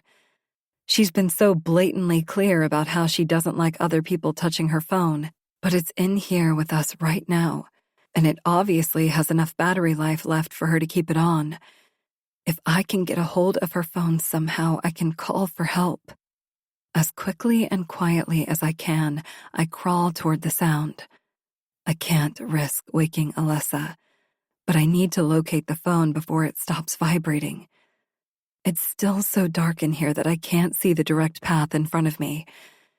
Using my outstretched hands, I slowly reach until I feel the mattress against my fingertips. Alyssa's breathing remains consistent. She's still sound asleep. So far, so good. Sliding my hands along the edge of the mattress, I inch my way around until I'm sitting back on my knees on Alyssa's side. I feel a slight gust of warmth every time she breathes, so I know she's lying on her back. My heartbeat is suddenly like a trapped animal clawing to escape, and beads of cold sweat form along my hairline. Please don't wake up. Lowering myself to her, I listen closely again. The vibration is coming from near her waist. It's in her pants pocket. As gently and carefully as possible, I lift the edge of the sheet. There it is, a dull flashing light of her phone, illuminating her pocket with each ring. It has already slid halfway out of the pocket. I just need to pull it out the rest of the way without waking her up. I only have one shot to get this right. Alyssa hasn't moved once, and her breathing pattern hasn't been interrupted. The phone will stop ringing any second, and then I'll be left to do this in the dark. I have to do it now. Holding the sheet up with one hand, I slowly reach in toward the phone. Pinching the top of the phone between my two fingers, I tug as carefully as I can to remove it from the pocket undetected. Terrified at what might happen if the rise and fall of her chest changes, I take the least shallow breaths I can while in this position. My fingertips brush the fabric. One small touch or sound could snap this entire moment in half. But finally, I've done it. It's free. Alyssa's phone is in my hands. I hold it close to my chest and feel my way back to my little corner on the floor. I bring the phone inside my shirt to hide the light and press down on the side button to turn it on. I'm half expecting to see some sort of password protection, but to my surprise, there isn't. What I've come face to face with is a far greater obstacle than a password. My mouth falls open and I silently gasp. What am I looking at? Alyssa has set a picture as her background image on her phone, and the picture is a recently snapped image of Frankie. Why does Alyssa have a picture of my missing son saved as the background image on her phone? That's when I hear the sound of the lock clicking on the door. Sarah? Alyssa's voice is calm and steady. Let's talk. Chapter 34. Alyssa. Why do you have a current picture of my son saved as your background screen? Sarah's voice quavers. Richard was right. There was something off about the way you just pranced into my life. She spills her rampant thoughts. You have something to do with his disappearance, don't you? You know where he is? I swear I will. Now, Sarah. I stop her before she spirals. Don't start making things up. It's not what you're thinking. I move slowly in the dark toward Sarah. Just give me my phone back, and I'll explain everything. No! she shouts. The only thing I can see in this dark room is the dull glow of light shining from my phone screen in Sarah's hand. She must sense I'm getting closer because every time I take a step toward her, the light gets further away from me. I assumed we were good now. We've spent some time together. She asked me loads of questions, to which I answered every single one of them. So why doesn't she trust me? Okay, sure. It looks bad that her son went missing, and for reasons unknown to her, I have Frank's picture right there on my lock screen. But if Sarah would just let me explain, she would understand the whole story. Come on, Sarah. Give me my phone, I say into the darkness. Not until you tell me who you really are, she replies through clenched teeth. The light bounces in her hands, quickly moving over the mattress to the other side of the room. I can't help but laugh. Do you honestly think I'm going to hurt you or something? Ha! We are in our 50s, Sarah. If I have to tackle you to get my phone back, we'll both be sore tomorrow. So just hand over my damn phone so I can explain. You have to start trusting me. My one pet peeve is when people touch my belongings, and I have valid reasons to justify my feelings. Sarah doesn't seem to understand how critical it is that she give me my phone. This little game of keep-away she is playing with me is starting to get under my skin. Sarah presses the side of my phone, turning off the screen, and now we're in complete darkness. I can't tell where she is. It's eerily quiet. I hear the sound of my own breathing, but I don't hear hers. Sarah? Where are you? I promise I'll tell you anything you want to know. Just give me my phone first. There's something on there you need to see. I hold my breath and listen. But there's not a sound in the room. I take a step in the direction of where I last saw her holding my phone. Using my feet to ground myself beside the mattress, I lunge forward and reach into the dark corner where I thought Sarah was waiting. My arms swing as if I'm going to grab hold of her, but the swing is empty, and I'm left embracing myself. Sarah isn't there quietly holding her breath as I presumed. How the hell did she move without me hearing a peep from her? Just as I begin to wonder where she is hiding, I hear the click of the lock to the door on my left as it unlocks. My body instinctively turns toward the sound. A light gust of wind reaches my face as the door rips open and quickly shuts. "Sarah!" I shout, then rush toward the door. A loud sound crashes against the other side of the door as I reach it. I feel for the handle and wrap my fingers around the round knob, twisting and then tugging, but the door doesn't budge. She must have wedged something in the door to lock me in.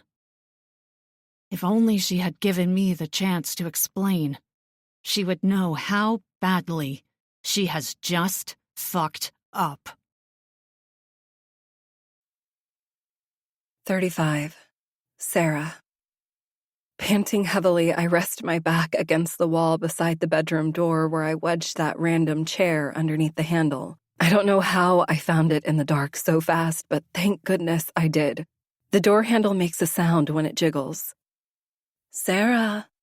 My name sounds muffled when Alessa calls for me through the door. I need you to let me out. Her tone is calm, but urgency is starting to creep its way in as she continues. I can't be locked in this room. You're making a huge mistake. There are things I haven't shared with you. Let me out so we can talk about them. Please. I promise I'll explain everything. This temporary barricade might prevent Alessa from getting out for a moment, but I'm going to need a long-term solution. A way to keep her contained until we are free and clear to leave this place. Inhaling deeply through my nostrils, I momentarily close my eyes and lean my head back against the wall. She's going straight for my heartstrings. First with Frankie, now leaving breadcrumbs of information I've wanted to piece together for decades. Past me might have fallen for the charade, but present me has learned from my mistakes. If my gut instinct is to doubt this woman at all costs, then that's what I'm going to do. "Sarah!"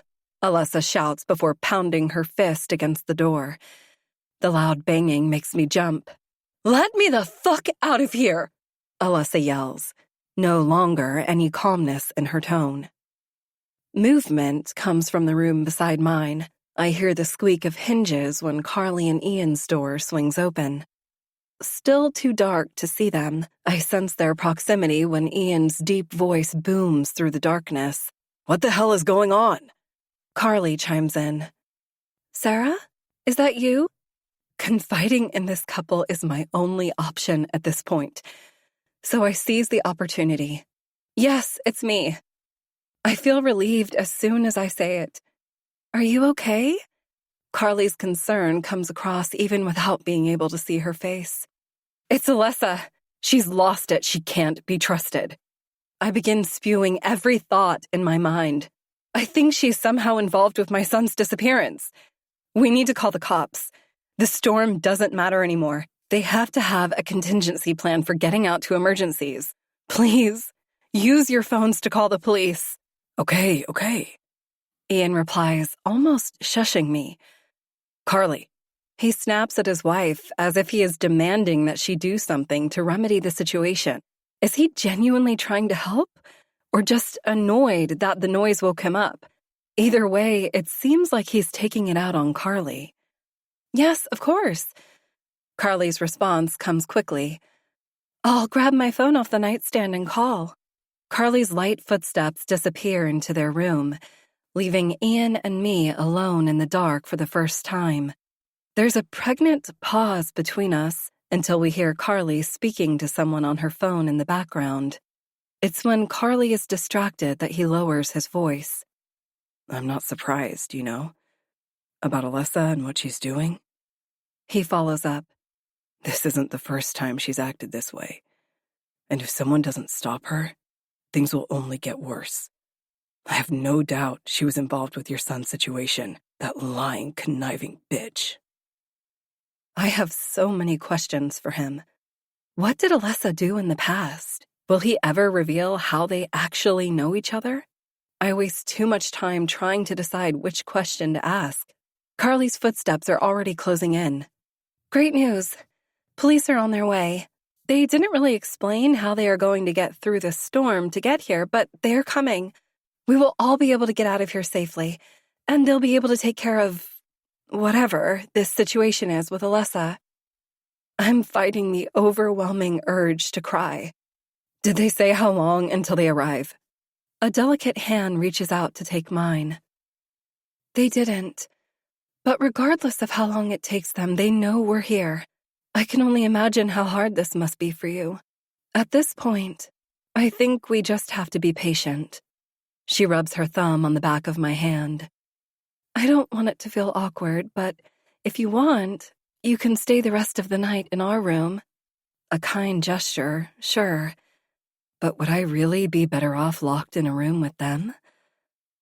Carly has been nothing but sweet to me, which, according to any horror novel, is exactly why I should keep an eye on her. But Ian is my main concern. There's something about him that makes me feel anxious when he's around. "Come on." Carly tugs my hand, pulling me in her direction. "You can have the mattress. Ian and I will sleep on the other side of the room on the floor. Right, Ian?" He groans, but doesn't object. "Yeah, whatever." With that, she uses the light from her phone screen to light the way as she leads us into the bedroom. Chapter 36. Sarah. How could anyone ever fall asleep in this house? I'm in a room with two people who have kindly offered to keep Alessa away from me, but my eyes won't shut. Instead, I'm hugging my knees to my chest as I sit straight up on this cushy mattress, clutching Alessa's phone in my hand, hoping the police will arrive at any moment. I'm exhausted, and I know I will be worse off if I don't get any sleep, but there is no way I could calm my nerves enough to fall asleep tonight. It feels like we've been in this room for hours, but the sun hasn't come up, so I know that's not right. I've drifted into a lost stare a few times, but I immediately blink myself into reality again when I hear Alessa pounding on the door and screaming to be let out. The anger in her tone sends chills down my spine. Alessa must have given up the fight for the night because I don't hear any movement from her room anymore. But it doesn't matter. I've accepted the fact that I simply won't sleep until I get out of here. Morning should come soon. I think it has to. It's been such a long night. How many more hours of darkness and terror are left at this point? There is one window in this room. Through the snow and darkness of the forest surrounding the house, I can just make out the faint glow of the moon. It might not be bright enough to illuminate the house through the skylights or these bare windows, but the dim glow is still visible in the night. What's weird is that my eyes aren't burning from tiredness anymore. I must be past the point of yawning because I can't remember the last time I stretched my mouth open. It's like I'm finally starting to feel calm, like I'm suddenly rejuvenated. I'm not sure why I would feel this way, unless... Wait a minute. Am I asleep? No. I need to stay awake. I need to keep my eyes open until morning. Wake up, Sarah. Wake up. Peeling my eyelids open, I blink a few times as the burn adjusts, and I can keep my eyes open for longer than a second. Cold sweat makes my shirt stick to my skin. Fear shoots through me. Anything could have happened while I was out. How long was I out? Quickly propping myself up on my elbows, I glance around the quiet room. Everything feels the same as it was before I closed my eyes. Dark, quiet, but much colder than it was a little while ago. I let out a breath of relief. Even with the temperatures dropping, I'm glad nothing seems out of the ordinary. I turn my head toward Carly and Ian sleeping on the floor across the room. I can just make out the shadow of Ian lying on his side. He's facing the opposite direction, but I see his arm draped over Carly. They're cuddling. Or they're trying to stay warm. They gave me their only blanket, and ever since the power went out, the heater stopped working. This house is getting colder every minute. With 3 bodies giving off heat in this room and being under the blanket, I'm still cold. I wonder if Alessa is warm enough in the other room by herself. Carly mentioned having enough blankets in this house for each of us to have one. And when Alessa came into my room, she didn't bring hers. So there is an unused blanket in that 3rd room. I should go grab that blanket for Carly and Ian. They're going to freeze to death if it gets any colder in here. Pulling the blanket back, I stand up. I start to use Alessa's phone as a flashlight, but hesitate. Illuminating the screen or using the flashlight on a phone can drain the battery quickly. The police have already been notified and are supposed to be on their way, but I'm not sure how long we will be here without power. I shouldn't be wasting the battery for anything other than phone calls. Leaving the phone face down on the mattress, I tiptoe toward the hardly visible outline of the door. I quietly turn the lock and crack the door just enough to stick my head out and peek down the hall. I'm not sure why I'm peeking out. It's not like I can see much. It's still so dark inside this house. The overhead skylights give just enough dull moonlight to guide my path down the hallway. At this point, the person who poses the biggest threat to the 3 of us in this room is locked in the room beside us. I shouldn't be scared to walk 2 rooms down to grab a blanket. So why am I? You can do this. I whisper a pep talk to myself. Get the blanket, come back, and lock the door behind you. No big deal. Taking a deep breath, I step into the hallway and start marching towards the 3rd room at the end. I'm so focused and determined in my goal to get the blanket that it's not until I'm on my way back to Carly and Ian's room with the blanket that I notice the draft of air coming from Alessa's room when I walk by. I stop dead in my tracks. As I slowly turn toward the room, a dim beam of moonlight falls over the chair I had wedged under the handle. The chair has moved. It's slightly pushed to the side. My heart nearly stops. The door to Alessa's room is open, and from what I can see, the room is empty. Chapter 37. Sarah. "You're not making any sense," Ian says, slowly sitting up on the floor. The moonlight has shifted, landing across his sleepy face. "Alessa," I say again, making another attempt to explain. "She is not in the room next door. She was there when we locked ourselves in for the night. Then I went to get a blanket. The chair." Words are shooting out of my mouth and my sentences are becoming jumbled. "Slow down," Carly says calmly as she touches my arm. "Take a deep breath." Taking her advice, I stop talking and breathe. "There you go. Now, tell us what happened." I take a moment to calm my nerves and finally speak slowly and clearly. "I went to grab the extra blanket from that room for you guys. And that's when I saw her door sitting wide open. The chair was pushed to the side. I know she's out there somewhere in the house waiting for us. That's when I ran back in here and locked the door behind me. I don't know what she's capable of. I'm not sure any of us are safe." Tears of exhaustion, anxiety, and frustration build up in my eyes. If I let them go, I'm not sure I'll be able to stop. It's as if we're playing the world's most deadly game of hide and seek. But who is the seeker? Us? Or Alessa? It's taking every ounce of my strength to keep it together.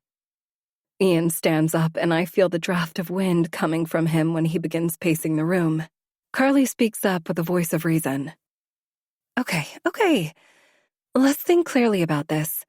It's Alessa we're talking about. A middle-aged, average-sized woman who knows there are 3 of us and 1 of her. Even if she's capable of something catastrophic, what could she possibly do to all 3 of us? She follows up with, "And even if she could, wouldn't she have already done something to us?" Her voice almost breaks into a chuckle with her last statement. Before I can respond, Ian steps in, repeating what he said to me earlier. "You have no idea what she's capable of." His words are chilling. "Right," Carly adds sarcastically. "And I'm sure you know this because you know her so well." There's no hiding her snarkiness when she speaks to Ian. I sense a domestic feud coming on. "What's that supposed to mean?" Ian fires back. "Where was it that you know Alessa from again?" Her words are sharp enough to cut the glass window in this room. If the lights were on, the look on her face would surely shoot to kill. Ian hesitates. I desperately want to hear what he has to say, but unfortunately, we don't have time to entertain a lover's spat right now. Something else just popped into my mind. "Guys, I think we need to find her before she finds us," I interject. "Alessa still has the gun." As soon as the words leave my mouth, I hear Ian let out a subtle sigh. Not a gasp, but a sigh. He's not intimidated by the idea of Alessa having a gun, but more like he's thankful that I took the pressure off him during his lover's quarrel. Any other time, I'd love to watch a guilty man sweat in the hot seat as his wife berates him with questions. But now isn't the time for all of that. "You're right, Sarah," Carly agrees. "I certainly won't be able to sleep being left in the dark like this." She means this both literally and figuratively.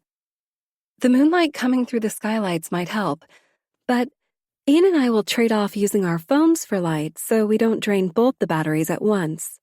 We need to stay together while we search for her. When we find her, We will get the gun from her, bring her into this room, and hold her here until the police show up. Oh yeah, the police. I almost forgot they were coming.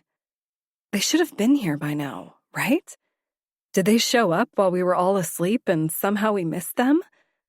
Where the hell are they?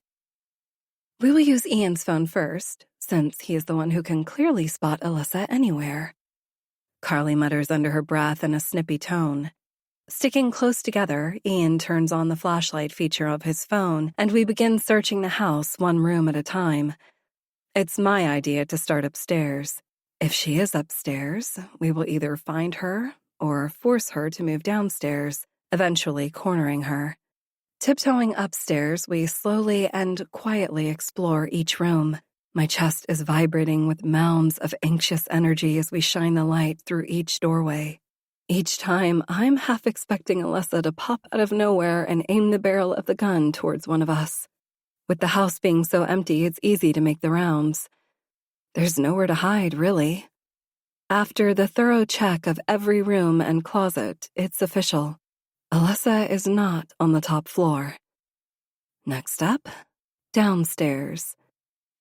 Down and into the hallway we go.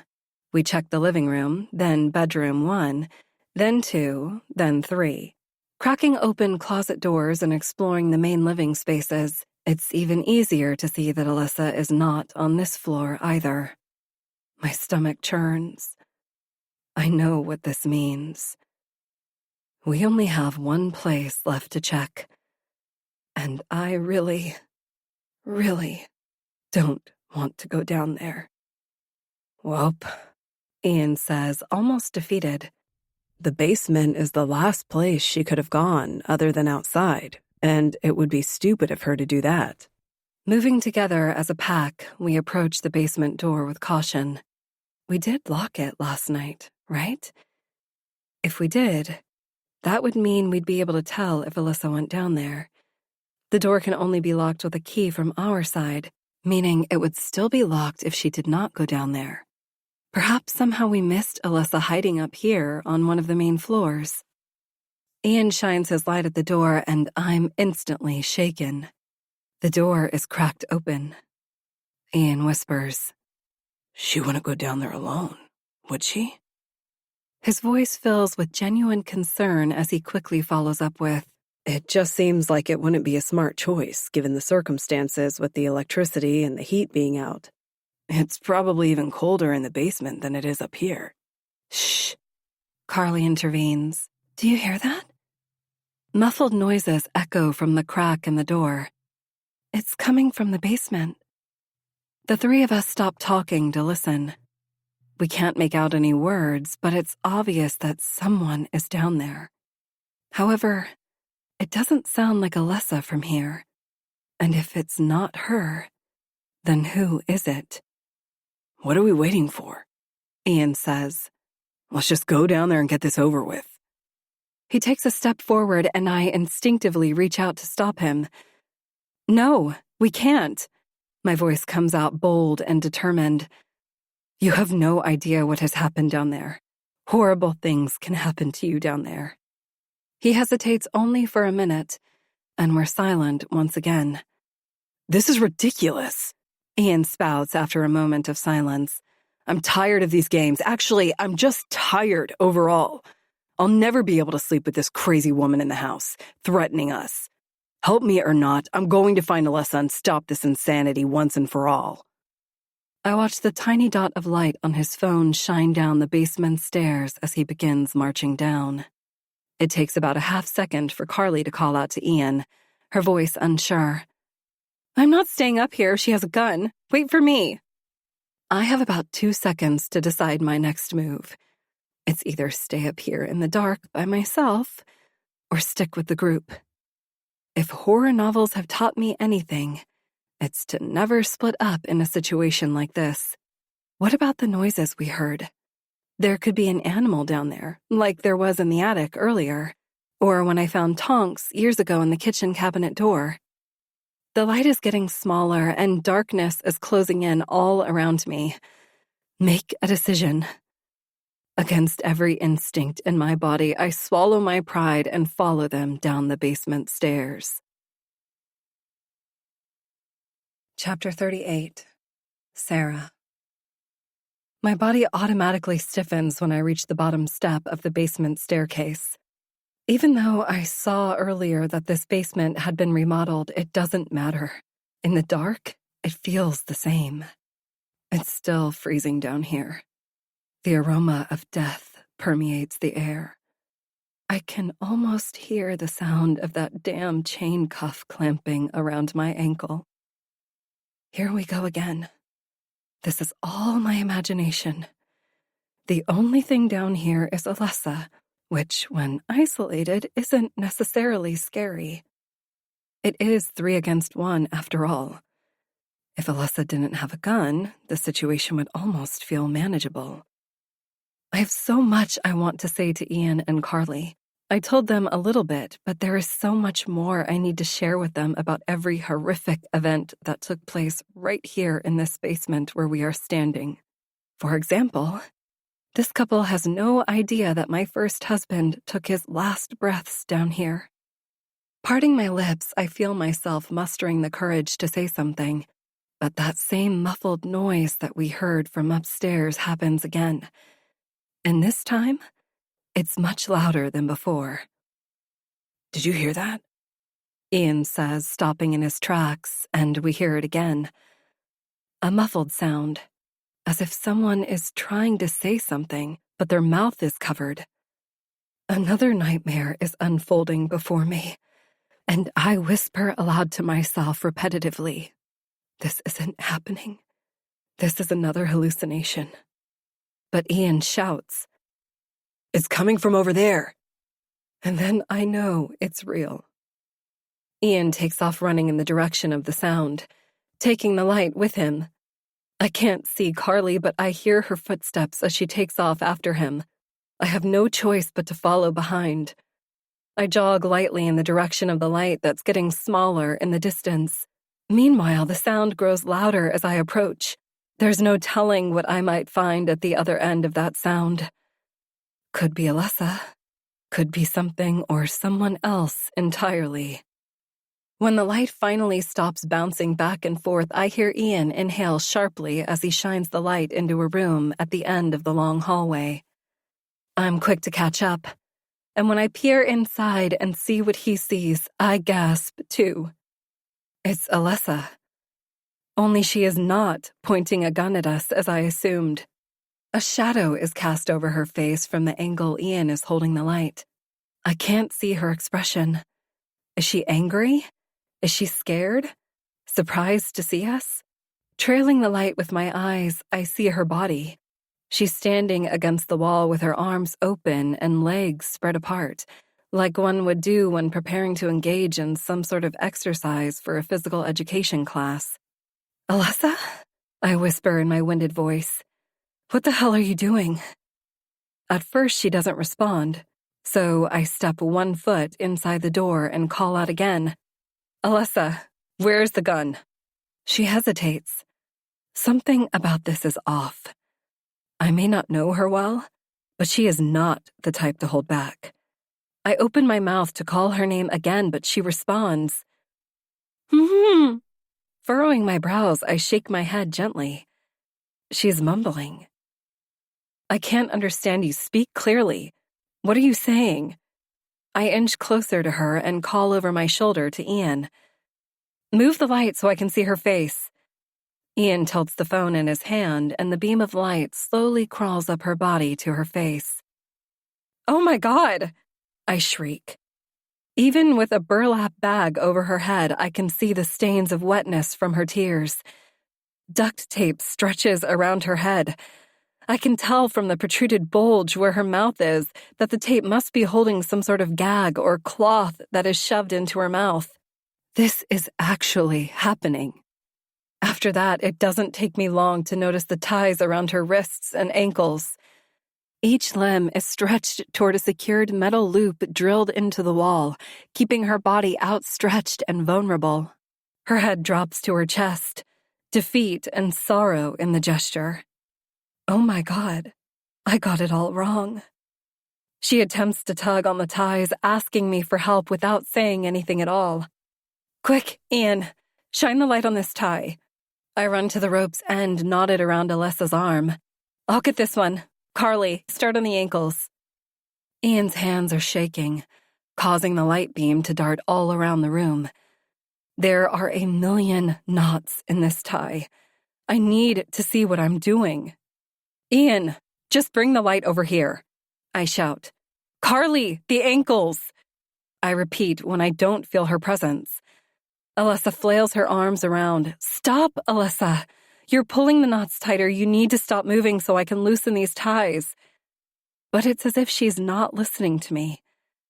She doesn't have much room to wriggle her body around, yet she's still trying, almost as if she doesn't have control over her body, which is terrifying to watch. Alessa, stop moving, I shout, and look up toward her covered face. The beam of shaky light from Ian's phone crawls over the bag, and suddenly, I get it. She's not trying to get free. She's trying to get my attention. She's nodding her head. I'm not sure how she can see it through the bag, but it's as if she knows there is something behind me. I swivel my head around. The last thing I see is the light cast over Ian's face as he smirks, slamming the door, locking me inside this room with Alessa. I'm locked in this basement again. A wave of nausea washes over me as I realize what has happened.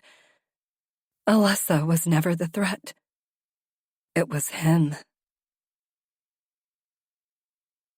Chapter 39. Sarah. Boom, boom, boom. Ian, let me out. What are you doing? Open the door. Did you do something to Carly? Carly, help! Ian has locked us in. I hold my clenched fist to the door, ready to pound on it again, but stop myself before my knuckles hit the wood. Wait a second. I'm not hallucinating, am I? I take the moment to look around. It's too dark to see anything now that Ian's light isn't in this room with me anymore. However, I see the beam seeping through the crack in the door. Ian stands just on the other side. This isn't a hallucination at all. This is actually happening. Let me out! I shout again, followed by the rapping of my fist on the door. Not now, Sarah. Ian's voice is cold as ice when he responds. Please! I beat on the door again. Why are you doing this? My voice is shrill and desperate. This doesn't make any sense. I don't even know you. Why would you do something like this? I want nothing from you. Where is your wife? Carly, if you can hear me, call for help. The light coming from the crack in the door dulls until eventually it's gone. He's walked away. Muffled noises erupt from behind me. I've been so worried and panicked since Ian closed that door that I completely forgot about Alessa being in this room with me. Oh God, Alessa. By listening to the noises coming from under her taped mouth, I carefully make my way back over to her in the dark. I don't think I'll ever be able to trust her 100%. But right now, she is just as vulnerable as I am. We are both locked in this basement. Perhaps we can work together to get out. I run my hands along the rope until I find the knot tied around her wrist that I was working on before. Just as soon as I blindly start working on the knot again, something inside me makes me hesitate. What if this is all part of a bigger plan? What if Richard was right, and Alessa is upset that her dad left this house to me instead of her? What if Alessa is working with Carly and Ian? What if she helped set this whole thing up? And the moment I untie her, I'm trapped in a locked room with her, at her mercy. It might sound far-fetched, but at this point, I've been through too much to rule anything out. I can't even trust what I see with my own eyes these days. I need to be smart about the next moves I make. I stop working on untying the knot and move my hands toward her face. My fingers touch the itchy burlap as I attempt to remove the bag from over her head. After one tug, I know it won't budge. The tape wrapped around the bag, covering her mouth, is too tight. I have to remove the tape first. Alessa is sniffling underneath the bag, seemingly relieved and anxious for me to free her. If this is all an act, she's certainly playing the part well. Hang on, Alessa. I feel around the pitch black for the edge of the tape and start picking at it when I find it. I almost have it. Finally, the tape gives way and I'm able to peel the corner back just enough to pinch it between my fingers and start pulling. One full circle of tape peels off, but her mouth is still covered. Unable to see how many more times I need to tug on this tape, I pull faster. 2 circles of tape peel off the bag, then 3, 4, 5. And finally, on the 6th, the bag loosens with the tape and Alessa lets out a gasp as if she is tasting air for the first time. In the pure darkness, I quickly slide the bag from her head and step back to give her space. My God, what happened to you, Alessa? How did you get down here? Did they tie you up? Or is there someone else here helping them? Still gasping to catch her breath, she replies, Sarah. She inhales deeply before she continues. It's not Alessa, she says, completely winded. It's Holly. Chapter 40. Sarah. Holly? I cry out in a whispered gasp. Is it really you? Yes, she cries out without any hesitation. My body is unable to move as I'm trying to comprehend. Holly? My best friend who was supposedly vacationing in her lake house 2 acres away is here? Tied up in the basement of this lake house? What about the storm? There's no way she could have made it here in the storm without freezing. Just how long has she been down here? What are you waiting for? Fucking untie me already! She snaps. Completely startled by the assertiveness in Holly's tone, my body jumps when her voice snaps me out of my flurry of internal questions. She sniffles once, and it's that sound that hurts my heart. In all my years of being friends with Holly, I've only heard her cry a handful of times. She doesn't have to be sobbing for me to know how she's feeling. Her sniffles are enough to make me spring into action. Frantically, I feel around in the dark for the tie on her wrist and begin tugging and pulling at the knot. It's loosening, but not as quickly as I want it to. Come on already, loosen up. Finally, the tense stretched rope gives way and the knot unfolds in my hands. Holly's arm goes limp as it's freed, audibly slapping down against her side. Without stopping, I inch my way over to work on unknotting the rope on her other wrist. This one feels tighter than the last, perhaps because I didn't get a head start on it when I had Ian's light shining over me. A flash of light suddenly beams in my direction, landing on the knot. I swivel my head toward the beam and hold a hand up to block the light so I can see where it's coming from. It's Holly holding the light. I had my phone tucked in my bra when that asshole clocked me over the head on the porch. Her voice is more confident than before. It doesn't look like I get any reception down here, but my battery is half full, so we'll have a light for a while. Is that what happened? I furrow my brows. Holly motions for me to stay focused and continue untying the knot. Yeah, she begins. I thought you said you were going to drive over here from your hotel in the morning to have that chat with the new owners. And you know I would never let you do that by yourself, so I drove over here early. I was going to meet you and help break the ice if things got tense. For the first time in a while, a smile pulls on the corner of my mouth. That's such a Holly thing to do. Of course, she would be there for me when I had that difficult discussion. She is always there for me. She continues. But when I arrived, I saw that a car was just ahead of me parking in the driveway.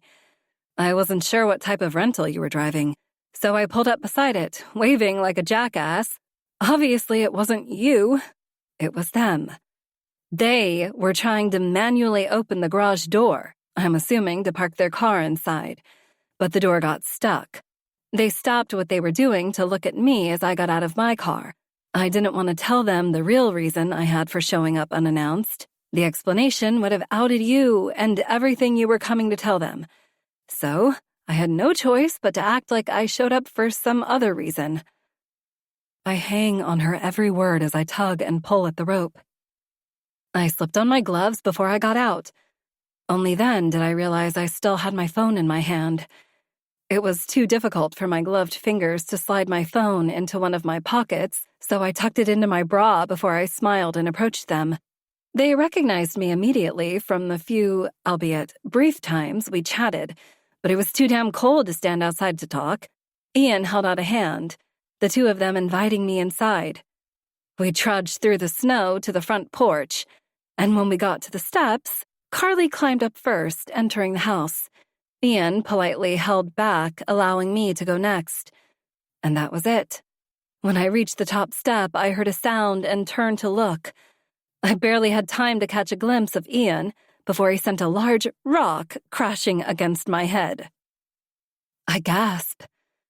I blacked out and woke up here, tied up with a bag over my head and tape over my mouth. I panicked, hoping you would see my car when you arrived, but when I noticed he took my car keys from my pocket, I knew he'd hide it. Probably parked it in their garage or out by the shed, that bastard. She looks around. Anyway, I knew I was inside this house because it was relatively warm at first, but I didn't know where in the house I was exactly. I should have guessed it would be the basement. She scoffs. It started getting cold down here. I heard someone walk down the stairs, moving around as if looking for something. I tried to scream for help, but the tape was too tight around my mouth. The person never found me in this secret soundproof room. Alyssa, I whisper as it dawns on me. She went down into the basement a couple of times, but of course she wouldn't know about this room.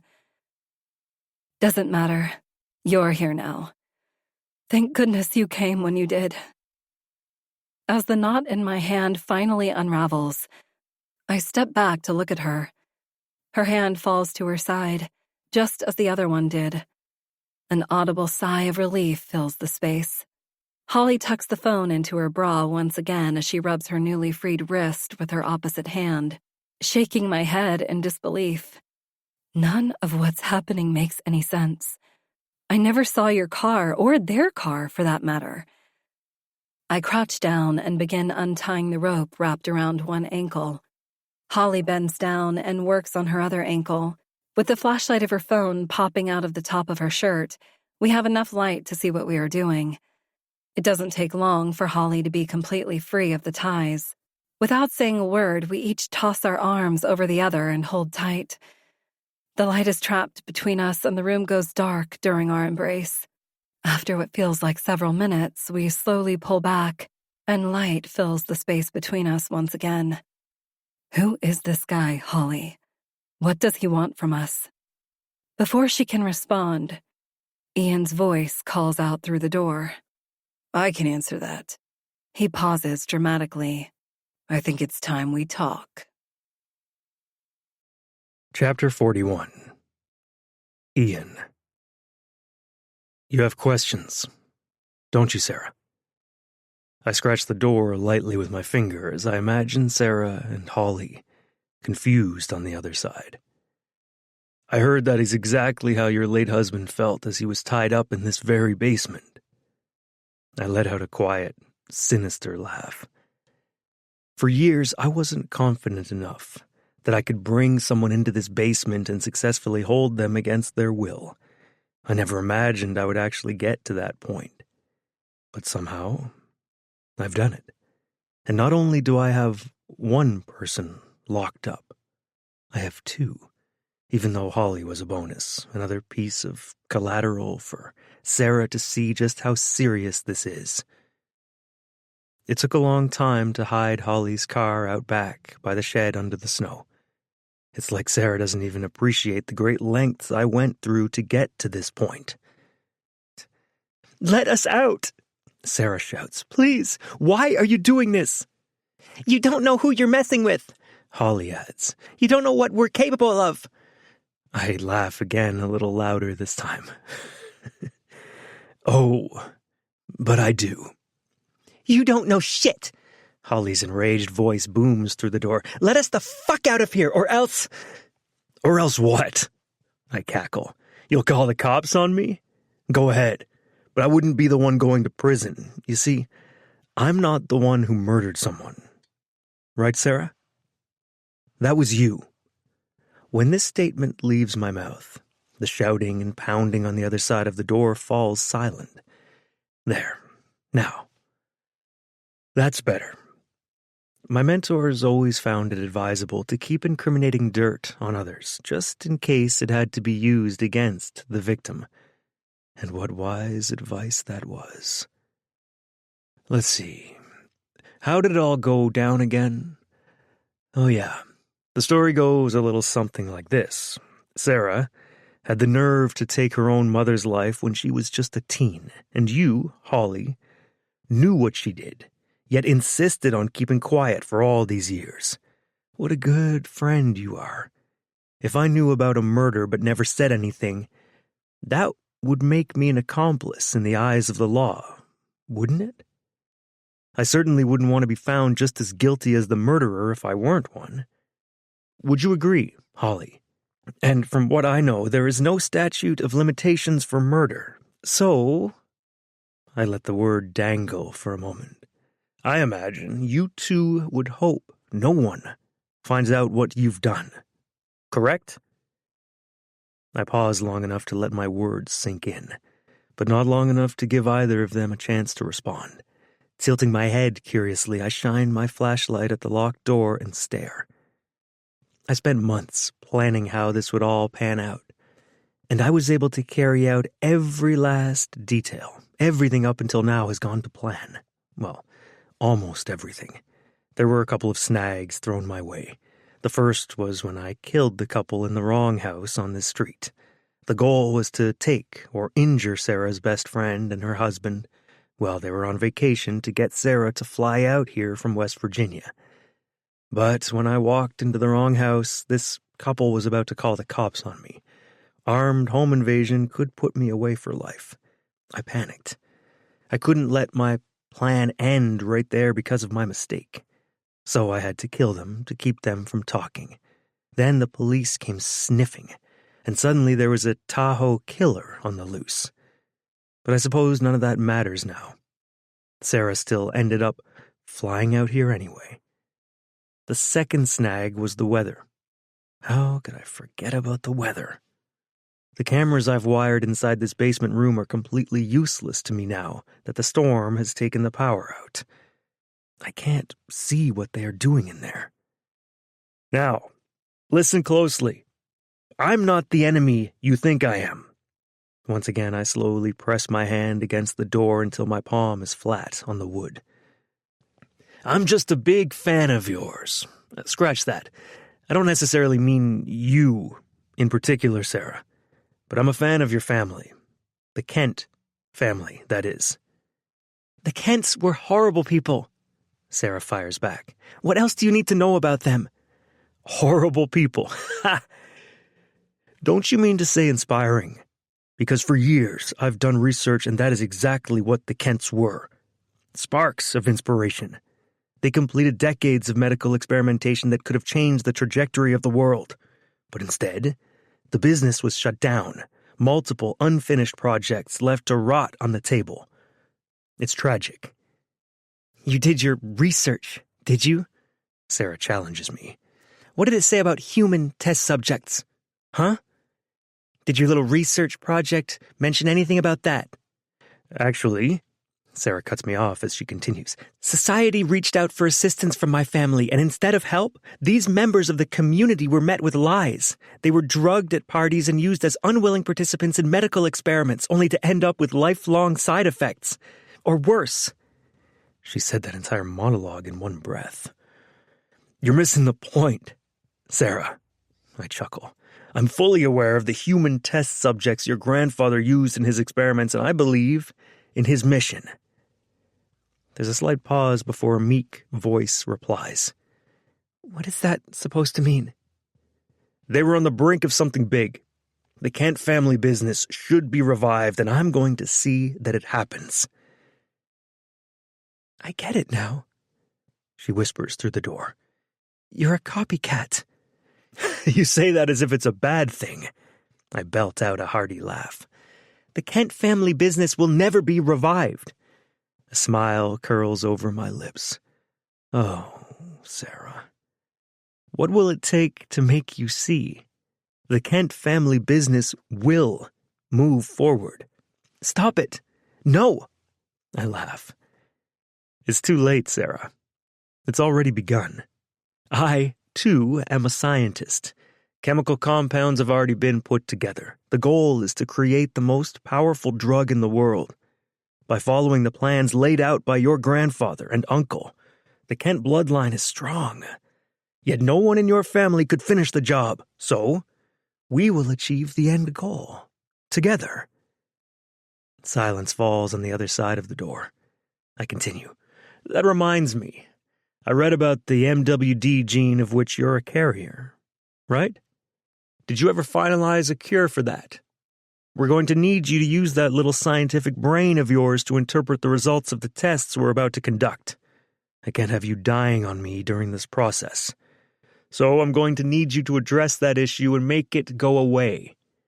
Like I told my grandfather and my father, I will never be a part of the family business. I'd rather die at the end of MWD than ever be caught helping a psycho like you. I thought you might say that. But I really think you will help me. Sarah scoffs.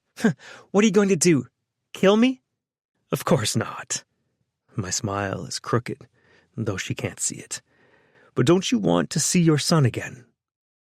Silence falls on the other side of the door. I plan on continuing the projects your grandfather, Brian Kent, never finished. I need human subjects for testing. Your dear son, Frankie, and your cousin, Alessa, are perfect candidates. Wouldn't you say? Frankie, she repeats in a rushed whisper. As the realization hits her, she clarifies. Wait a minute, you took my son? Finally, we have arrived on the same page. There you go, sweetie. Now you're catching on. As predicted, there is an immediate pounding on the door yet again. Where is my son, asshole? What did you do to him? Sarah pounds again, harder this time. Where the fuck is my son? Stepping back from the door, I fold my arms over my chest and chew on my nails. Oh, wait. Sarah continues beating on the door as if she thinks she might actually bust through. The sound echoes throughout the basement, and it's several minutes before she stops. Did that make you feel better, hun? I chuckle, but my playfulness fades quickly. I'm tired of playing games.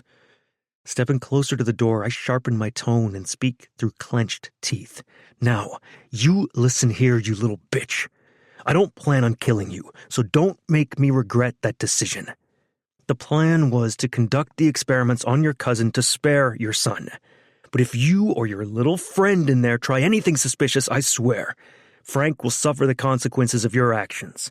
If you want to see your son alive and unharmed, you will do exactly as I say. Do you understand?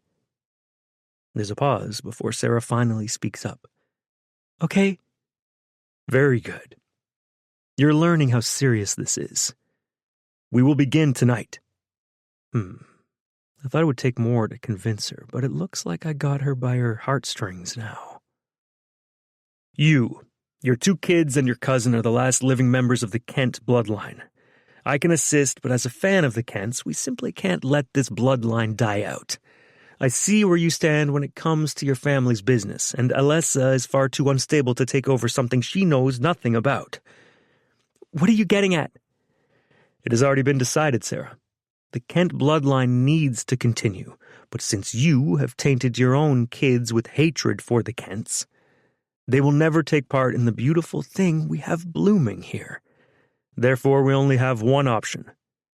I wrap my fingers in a pattern on the door. We must use Kent DNA to grow the family. No. Sarah's voice quivers. Are you talking about retrieving a sample of your son, Why, yes. Sperm collection from Frank is precisely what will happen here. Of course, we have a lot more to accomplish down the road, but growing the Kent family starts now. And we all know sperm won't grow a Kent without an egg, so that's where Alessa comes in. I pause when I hear Sarah's breath quicken. Introducing Kent sperm to Kent eggs will create the ultimate Kent. You see? Incest? This is your plan? Sarah shouts through the door. That's not how it works. You cannot force my son to impregnate my cousin. She's related to him and is nearly twice Frankie's age. It won't work. Even if you did force it, she's past her child-rearing years. It will not work. I beg to differ. Has your cousin ever mentioned to you that she sold her eggs at a time in her life when she was desperate for money? Silence falls on the other side of the door. With the internet, it's really not that hard these days to track those eggs down. A couple of paywalls and a dark web search, and poof. Alessa's eggs are on ice in the freezer in this house. Once the specimen is extracted from Frank, I'll need you alive to help with the procedures moving forward. Alessa served her purpose of getting you here, so I no longer need her here. I'll be sure to take care of her later. You're going to kill Alessa? Sarah whispers before shouting through the door. Over my dead body! You will never touch my son! Shh. Calm down over there. If all goes well, we don't need to hurt Frank. Think of it this way. He will perform an act that makes him extremely satisfied and tired. He'll do this for us as many times as we need, and then we'll let him go. But whether we have to hurt him in the process or not, he really did the work for us. You know? Bringing Alessa into your life and all. What are you talking about? Oh, you didn't know? You'll have to ask your son about that, if you see him again. I laugh. Anyway, Alessa might be a loose cannon, but she definitely has that determined Kent blood inside. You should have seen her try to fight back when I tied her up and locked her in the room upstairs. She put up a good fight, even though we both knew she never had a chance. A rattling sound comes from the floor above us. Ah, speaking of Alessa, that's her now. Chapter 42. Sarah. Listen closely. This is exactly what's going to happen. Ian says in a deep, slow tone. Standing in front of the closed door in the dark room, I grip tight to Holly's hand. Together we listen to my grandfather's copycat decide my fate from the other side of the door. You are going to use the ropes to tie Holly back up. I know she's loose. She gave herself away when she pounded on the door. Once she is secured, you will stand 1 foot away from the door and wait for me to crack it open. You'll extend your arms out to me, and I will bind your hands together. We will march upstairs to where Alessa is being held, and we will begin the first experiment. If you do not comply, I will never tell you where your son is. Got it? Holly squeezes my hand tightly as if communicating to me without words, saying, "Don't worry about me. I'll be fine. Save Frank." I swallow the persistent lump in my throat and respond, "Got it." That's what I thought. He chuckles. Walking hand in hand with Holly back to the ropes dangling from the walls, I prepare to tie my best friend up like a sacrificial lamb, not knowing her fate, but knowing my son will be saved from her actions. I have so many questions. Why is Ian doing this? Where is Carly? Is she involved? She has to be, right? Or has he tied her up too? What about Alessa? She knew Ian from before. Is she actually tied up in a room upstairs? Or is she in on this too? What did Ian mean when he said Frankie did the work for them by bringing Alessa into my life? And why the hell did they tie up Holly? A thud against the door interrupts my thoughts, startling both of us. We hear feet shuffling on the other side before a brief muffled sound of someone struggling, Then silence. What the hell was that? Holly whispers. Before I can answer, keys jiggle in the lock. I can feel the blood leaving my face, and my body goes stiff. What if he sees that Holly isn't tied up yet? What will happen to Frankie? The door slowly cracks open, and a light shines on our faces. I squint and turn my head slightly to the side. I didn't have enough time, but I'm tying her up, I swear. I plead, fearing for all our lives. Holly? A familiar voice calls out. Oh my God, you're here. Dwayne! Holly shouts over my shoulder, bursting into tears. Babe, I'm here. We are here. Dwayne rushes into the room, wasting no time in wrapping his arms around Holly. Suddenly, I hear him sniffling too. I was so worried, he exclaims. You never came back. I knew something terrible had happened. I couldn't get through to you or Sarah. There was a slight break in the storm, so I fired up the snowmobile and I've been searching for you outside in the cold. I felt it in my gut that something was off, and I was right. I hear him sniffle again. I can't believe I found you. As he pours his heart out, I hear them plant kisses on each other. It's at this moment I think of Richard. I miss him so much. He's been through this with me before. I can only imagine what he's thinking as he's trapped at the hotel. Dwayne continues. I thought I'd lost you forever. Then I finally made it here. It was dark inside and every door was locked. Through the snow, I spotted an open window in the attic.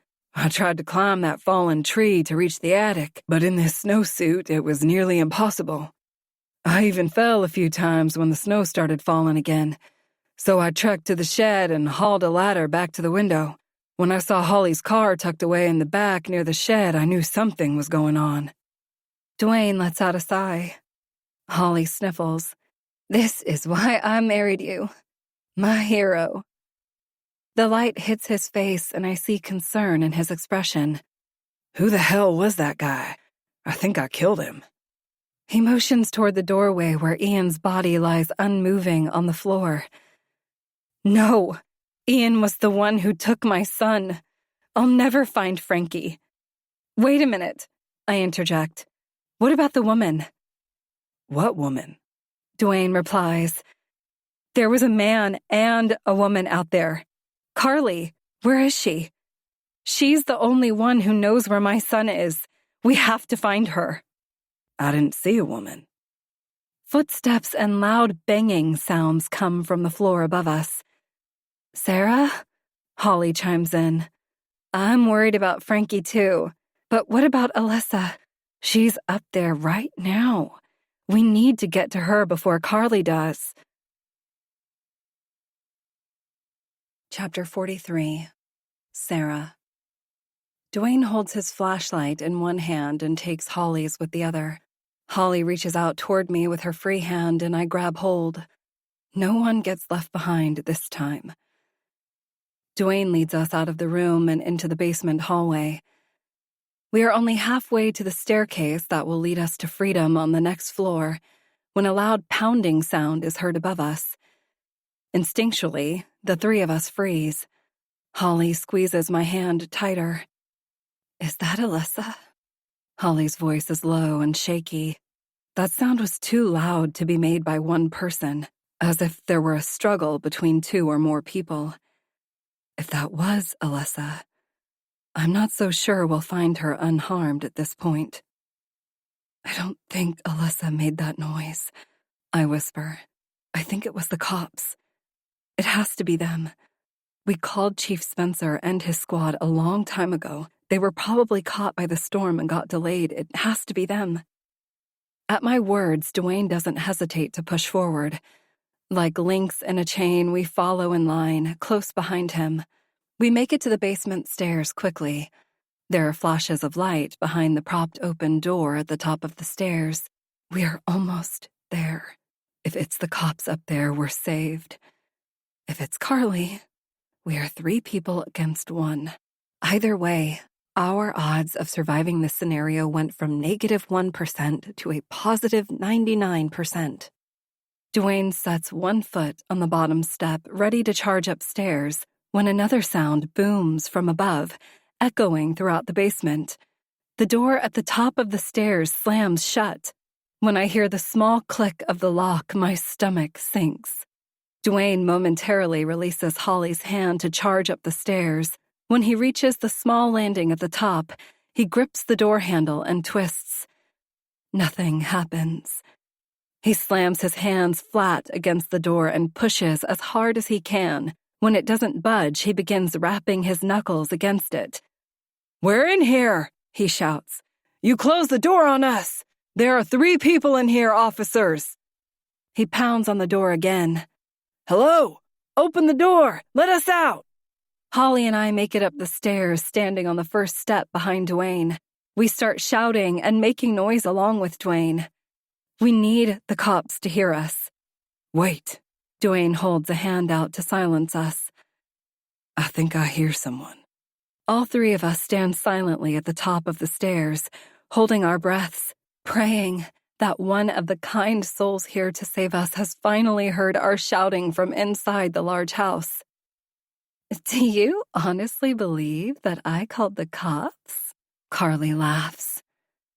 Like a bullet to the chest, it hits me. Carly was the one who said she had dialed for help, and I had no reason not to believe her.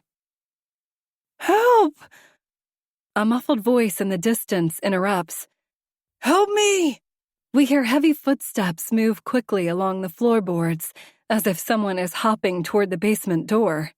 "Hey, get back here!" Carly shouts. "What are you doing?" Alyssa? Did she break free? She's calling out for help. She's trying to take control of Carly and free us so we can help her. "Help!" The sound of panic and desperation gets louder as they move toward the door. The voice is familiar, and as it grows louder, I know for certain it's not Alyssa. A sudden dark cloud, darker than the one before, makes its way into this room just to sit over me. "Help, Mom! Where are you? Help me!" All the oxygen in the room has suddenly vanished, and my head spins. I touch my hands to my lips. "Frankie," I say in a breathy whisper, pushing my way past Dwayne to get as close to the door as I can. "Frankie? Sweetheart, is that you?" The footsteps stop abruptly when a loud thud comes from the other side. "Frankie?"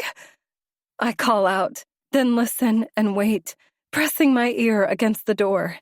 After a moment more, Carly speaks in a low, serious tone through the crack of the door. "Do exactly as I say, or your son will die." Chapter 44. Sarah. How is a mother supposed to feel when she knows her son is trapped in the hands of a volatile person, angry yet helpless, enraged but hopeless? How is my son here in Tahoe, kidnapped from his apartment in West Virginia and taken by his captor to a place hundreds of miles away? It doesn't make any sense. Why would he be here, and of all places?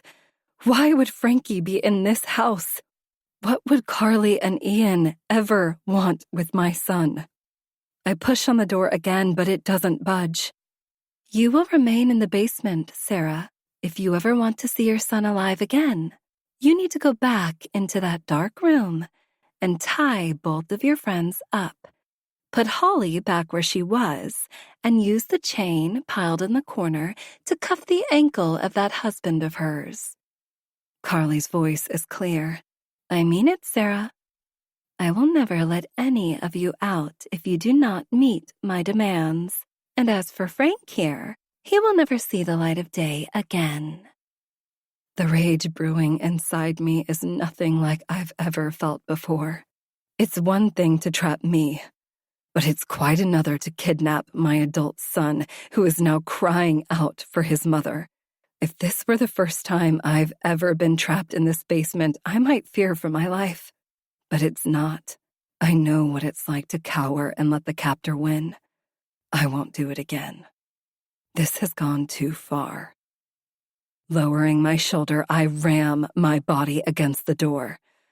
Part of me knows it won't budge, but the other part of me is refusing to feel hopeless. I have to do something to get to my son before it's too late. Don't do it, Sarah, Carly warns. I'll kill him. I mean it. I dropped him to the floor with my taser. It will only take one slit of this knife against his throat for me to end it all. Holly grabs my shoulder, stopping me from colliding against the door. Without saying a word, she removes 2 bobby pins from her hair and tucks them into Dwayne's hand, silently motioning toward the lock. Like a team that has done this before, Dwayne gives Holly the light, and she shines it on the lock as he kneels until he's eye level with the lock. Holly whispers in my ear, "Keep her talking." She gestures toward the lock. This won't take long. I promise you. We will walk out of here with Frank. Chapter 45. Carly. Please, can we talk about this? Sarah's pathetic tone rings through the door. There has to be some other way we can get through this. Ian explained everything. I can see what this is. You are obsessed with my family. You want to carry out my grandfather's mission by reopening a door that should remain shut. I am willing to work with you to figure something out if you just let my son go. It's my skills you're after, not him. He has nothing to do with this. I let a splintered laugh scrape from my throat. Oh, Sarah, Frank has everything to do with this. Standing over Frank, I shine my flashlight down at him. He's lying there on the floor, ankles still tied together, arms still bound behind his back. He squints away from the light. He's scrappy, I'll give him that. This kid managed to escape being locked in the attic, hop downstairs in the dark with his wrists tied behind his back, and somehow got the tape wet enough to fall from his mouth so he could call out for help. He has more fight in him than he appears to. I shine the light in his face again. His eyes adjust, and I can see the fear behind them when I show him the taser in my hand. Say anything else, and I'll give you another dose. I warn him in a low tone. Do you understand? He bobs his head up and down frantically. Good. Now, let the grown-ups finish talking. What are you talking about? Sarah's concerned voice seeps through the door. My son is just like any other average kid in their early 20s. He would never get involved in whatever this is. I smirk and shake my head slowly from side to side, even though she can't see me. There is so much your mother doesn't know, right, Frank? Are you going to tell her, or should I? Mom, don't listen to... He starts to interrupt, but I hold the taser up, reminding him of our agreement for him to keep his mouth shut. I release a breathy, wagging my finger back and forth. He quickly shuts his mouth. So, where should I begin, Frank? Should I start by telling your mother that you did all the research for us? Sarah's silence on the other side of the door brings a smile to my face. You do know about his website, right, Sarah? The one that made it easy to find out everything about the Kent family. Nothing but silence comes from the other side of the door. Oh dear, have I said too much? My sarcasm is unmistakable. You know what? I don't feel right about being the one to explain all this to you. Alyssa can be the one to explain everything to you. She's tied to a chair in the back room. I'll drag her out here. She knows all about the website as well. That is how she met my husband, after all. Chapter 46. Carly. When I think about how both Alyssa and Ian lied to my face about knowing each other, the memory temporarily takes me out of the room. When my husband first read about the Kent family in college, I thought nothing of his fascination. Ian was a researcher, a thinker, and he had been that way since high school. He was genuinely interested in finding out more about the Kents and why they did what they did.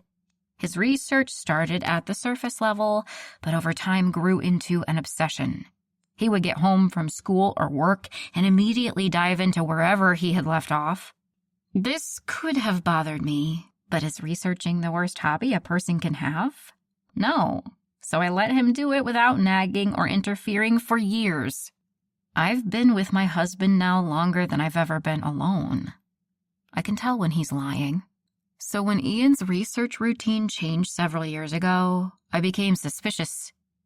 "You're going into work at this hour?" I asked him one late night. Ian shifted his body weight from leg to leg and ran his hands over his head. "It's not my fault they need me right now," he snapped. "Now, the bank needs you, a loan officer, to work at midnight? Ugh, you'll never understand, Carly." And that was it. He picked up his personal laptop and slammed the door. That was the moment I turned on all the tracking software I had installed previously on his devices. I promised myself I would never check in on him unless I had a reason to. And there was a reason sitting right in front of me. My first thought was that he was obviously having an affair, but when the tracking app showed him pulling up to his office, I had to dig deeper. Ian made the mistake of taking his personal laptop with him because if he were really working on a bank issue, he would be using his work computer. As a technology major, I had no problem remotely logging into his laptop and watching him click around on his computer.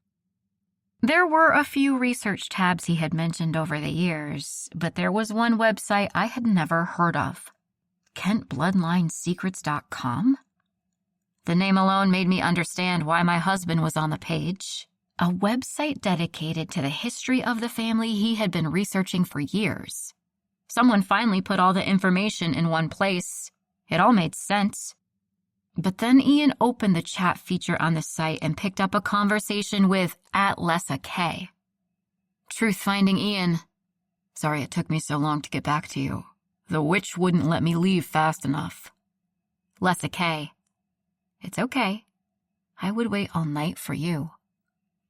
As I watched them exchange messages on the screen, I found out so much more than I ever wanted to know. While it didn't appear that the two of them had physically met or connected in that way, they were sending suggestive photos to each other through the chat on this website. The messages were coming through in real time, and there were more than enough sex messages between them to know what was really going on. My husband was having an emotional affair with a woman who had just as much interest in the Kent family as he did. I've never hidden that I'm the jealous type, so seeing this affair play out on the screen cut me deep. I must have stared at LessaK's racy pictures for 30 minutes, studying every inch of her from her face down to the freckle just above her lacy thong. I didn't even know this woman, but I knew I hated her. The weirdest part was watching how different my husband was with her during their online foreplay. To me, Ian is the less talk, more missionary position type. But with LessaK, Ian looked like a fetish seeker. Their conversation would start as two people discussing their latest research, but then it was that same research that would ignite the fire inside them. My husband and this stranger were getting off talking about the Kents. Their pillow talk was Ian listing facts he'd learned about the Kent family. A myth about a fortune hidden somewhere inside that lake house made both their toes curl, while the dirty talk that sealed the deal was the idea of LessaK visiting the lake house someday. Of course, I didn't understand any of this. It was disgusting. But Ian was my high school sweetheart. I never really knew life without him. I was angry, but I didn't want to lose him. That's why I didn't hesitate to confront Ian when he got home a few hours later in the middle of the night. He confessed to everything. He quickly promised to break it off with LessaK. To truly prove his love to me, I made him promise never to go back on that site. He hesitated, but ultimately, he did not want to lose me. As far as I knew, he complied with my demands. To make our marriage last, I began taking an interest in his research about the Kents. I knew it excited him, and we'd have the best sex ever after I'd let him tell me more about them. It was all fun and games until he started talking about carrying out the Kent family legacy. His obsession became reality. He wanted to be a Kent. It was an unhealthy obsession, sure, but my husband was happy. He talked about finding Sarah and forcing her to live up to her namesake. He talked about getting her son involved so Sarah wouldn't have a choice. But all I ever cared about was finding that fortune. Together, we devised a plan that Ian thought would satisfy his needs when really we would both win. It was all going well. Ian easily kidnapped Frank with a chloroform rag over the mouth when he stepped outside his apartment. Despite his height, he fit surprisingly well in the trunk of the car. The purchase of the Tahoe house was a breeze. We managed to get Frank situated in the attic long before anyone came knocking on the door. Everything was going smoothly. That is, until I saw Lessa Kay's face inside our new home. Lessa Kay, better known as Alyssa Kent, the bitch who tried to steal my husband. When I saw how the two of them looked at each other, I knew in my heart that Ian never stopped talking to her. Ian and I were broken forever at that moment. I bet they are both regretting their decisions now. The new goal moving forward was going to be find the fortune and leave Ian. But now that I'm almost certain my husband is lying dead in the basement, the goal is to get the fortune and get the fuck out of here. Alyssa can rot in hell for all I care. A banging on the basement door brings me back to my surroundings. Just let me talk to my son. Please. Sarah's desperate tone is clear through the door. I wish I could see the look on Sarah's face right now. I almost feel bad because I know she wasn't aware of her son's website. What would have happened if Sarah had known about the site? Would she have insisted Frank take it down? Would my husband have never gotten involved with Alyssa? Casting the light on Frank, who lies on the floor, wide-eyed, yet his body still twitching slightly from the shock of the taser a few minutes ago. The sight puts a smirk on my lips. You know you fucked up. I don't have to tell you that, right, sweetie? I whisper. It's unknown how this will all end for you, so just stay put until I sort things out with your mother. How does the saying go again? If everyone does as they're told, no one will get hurt.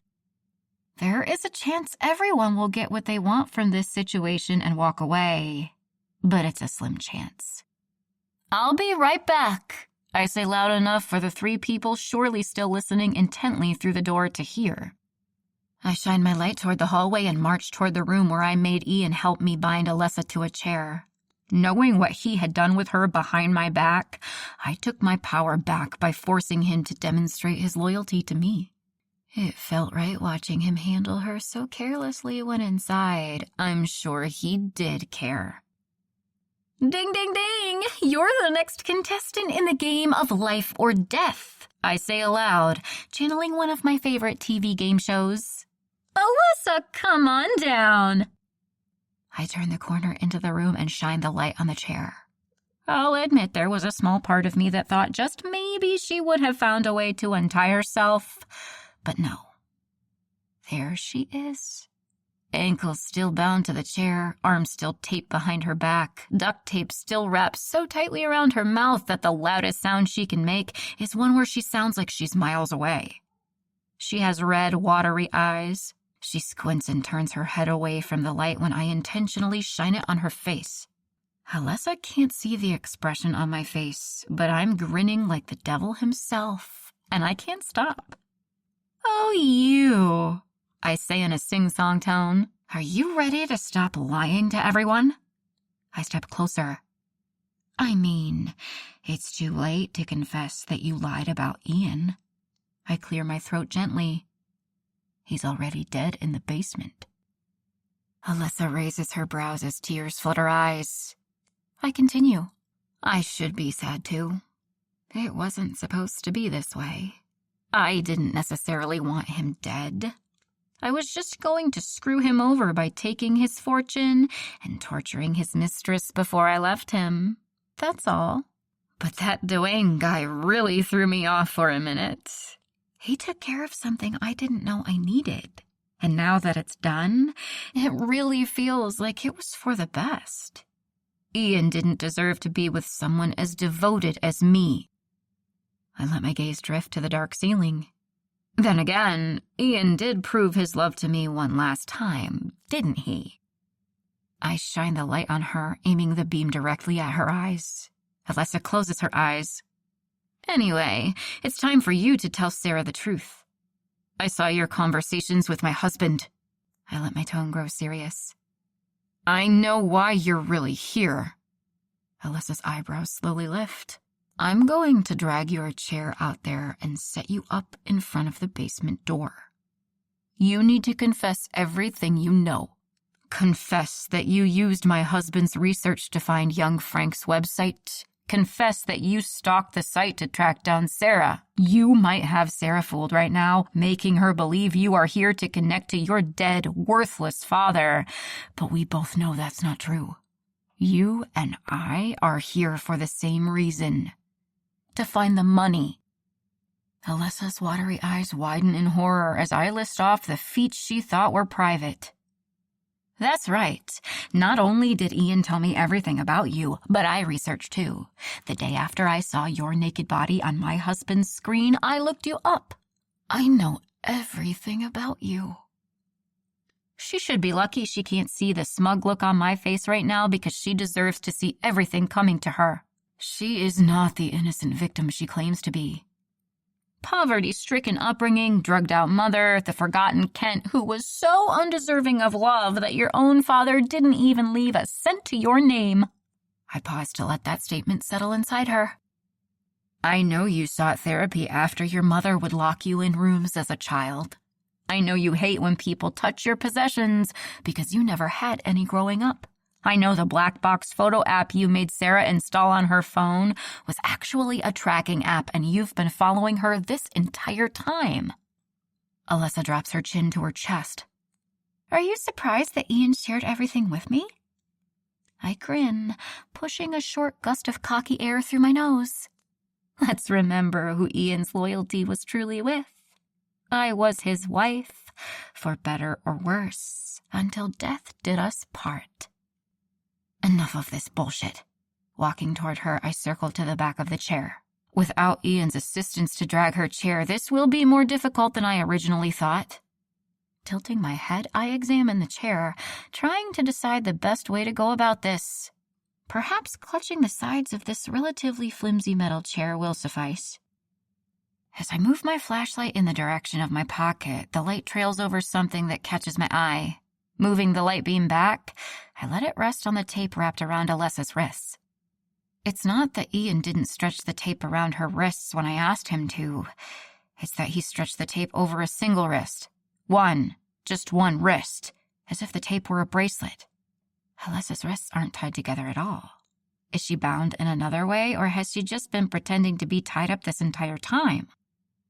Just as those thoughts enter my head, Alessa stands up and turns around. Her ankles are falsely bound, too. Her sudden freedom startles me, and I flinch, dropping the light to the ground. The light casts upward, shining on Alessa, causing her face to be partially hidden in the shadows. She looks in my direction and whispers, "Where did Ian's loyalty lie again?" She picks up the metal chair, and before I can react, she swings it at me. The metal hits the side of my face, knocking me to the floor. I'm in shock, breathless, with a throbbing face, and completely disoriented. I attempt to scramble back to my feet to protect myself. Rubbing my chin, I swivel my head left and right, scanning the shadows. It's too difficult to see without my light. Quickly bending down, I snatch my light off the floor and shine it around the room just in time to see Alessa exiting the room with the metal chair in hand.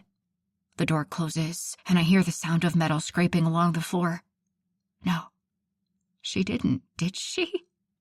Rushing to the door, I twist the handle and pull. The handle turns, but the door doesn't budge. Alessa used that chair to lock me in here. Chapter 47. Sarah. The hinges of the basement door squeak when Dwayne pushes it open after successfully picking the lock. The three of us rush through the doorway onto the main floor of the house, gasping for fresh air from that suffocating basement. "Frank?" I call out into the darkness. "Frankie, where are you?" I might be concerned for Alessa, but my son is the only person on my mind at the moment. I was overwhelmingly conflicted when I heard him calling out for me. Relieved that he was here and alive, yet fearful of what would happen if I couldn't get to him in time. A groan comes from nearby on the floor. I cautiously take one step toward the sound before it finally happens. The power is back on. All the lights in the house simultaneously flicker and begin shining brightly. And there he is. My sweet Frankie lies on the floor, duct tape tightly wrapped around his wrists and ankles. There's a purplish tint to the bags under his red and glossy eyes. His facial hair is overgrown, and his clothes are wrinkled with rips in both his sweatpants and the bottom of his shirt. He managed to escape wherever he was being held, hop his way across the room despite both his legs being secured together, and come out stronger even after being tasered. My son never gave up. "Oh my God, Frankie!" I cry out and rush to his side. I kneel beside him, carefully lifting his head in my lap. "Mom, I'm sorry, He sounds exhausted, and I sense remorse in his tone. "Shh," I stop him, as tears swell in both of our eyes. "We'll worry about everything else later. You are okay, and we are going to get out of here. That's all that matters." I lower myself to him and lock him into a tight embrace. In this moment of pure gratitude and relief, I almost forget about Carly. Where did she end up? Footsteps are approaching fast from down the hall, and Dwayne steps out in front of us with fists balled. No weapon, but still willing to put his life on the line for every single one of us. It's sweet. I was wrong to have my doubts about him. When she turns the corner, it feels like we all let out a deep exhale at the same time. "Alessa!" Holly calls out. I look up from kneeling on the floor beside Frankie. "Are you okay? Where's Carly?" "I locked her in the room where they had me," Alessa says, her voice winded. "I tried to get her phone, but I couldn't. We need to call the cops."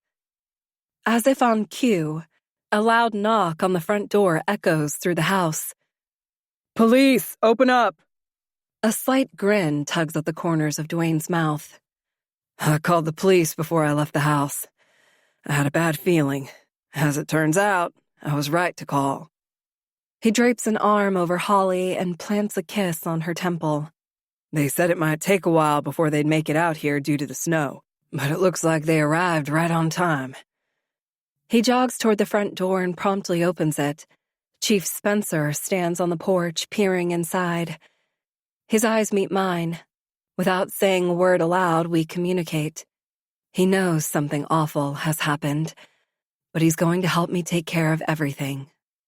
Dwayne steps back, inviting the police squad inside. It doesn't take long after questioning the rest of us for Carly to be handcuffed and frog-marched across the living room toward the front door. Frankie, Holly, Dwayne, Alessa, and I stand in the empty living room, wrapped in the metallic blankets provided to us by the police, as Carly is led past us. Carly locks eyes with each one of us, as if she's snapping a mental picture of this moment. There is so much anger behind her glare. When her eyes finally reach Alessa's, a flicker of pure hatred washes over her. "They're going to find out who you are," Carly yells angrily at Alessa.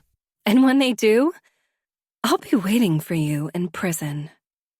And with those words, a smirk spreads across Carly's face, just before the officer prods her to keep moving through the doorway toward the police vehicle. What did Carly mean by finding out who Alessa really is? A brief worried expression washes over Alessa's face.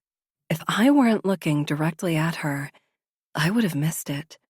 After everything we just went through, I thought I would be able to fully trust Alyssa.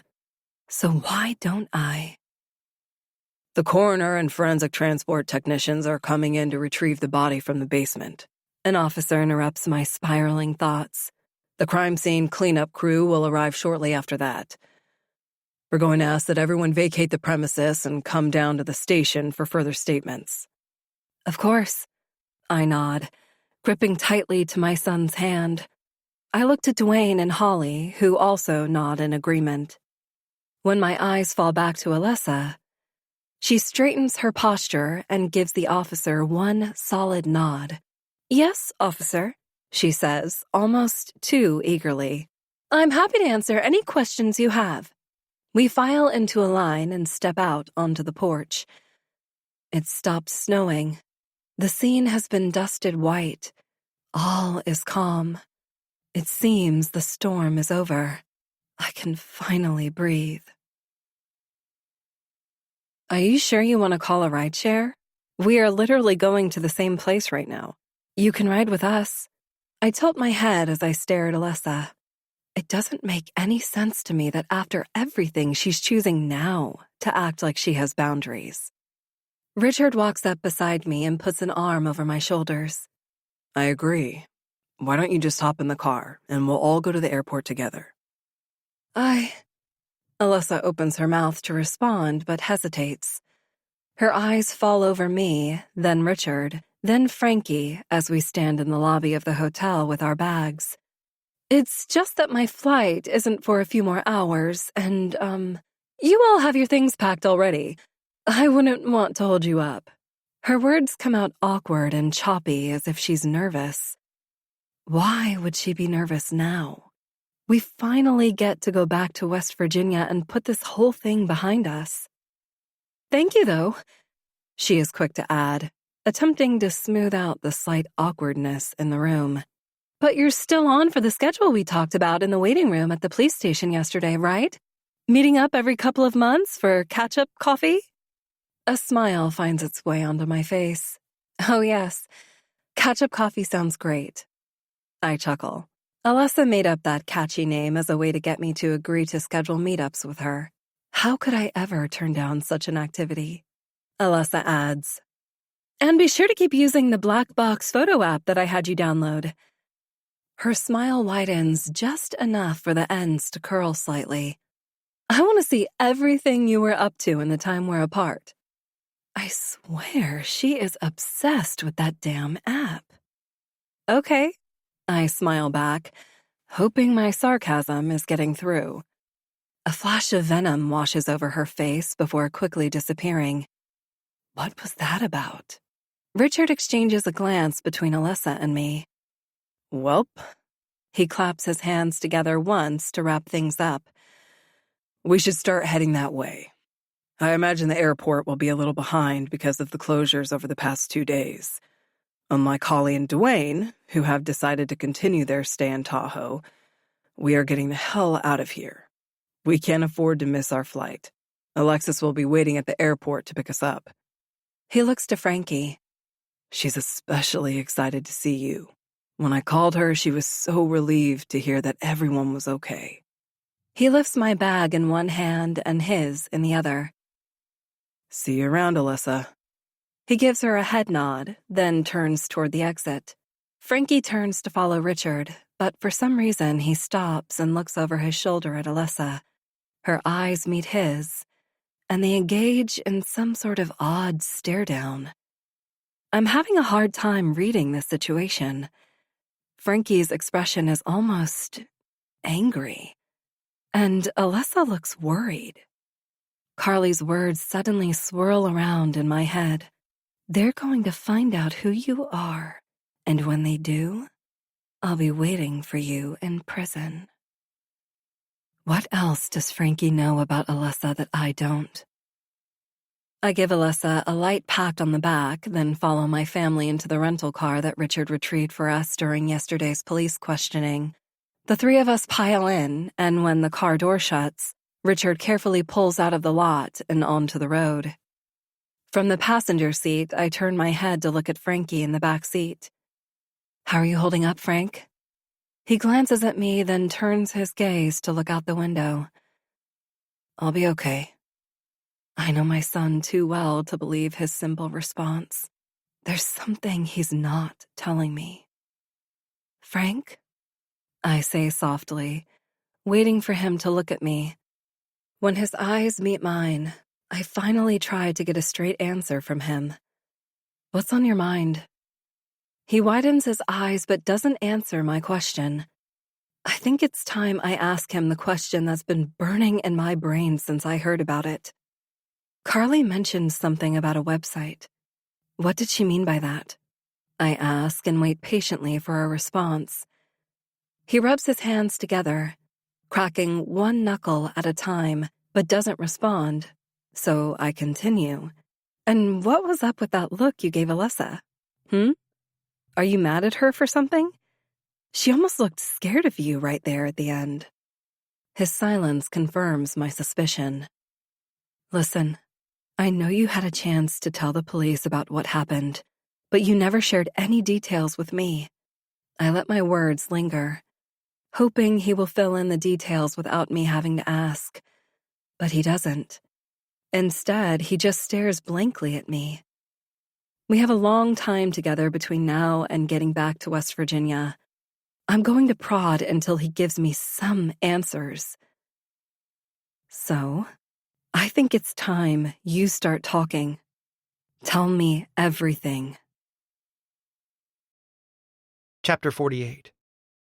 Frankie. When Mom asked me to tell her what happened in the car a week ago, I had to give her something. Otherwise, she would never let it go. The thought would constantly remain in the back of her mind. She would forever be suspicious. And with the MWD symptoms visibly getting worse every day, I'm honestly not sure how much longer she has. I don't want to be the reason my mother passes with unresolved concerns on her mind. There is something I'm not telling you, I began, staring her directly in the eye from the back seat of the rental that day. I was researching the killer who was loose in Tahoe before you ever told me you were going to jump on a plane to Tahoe, I said, telling a fraction of the truth. I never expected to wind up in Tahoe myself. Everything is still so fresh. I've been through dark days before. I'll get through this.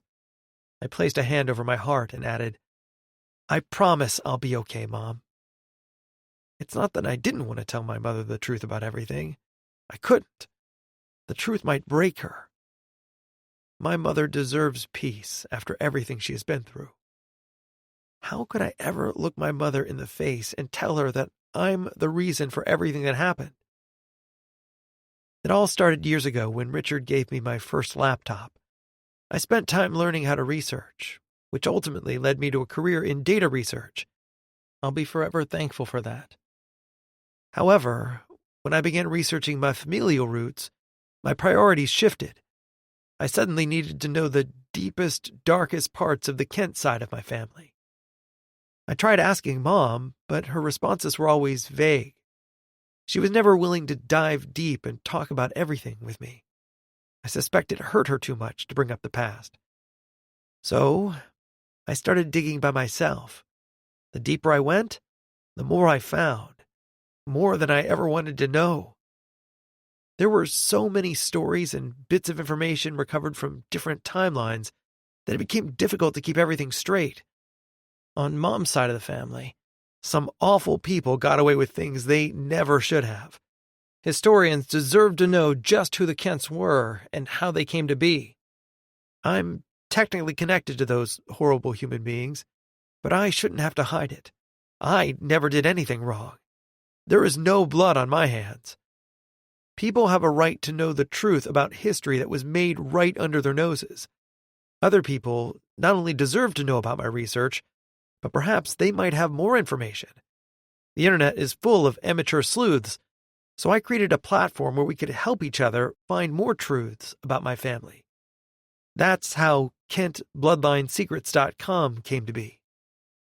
A website dedicated to the rise and fall of the Kent family. As I discovered new information, I would update the site. Everything remained as relevant and truthful as possible. Soon enough, a few people found the site and began to chat, openly discussing different incidents involving the Kents that they had either read about or heard firsthand from older relatives. After that, it felt like the site became really popular overnight. I never told my mother about the site. At first, it felt irrelevant. I assumed Mom knew most of the information I was tracking anyhow. But little did I know that the unethical human experimentation, murder, and lies were just the beginning. Everything changed when I learned about Alessa. Alessa, my great-uncle Riley's only daughter. Her mother, a user. Her father, the son of Brian Kent himself. Alessa's story sounded tragic on its own. I felt bad for her. Did she ever have a chance? At first, I assumed she perished in some awful way, as the rest of her family had. I found her birth certificate, suggesting she and Mom were nearly the same age. But when I never found a death certificate, I dug a little deeper and found out that she was alive and living not that far from us in West Virginia. That's when I reached out to her via email. I introduced myself and gave her the basics of who I am and who my mom is. Then I mentioned my website and invited her to add to or correct any of the information if I got it wrong or missed something critical. I never expected a response after I hit send. She replied within the hour. Alessa was thrilled to hear from me and astonished to find out that I was the one who had created the site. Turns out she had been following my website practically since its conception. She said she was a huge fan of the chat feature and said she had met some incredible like-minded friends on there. But she promptly followed this statement with an inquiry. Can you see people's chat history on the back end? Do you read people's conversations and look at pictures they send to each other? I almost laughed out loud. I'm sure it's possible, but what kind of human being would I be if I snooped on private message exchanges? What an odd thing to care about when you're on a research site. We had a few email exchanges discussing everything from what she knew about the house to what I found out about the potential fortune hidden somewhere inside it. I told Alessa how excited I was to share the good news with my mom that her cousin was alive. But Alessa immediately insisted that I not tell her. I'd much rather surprise Sarah in person. Can I have her address? Telling Mom about Alessa meant I would also have to tell her about my website, which I hadn't said anything about. That's all it took for me to hand over Mom's address to a woman who would soon enter our lives and change everything. After Alessa inserted herself into Mom's life so aggressively, Richard privately asked me to find out more information about Alessa. He had a bad feeling and wanted to ensure Mom was safe. I did some more digging around, and everything came back clean, and that's what I told Richard. It wasn't until I recalled how weird she acted about her chat history on my site that I decided to give the research one final push. After a few messages, it was easy to see how Alessa was having some sort of affair with a married man. I scrolled quickly past any photos, knowing this woman is not only Mom's age, but she is somehow related to me. Disgusting. But the affair wasn't the most shocking bit of information. It was the plan to use my mother as her ticket to finding the hidden fortune in the house. So this is where I came from. All Kents are evil in some way. I invited this woman into our lives, but her plan all along was to connect to Mom in the area of life where Mom is most vulnerable, then use her to find the money and run away with a married man. Ashamed to have Kent blood inside me, embarrassed by each one of their actions, guilty for inviting this chaos into Mom's newly peaceful life. I let Mom down before in life. I wasn't going to do it again. Fury built inside me in a way I had never felt before. At that moment, I made a vow to myself to never stop fighting to expose every single member of the Kent family for what they are. I sent a message to Alessa telling her to leave our lives, but it was too late. She had woven herself in. I tried explaining this to the police. However, I didn't have any proof. Alessa fooled the cops, suggesting the other two people in that house were at fault for this. but Alessa and I both know that she was involved. Alessa worked with Ian, trying to make me disappear before I could spill everything to Mom and ruin her plan to find the fortune. Perhaps that's why she left me in the attic when she found me tied up that day. Mom said they were scouring the house for supplies, but Alessa never mentioned to Mom that she saw me. I was going to go back to the police with printouts of the chat history on my site after we got home, but I found something at the police station that made me change my mind. I was being questioned when the officer left the room for a brief moment.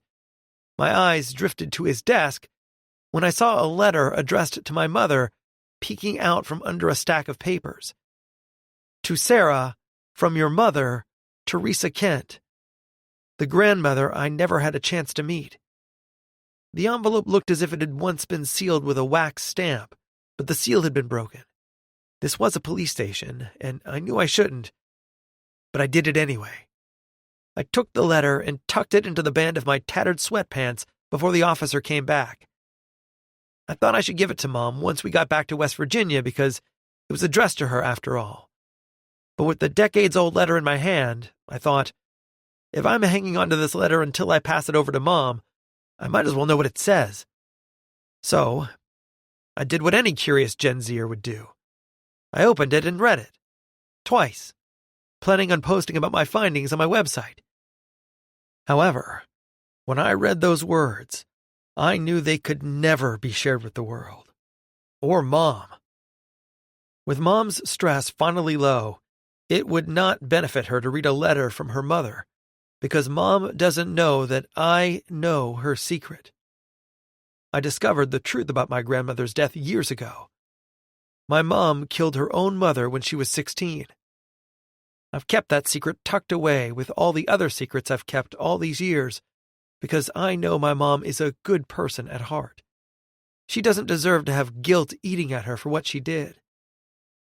I'm not sure why she did it. Some bits of the story were missing, and it didn't quite make sense to me. But I knew, deep down, that Mom would never kill someone unless she was backed into a corner with no other choice. It was as if reading that letter brought all the pieces together. Suddenly, everything made sense, and it was so much worse than I ever imagined. Regardless of whether there is or isn't a fortune hidden somewhere inside that Tahoe house, one thing became clear after reading the letter. That house, and the letter, must be destroyed. That house brought nothing of value to our lives, and this letter is no different. No one else can ever see the words on those pages, not even my sister. Alexis and I get along, but our brains aren't wired the same way. She wouldn't understand the catastrophe that could occur if the contents of this letter got into the wrong hands, or Mom's hands. I need to destroy this letter. Epilogue. 5 months later, West Virginia. Sarah. The doorbell rings and Richard hustles toward it. He yanks the door and opens his stance for Frankie to come inside. Sorry I'm late. I had to. Frankie begins explaining, but Richard stops him. Doesn't matter. Come in. You're the last one to arrive. Alexis, Holly, Dwayne, and Alyssa are already here. Frankie steps inside the house and Richard closes the door behind him. The two of them hurry into the living room where everyone else is waiting. A few of us pile on the couch and the rest spread out on the floor. Not one spot is better than the other, because from where each of us sits, we all have a clear view of the television screen. I haven't been this excited about something since our wedding night, Holly says aloud to Dwayne. Gross, Alexis blurts. The last thing I want to imagine right now? You're like my second mom, Aunt Holly. What the hell? Holly bursts into a laugh. A compliment, sweetheart. I will take that as a compliment. Shh, I say to quiet the room. Alan Cross just sent me the link. I fumble with my phone for a moment before sighing in defeat. I don't know how the hell to do this. Here, Frank. I pass him my phone. Set this up so my phone screen is mirrored on the TV screen. It takes no time at all for Frank to cast my phone to the TV, then pass it back to me. My thumb hovers over the link to Alan Cross's live feed.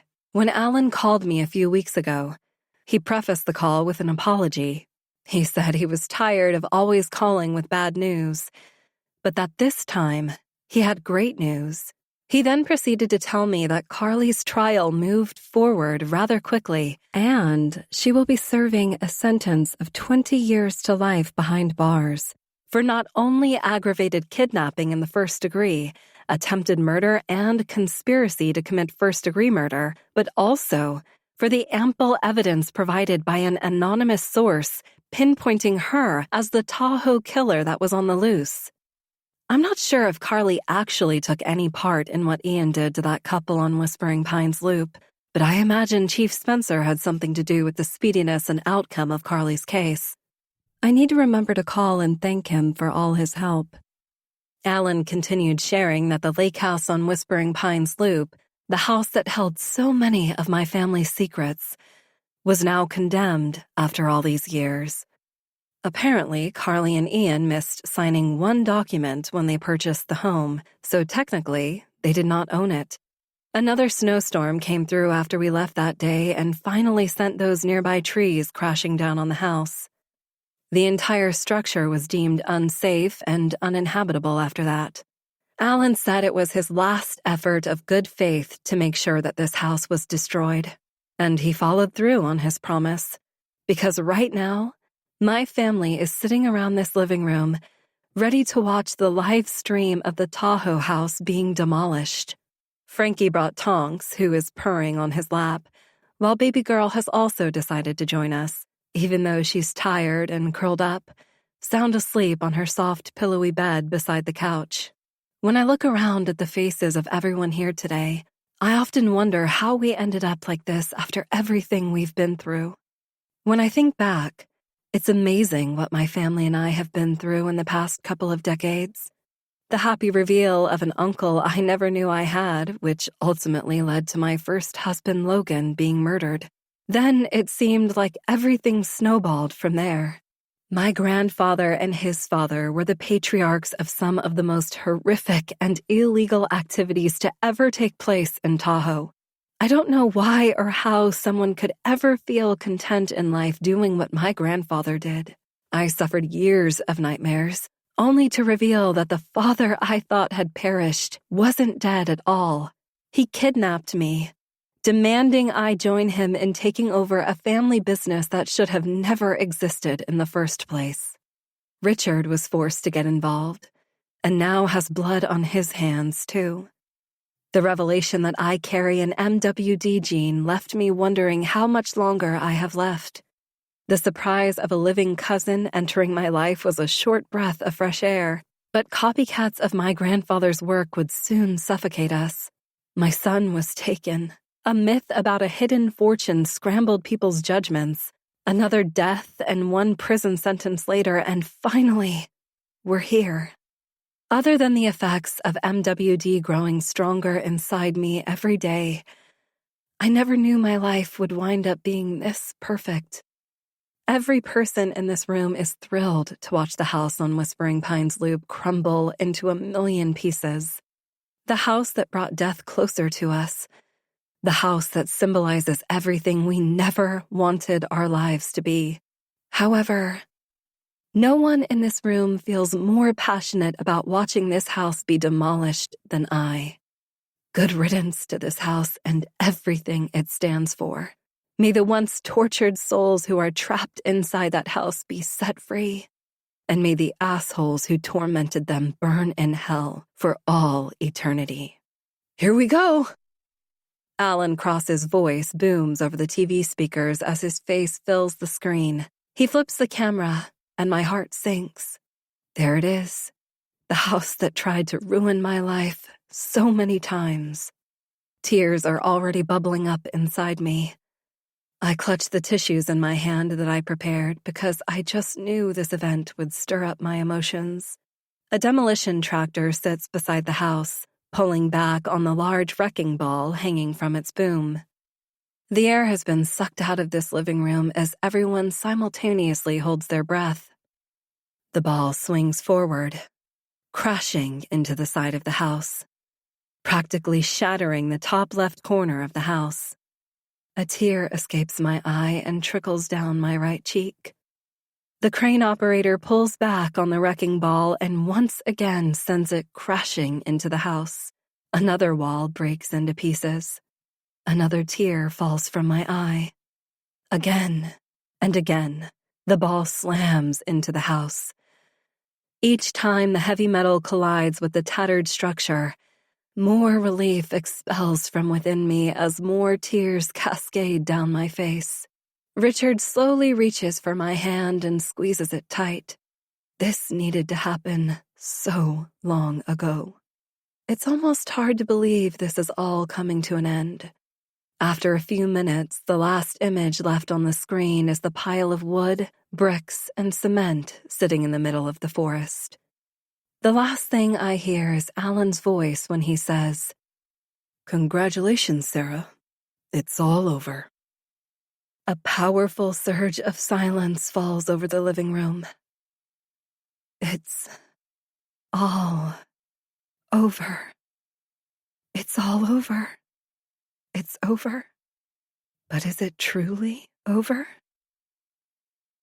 While my family and friends have their eyes glued to the television screen, I cast my gaze in the direction of the living room window, where there are two large figures standing outside. Their beady eyes peer through the window. They carefully scan each member of my family before locking their eyes on mine. My body stiffens when I lock into the eyes of my father and my grandfather. This is the MWD at work right now. A hallucination. It has to be. I believe in science, and what I'm seeing right now is not scientifically possible. As the two men continue to stare, demonstrating blank expressions, my grandfather slowly lifts his finger and taps the glass. I look around the room to see if anyone heard the tapping, but no one moves. My grandfather taps again and again, but no one so much as flinches, which confirms that my hallucinations are intense today. This hallucination reinforces my need to get back in the lab to finish what I was working on. It took years for me to believe that the MWD gene my grandfather told me about actually existed. Then it took a few more years for me to believe that I truly was a carrier of the gene. I never told my kids about MWD until they were in their late teens, because that's how long it took for me to wrap my own mind around the idea that my timeline could expire at any moment. I never wanted the kids to worry about me. Truthfully, I wasn't going to tell them at all, but when they witnessed me hallucinating in the kitchen cleaning up a mess they couldn't see, it was time to tell them. Leave it to Frankie, my worrier, to ask if he or his sister had the gene too. I told him neither of them had it, and for him not to worry. But the truth is, I've been worrying about this since the day I realized MWD was real. I've spent all my spare time in the lab ever since that day, working on a cure. Using Uncle Riley's recovered journal, I've been attempting to follow his steps and generate the cure. I haven't been able to figure it out. I've gotten close to finding the cure in the past, but I had to pause my testing. Something distracted me while I was experimenting. One day in the lab, I realized I had made a mistake and accidentally created a compound that should never have existed. A compound that could change the world. A drug so powerful it could cure someone or kill them. The compound my grandfather wanted me to make all those years ago. I was alone when I realized what I had done. And thank goodness I was. It wasn't the fact that I created it that scared me. It was the sliver of me that felt a rush when I was holding it in my hand. I had the power trip I once witnessed my grandfather going through, and the same rush of adrenaline that my dad must have felt when he talked about the family business. And I liked the feeling. Knowing I was capable of feeling the same tendencies as my two worst nightmares truly scared me. I never want to feel this way. Perhaps I saved my mother by killing her when I was young. While she might have been too strung out to notice, Teresa Kent never had to see her daughter follow in Brian Kent's footsteps. Mom never had to witness one person having more power than they needed. I surely never want to see what happens if I give in to these surges of pure evil that I unknowingly had within me all along. That's why when I find the cure for the MWD, I will not use it. Alexis and Frankie will be saved, but the Kent family business will die with me. Another tap on the glass pulls me from my thoughts. Widening my eyes, I don't blink when I look at these men who want so desperately for me to become them. As my grandfather taps again, his eyes shift towards something else in the room. He's not just tapping, he's pointing towards something. I follow his eyes. He's not pointing to something, but rather someone. Alessa. His eyes are on Alessa. He's pointing in her direction. What about Alessa? What is he trying to tell me? I dart my eyes between the window and Alessa. Concern builds like a dark cloud over me, ready to dump, washing my happy feelings away.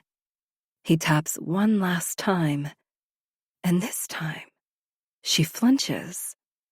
Sitting directly beside Alessa, my daughter turns to me with scrunched brows. "Do you hear that?" she says. "No." "Oh, please. No." "Hear what?" I feign ignorance. "That light tapping sound?" Alexis replies, and I know from this moment that my grandfather wasn't pointing at Alessa. Alexis's eyes look toward the window, and I quickly follow her gaze. They're gone. Alexis looks back at me again and shrugs. I must be hallucinating. Bonus epilogue. 15 years later. Sarah. If you're watching this, it means I'm dead. The room is silent as Richard, Frank, Alexis, Holly, and Alyssa stare intensely at the video playing out on the screen before them. Silent tears stream down each of their faces. Don't be sad that I'm gone. Be thankful for all the memories we have. Well, the good memories, anyway. Alexis brings a tissue to her eye and wipes underneath her eye. There isn't enough cloud storage in the world to capture everything I want to say to each one of you. So in addition to this condensed video, I've written each of you a letter and sealed them in separate envelopes addressed with your respective names. Please take them home and read them in private on any other day, but not today. Frank gently clears his throat, his way of trying to keep himself from falling apart. Moving on. There's a reason I asked Alessa to bring all of you together here at her real estate office in North Tahoe. It's not the place where we started our lives together, but it's the place that always brought us closer together, whether or not it felt like it at the time. And since Alessa's office was formerly Alan Cross's office, the location felt right. Over the past decade, life has carried each of you to places further apart on the map. We were lucky enough to be together to process our grief when baby girl crossed over, and this time shouldn't be any different. You are here to emotionally support each other through this, with Richard rooted in West Virginia, Alexis in New York, Frank in South Dakota, and Holly in California. I didn't want anyone to have to process my death alone, hence why you are here. Now, let me address the elephant in the room. I've spent the last 15 years in the lab, trying to find a cure for MWD. And it saddens me to tell you that I was unsuccessful in my attempts to find a cure. However, again, don't be sad that I succumbed to MWD. Look at the bright side. I raised 2 great kids. I got 2 chances at love. I experienced unconditional love from a best friend, and I even got to have several years getting to know my grandkids. I might not have found the cure, but my life was fulfilled in every other way. Holly snags a tissue from the box on the table in front of her, secretly passing one to Richard, who can't close his floodgates. The moment was never right for Richard to share what he knew about that letter with Sarah, and his regret falls in the tears streaming down his cheeks. The video continues to play for several more minutes, highlighting specific happy memories with each person. But as the video comes to an end, a special message is announced. Richard, Holly, and Alyssa, I need you to please leave the room at this time. I need a private moment to speak directly to my kids. Alyssa pauses the video. Alexis and Frank exchange nervous glances as everyone else files out of the room. When the door shuts, they hit play. My dear sweet children, or should I say, my accomplished adults. First, I want you to know how proud I am of you. Every family goes through tough times, and sure, there were things I didn't tell you when they were happening because you were too young. But we can all clearly see it was for the best. Instead of letting the incredibly sad events of your past dictate and weaken your future, both of you grew stronger from it. This just goes to prove that not all Kents have to be terrible people. There's a natural pause in these words as they sink in. I guess what I'm trying to say is that I'm proud of both of you. You will both continue to go on and do big things in this world. You will be the change the world has needed for a long time. Frank, I love you so much. I always knew you were destined to make an impact. I want you to know that Alyssa and I spoke about everything a few years ago.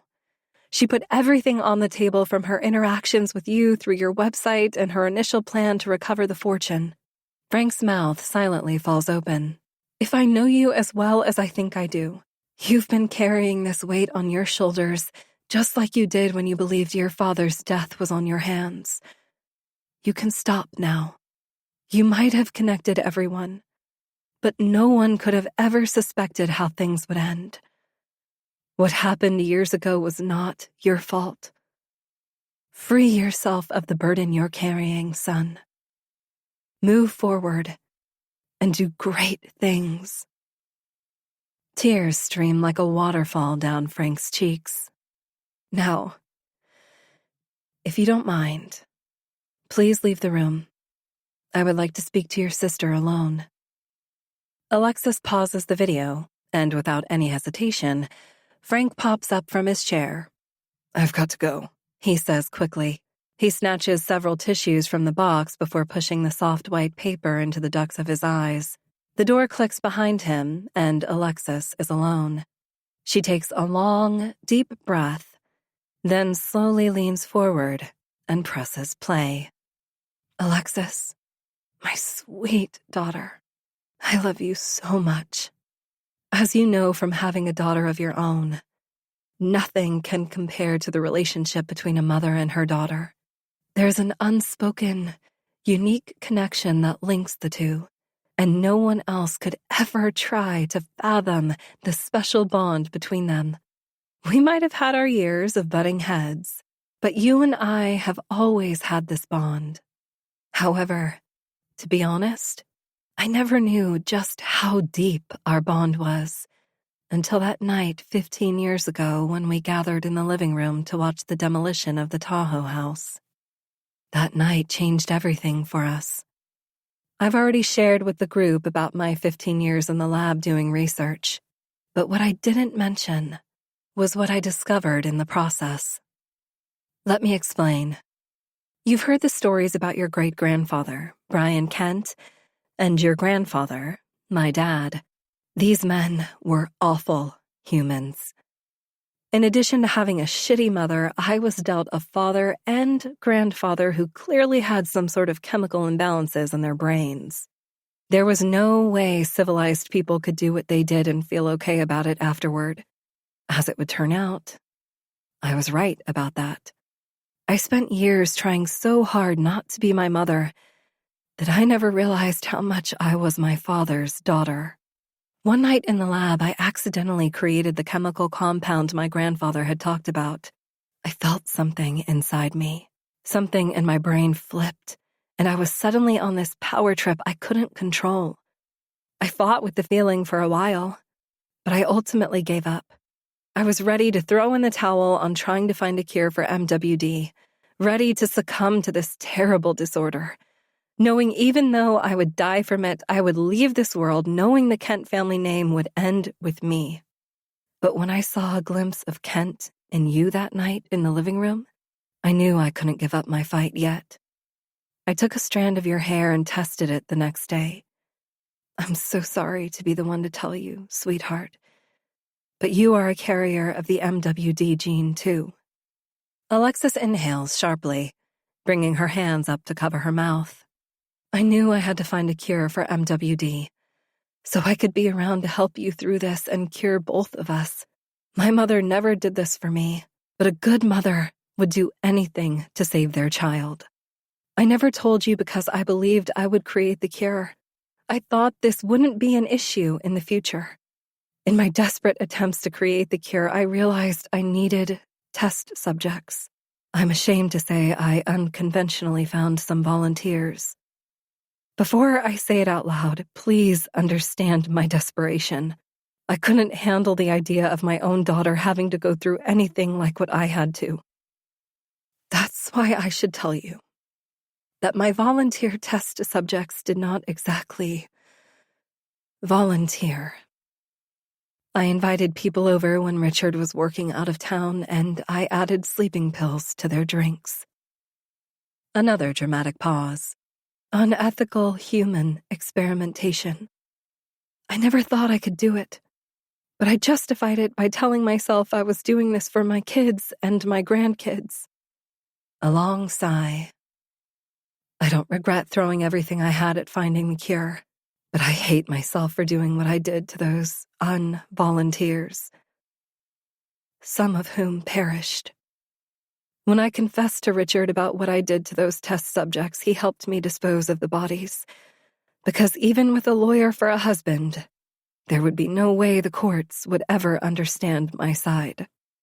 A long pause fills the room as Alexis sits, back straightened on the edge of her seat. From my years of research, it's possible you could go on to live a long, happy life without the MWD ever waking up.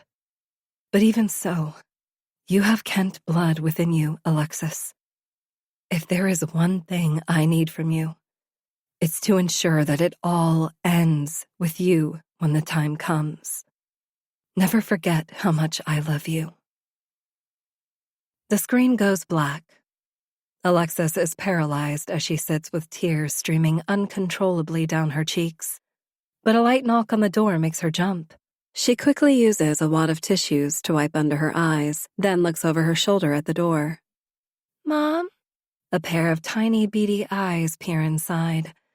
One blue eye and one brown eye, just like her mother. Alexis sniffles and wipes her eyes one more time. Sweetheart? Sorry to interrupt, Alexis's daughter says softly, fully aware of how serious this situation is for her mother. Sweetheart, where's your father? He's in the other room with the baby. Does he know you're here? She shakes her head from side to side. Alexis tilts her head, reprimanding her daughter with just one look. I know I'm not supposed to be in here, but I saw something drop out of Uncle Frankie's pocket before he left, she says, holding the said item behind her back.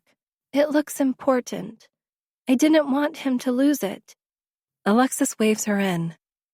Bring it here. I'll give it to him when I see him next week. Alexis's 8-year-old daughter scurries across the room to her mother. Alexis holds her hand out, and her daughter places a dingy colored envelope in her hand. Thank you, sweetie. The little girl tosses her arms around her mom. Love you, Mom. She kisses Alexis's cheek, then hurries back out of the room. Alexis glances down at the envelope in her hand and furrows her brows. It's a letter. The wax seal on the flap has been broken open. She flips it over to see who it's addressed to and lets out a quiet gasp when she sees the words on the front. To Sarah, from your mother, Teresa Kent. Why would Frank have this? Without hesitating, Alexis flips the flap and removes the letter from her grandmother to her mother. Her eyes widen as she reads the letter. Now it all makes sense. A letter from Teresa Kent. Teresa Kent. To my only daughter, Sarah, may this letter reach you before it's too late. I just watched in the rearview mirror as you slowly and carefully lowered the car window with the manual crank and slipped your thin teenage body through. I waited until I saw you disappear down the dark street into your friend Holly's house before I brought the back of my driver's seat up from its half-reclined position. Didn't want you to know that I was awake when you snuck out this time. It's no secret we've been at each other's throats lately. The fight we had today was one of the worst we've ever had. If you only knew the truth, maybe you would understand me a little better. Someday you'll see that every action I take is in your best interest. I would just come out and tell you what exactly is going on, but I have a problem. I can't just come out and say it now while you're still in the rebellious teenage years. You're not ready or mature enough to process such critical information. So, I'm writing this letter to you now with raw emotion. Its contents are heavy and deep, but most of all, they're honest. You deserve to know the full story, and I'm not so sure I'll be around to share it with you when you're ready to hear it. I do not intend to give you this letter anytime soon, because if you read its contents now, your young, naive mind won't be able to handle it. That being said, when I finish writing, I will tuck the letter away in one of the secret compartments in our prized cedar chest that's sitting in the trunk right now. We don't have many possessions, but this chest will most likely move around with you as you start to transition to adulthood. I just hope you find the letter at the right time in your life. Without wasting any more time, here is the truth. I, Teresa Kent, am a good person. The reputation that precedes me was fabricated by my father, Brian Kent. My father despised both me and my brother Riley from the moment we were each born. His sole purpose of having children was to ensure the Kent family name lived on and that the family business continued to thrive. Without those goals, he would have never chosen to have us. That's why when I talk about my dad, I refer to him as Brian, not Dad. As far as I'm concerned, I never had a father. As I got older, I realized what this so-called family business truly was, an operation to perform illegal acts that harmed members of society without their knowledge or consent. My dad sat me down, telling me that I would need to step up, otherwise risk the consequences of not making him proud. He threatened me, condemning me to a life exactly like his. But I fought back. It's wrong, I told him. I will never be a part of an operation like this, and when Riley finds out what you're doing here, he won't want any part of it either. Mask this as a mission to change the world all you want, but we both know what the truth is. If life were fair, your life should be claimed for all the blood you have on your hands. Brian didn't like that. He dismissed me from the family. I thought I was free. Until I met your dad, Sarah. I was head over heels infatuated with your father. So when he convinced me that I needed to apologize to Brian, I did. But in doing so, I reopened the door to the relationship between me and the Kent side of my family. Brian loved your father. He was thrilled to finally see someone with the potential to run the family business as he wanted it to be run. so he wasn't upset when we got pregnant out of wedlock with you. Even though Brian wanted the family business to stay within the actual Kent blood-related descendants, he eventually promised the business to your dad because that was his best chance of keeping the business alive. The only caveat Brian gave was that I had to marry your father before he would officially relinquish the keys to the kingdom. And I almost married your father. Your father gradually took control of our life together. I didn't see them then, but the red flags were there. He was becoming more and more like Brian every day. I wanted my kids to have a father, but I'm so sorry, sweetie. I just couldn't marry someone who idolized what my father was doing. The ripple effect of my not marrying your father happened so quickly, I almost didn't see it. Brian cut ties with me, not even letting me and you stay while we figured out how we were going to survive without your dad's income. As if being kicked out and wandering the streets in my car with a child weren't stressful enough, Brian then rescinded his offer to give your dad the business, and your dad took the news in the worst way possible. He left for work one morning, driving his commercial delivery truck, and never came back. The police found his truck, but they never found his body. The story is that he died while driving his route. But something inside me will forever suspect he is still out there somewhere, alive. With your father gone, we were able to get back to the house while I tried to figure out what we were going to do. Brian had blacklisted my name across the town, so no one would hire me. I put in over 100 applications for jobs ranging from top dollar to minimum wage, and not one of them called me back for an interview because they were scared of what my dad could do to them. Eventually, we lost the house and lived in my car with occasional hotel stays when someone would pay me under the table for a gig. I was getting desperate. I'd be lying if I said I didn't consider prostitution at one point, but I wanted to set an example for you.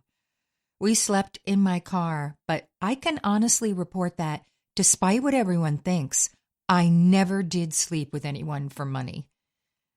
The people we stayed with on and off, the people who paid for some of our hotel stays, they were often the parents of my brother's friends. Riley never fully understood why our dad had kicked me out. He wanted to help me, but Brian had threatened him too. If you help her, it's over.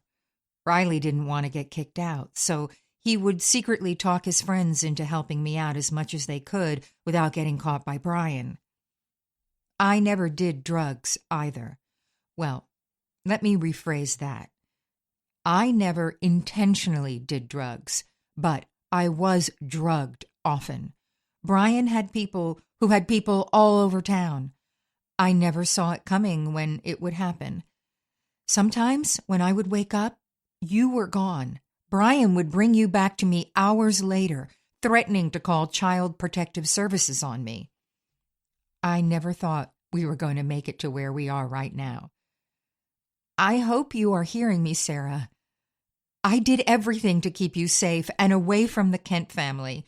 We were 50 times safer sleeping in the car for a while than we would have been living in a house my father owned.